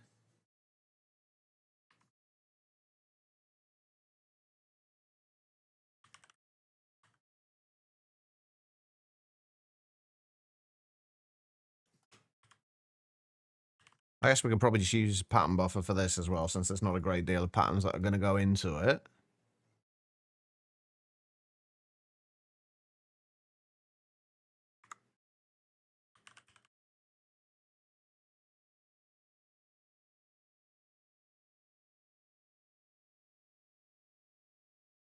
But the thing is, though, none of the recipes take energy. They just have a duration. But that's what I'm saying. Like, it would be interesting if this was something that actually produced energy, since it's apparently discharging energy from within items. If it actually produced energy, that would kind of make some kind of sense. Sort of. How many we went on? 20 more of these.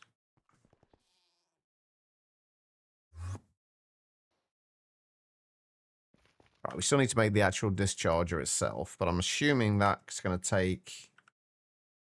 Oh, no, actually, I was expecting it to take the casings, which is why I was waiting for them to finish, but... So I didn't want to use the casings I needed to craft to actually put this thing together.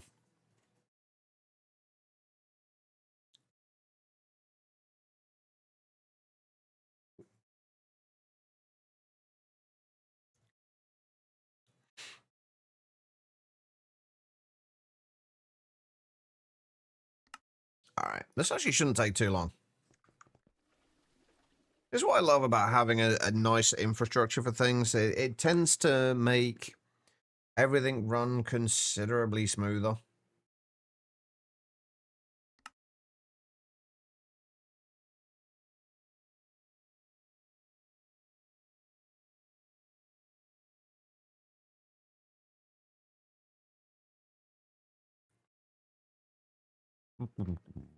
Come on.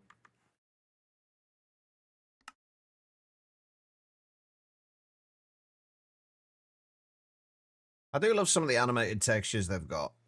Even if ones like the wetware ones are a little disconcerting. How do you make the how's the dischargement core made again? What was the recipe for that? Ah, I was like, okay.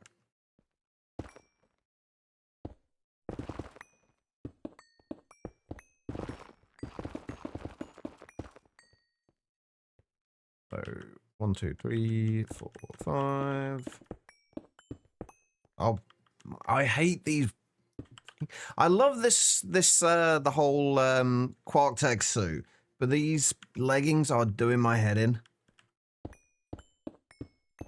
Like, you accidentally press forward twice in quick succession, and you just suddenly propel yourself into fucking Narnia.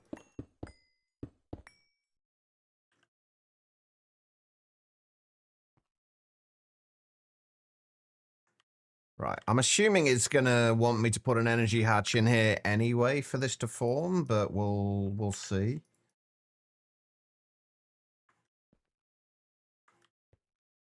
But for right now, if I put a pattern buffer there, and the output bus, I'll do that on the same side, I guess.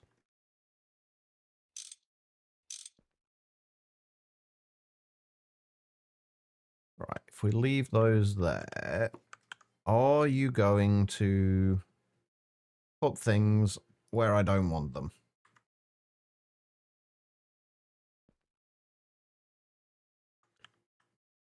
Yes.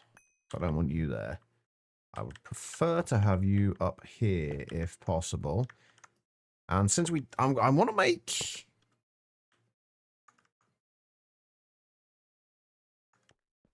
Yeah, I figured that probably wasn't going to work. Right, hold on.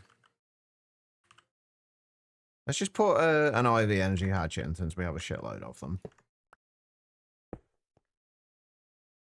Now that doesn't form either. Does the maintenance hatch...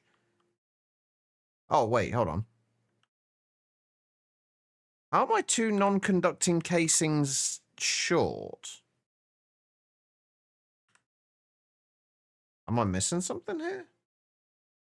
It says 32. I had 32.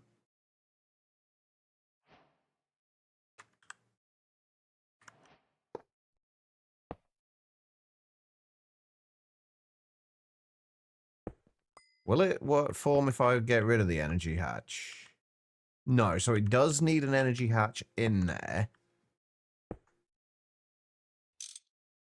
I wonder if that's just a requirement for... Actually, I don't think I'm going to do this with a pattern buffer. I think I'm going to do it with a input bus.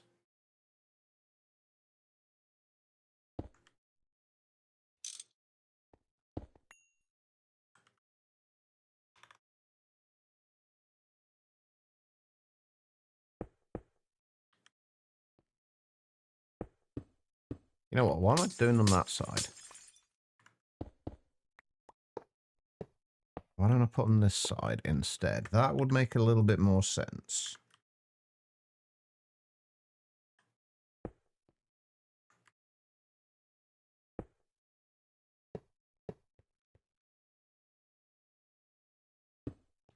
And we just got to do that.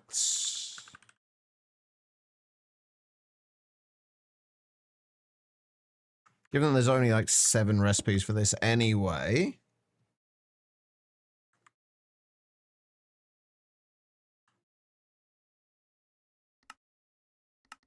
No point in having a extended pattern buffer. Right, so what do we actually need for this? Oh, hold on, let's rename this as well.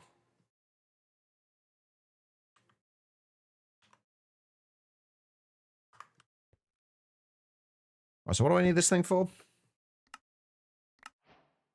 We need it for making cryococcus. Cryococcus, we need 5 cryolobus, 5 blocks of cryolobus, 4 bathyl cores, and 2 warden hearts. Let's just get these together.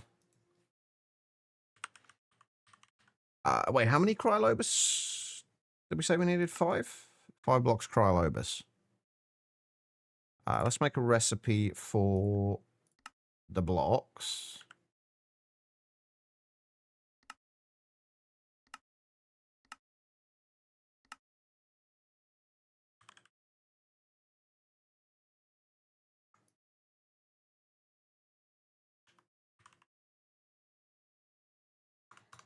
Right, 5 blocks cryolobus.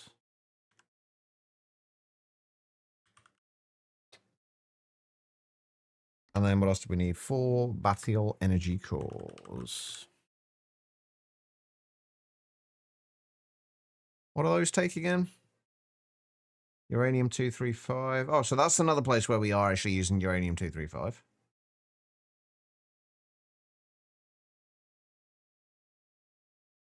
Actually, not that bad. Okay. So we'll get this stuff together, and then we'll make sure this works as expected.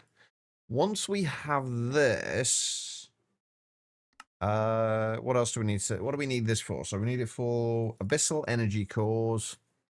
We need blocks of cryococcus, empowered Restonia, Einsteinium, which we haven't done yet. We can only get that from microminers, I believe. And then more bathyl energy cores. We're going to need a lot of those, it seems. It's also used for the quantum fluxed Eternium heavy plating, which is Krypton, cryococcus plates, flux infused plating, and quantum flux. That's actually not too bad. And we need that, it seems, for the tier 9 microminer. Except we also apparently need... Okay, so we're going to have to do... expand our research setup. I think that's going to be what we do tomorrow. Because we can't get to the tier 9 microminer until we have the tier 9 circuits. I.e. UHV circuits. In order to get those, we need better research. Okay, we've got our 5 blocks of Cryolobus. What is taking the time with the Bathiol? Oh, it's going to be the Cryolobus that's the... This is what's going to slow us down. I think I need to actually make the Cryolobus passive.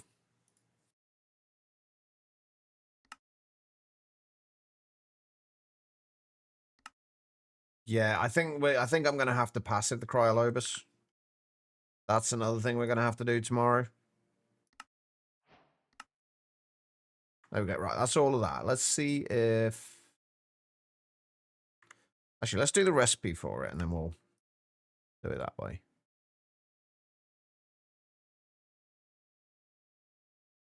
All right, there we go.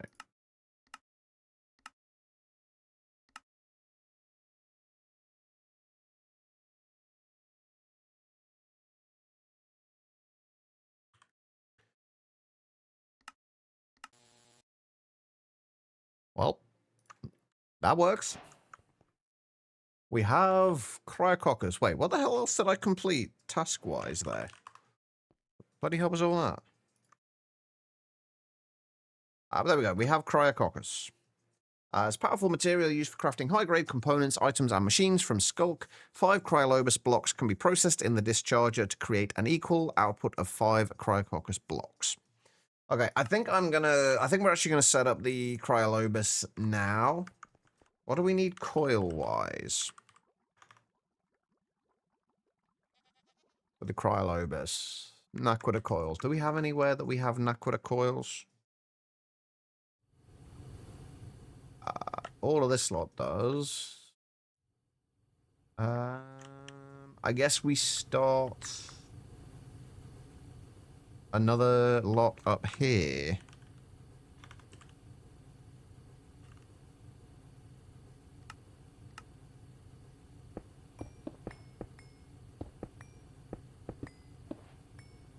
Five hours, 5 minutes, 5 seconds later, just waiting for the last cell.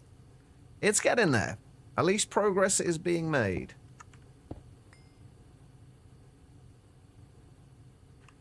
Right, we need a maintenance hatch. What else do we need for this? Input hatch. Input bus.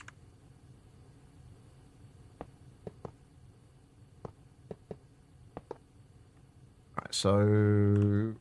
Wait, what do we need energy hatch-wise for this? LUV.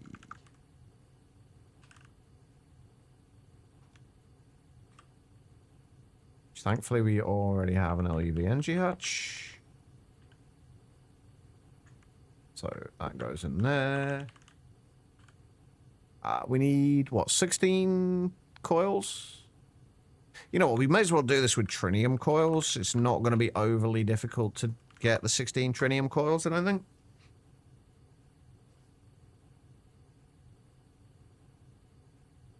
Almost there, then. Not long to go.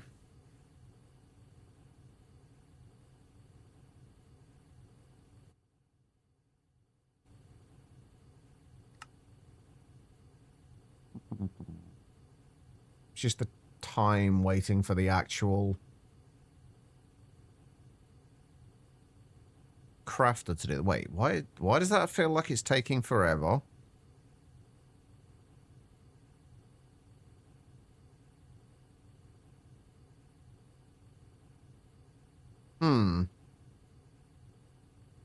That's concerning.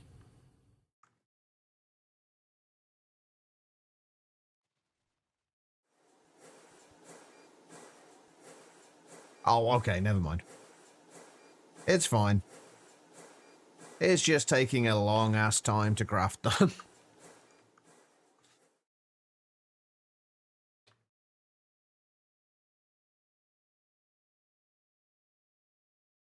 Right, we're on the wrong side. Copper's done. GG. Okay, so while we're waiting...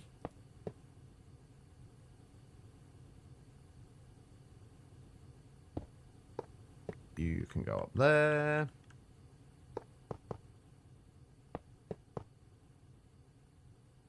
Muffler hatch.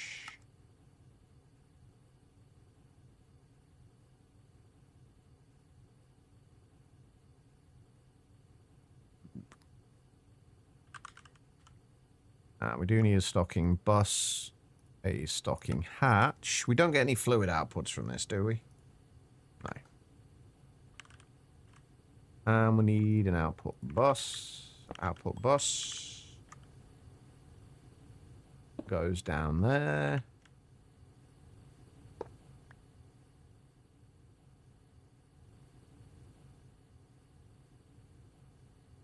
Actually, I'll put the stocking hatch on that side just because... Why is the muff... Oh, the muffler hatch is taking so long because we're waiting on the tritium coils, isn't it?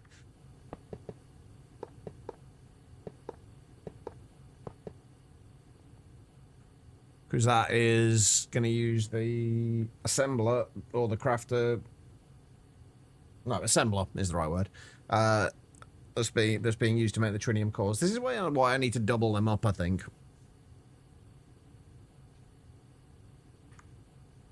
I'm just being incredibly lazy.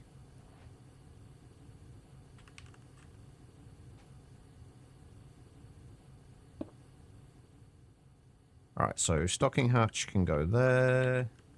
Stocking bus. There we go.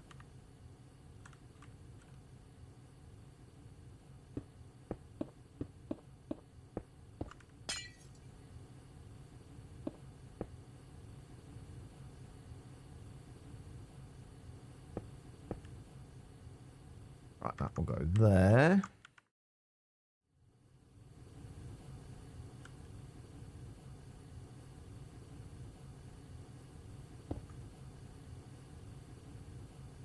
Right, if we keep this, we don't want to do too much of it, so we just keep it at 1,000 for now. I think that should be fine.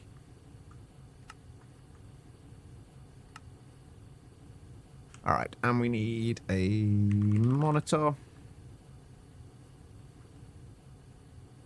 Put on there.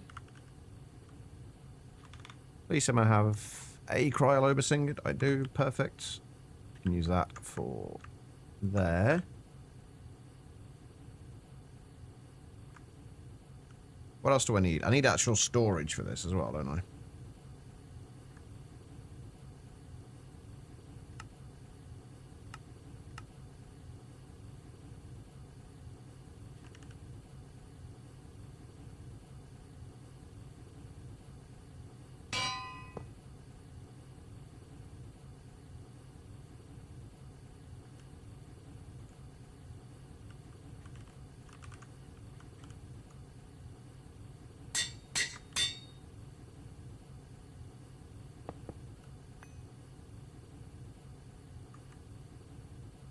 Get rid of those. Right, and then we just need to output gene to here.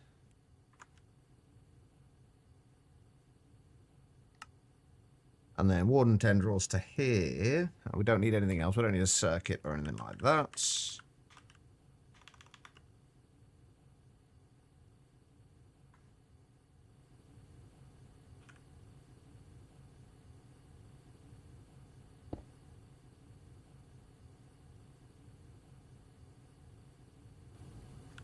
There we go. We have cryolobus being made. That's not what we need. I need a shitload more cable anchors, which means I need to make another quartz knife.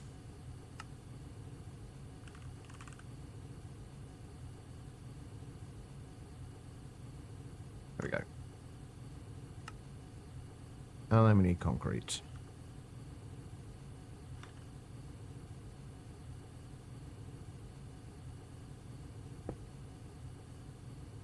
There goes 90 seconds per ingot. No, it's 90 seconds for 2 ingots, so 45 seconds per ingot. That's not too bad. And then obviously, if we need more than we have in stock, we'll just make it in the rotary hearth furnace. All right, so that's Cryolobus passived. What else do we need from there? The Quintessence Infuser expects any parallel control hatch, parallelizing up to 4096 with the best hatch. Okay, that's great. But what do we need this for? Oh, basically a multi-block soul binder. Okay, we'll need that later. Not just yet. Soon, but not just yet. Okay, I guess the next thing we're going to have to do, and I think we're going to have to wait till tomorrow to do this, is going to have to be this, the advanced HPCAs. Once you scan and make your first UV circuits and ZPM field generators, you can upgrade your HPCA computing components to advanced components. These produce 16 CW each and require 4 cooling each. With them, you can upgrade a single HPCA to produce 32 CW total, enough for basic UV components, and the network switch, which will allow you to go higher. That's so basically we need those. I can't remember the coolers. Yeah, so the advanced coolers give 4 cooling and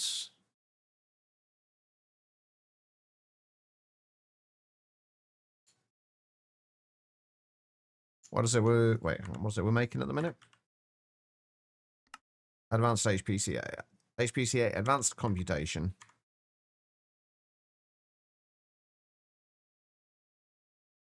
Yeah, so they require up to 4 cooling and those provide 2. So you need 2 of those to 1 of those. Wait, can't you get 48 in one then? Haven't you got 9 slots?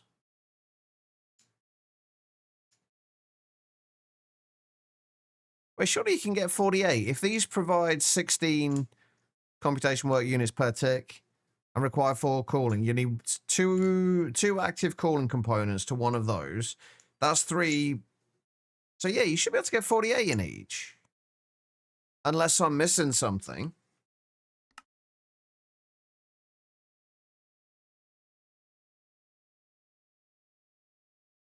Or is it just saying it can produce that? Not necessarily that you you can produce more, but it can produce what you need to make the network switch. Is that what it's saying? Which I'm guessing that is what it's saying. So yeah, the network switch, use route and distribute computation, can combine any number of computation receivers into any number of computation transmitters. Okay. So let's read what the rest of what this says anyway. With them, you can upgrade a single HPCA to produce 32 CW total, enough for basic UV components, and the network switch. The network switch combines any number of computation data reception hatches into any number of computation data transmission hatches. This will be required when the CW requirements of your research station exceed what a single HPCA can provide. Connect the computation data reception hatches to your HPCAs with bridge components. Right, hang on. Connect the computation data exception hatches or reception hatches to your HPCAs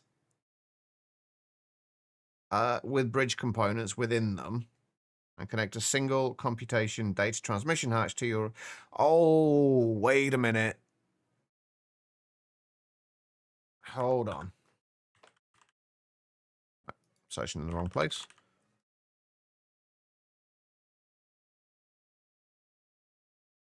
Okay, so you can only get 32 because I'm assuming these take one of the spots in the back of the HPCA.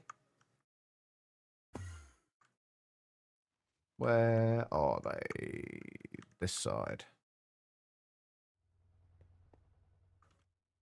Yeah, so you've got 9 slots at the back that can be used for whatever they're needed for. So I'm assuming one of these would have to be replaced with a bridge.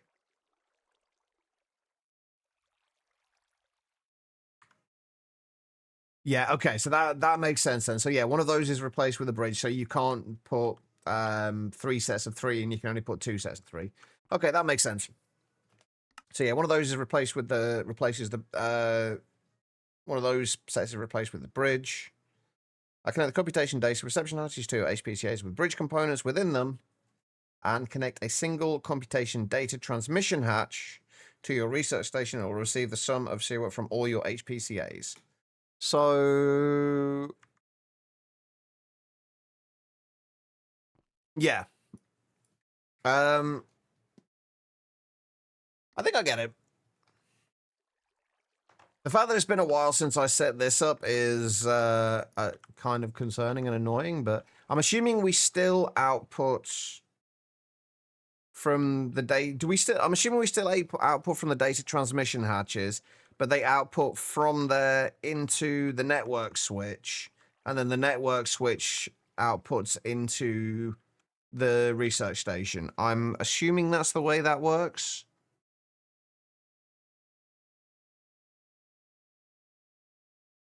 Okay, that's not too bad. That should be very much doable tomorrow. What do we actually need? What can we actually do once we have access to this? Well, Naquita reactors... The large Naquita reactor would be nice. Although I don't think we can get the fuel for that just yet. I'm assuming there's something that's going to be blocking that.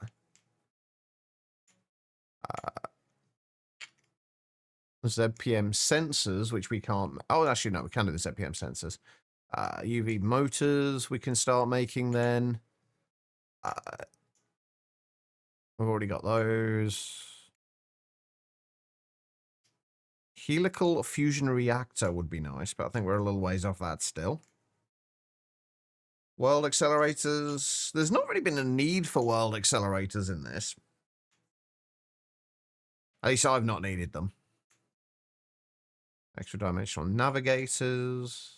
UV pumps.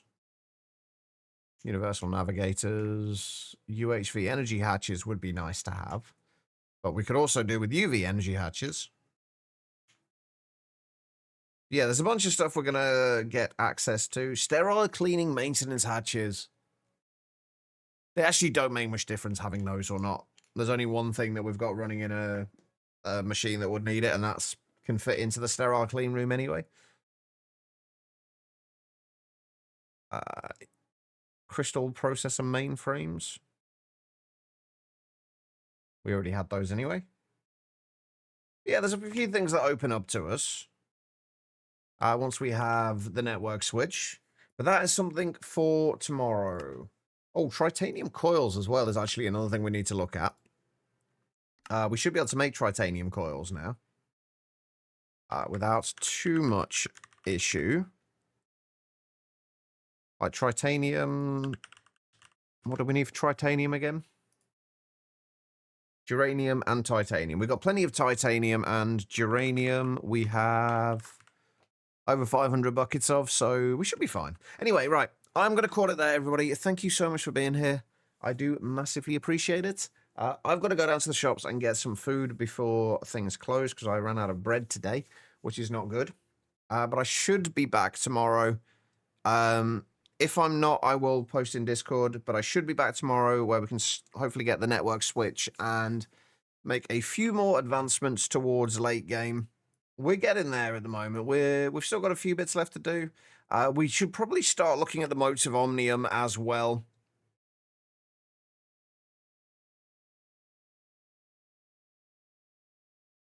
We should start looking at the motes of Omnium as well, because there's a bunch of things we need to make for these that we don't have yet. Things like Einsteinium, but we're going to need that again soon. Anyway, we need to actually make the stabilized like curium, berkelium. Speaking of which, how are we doing for berkelium now?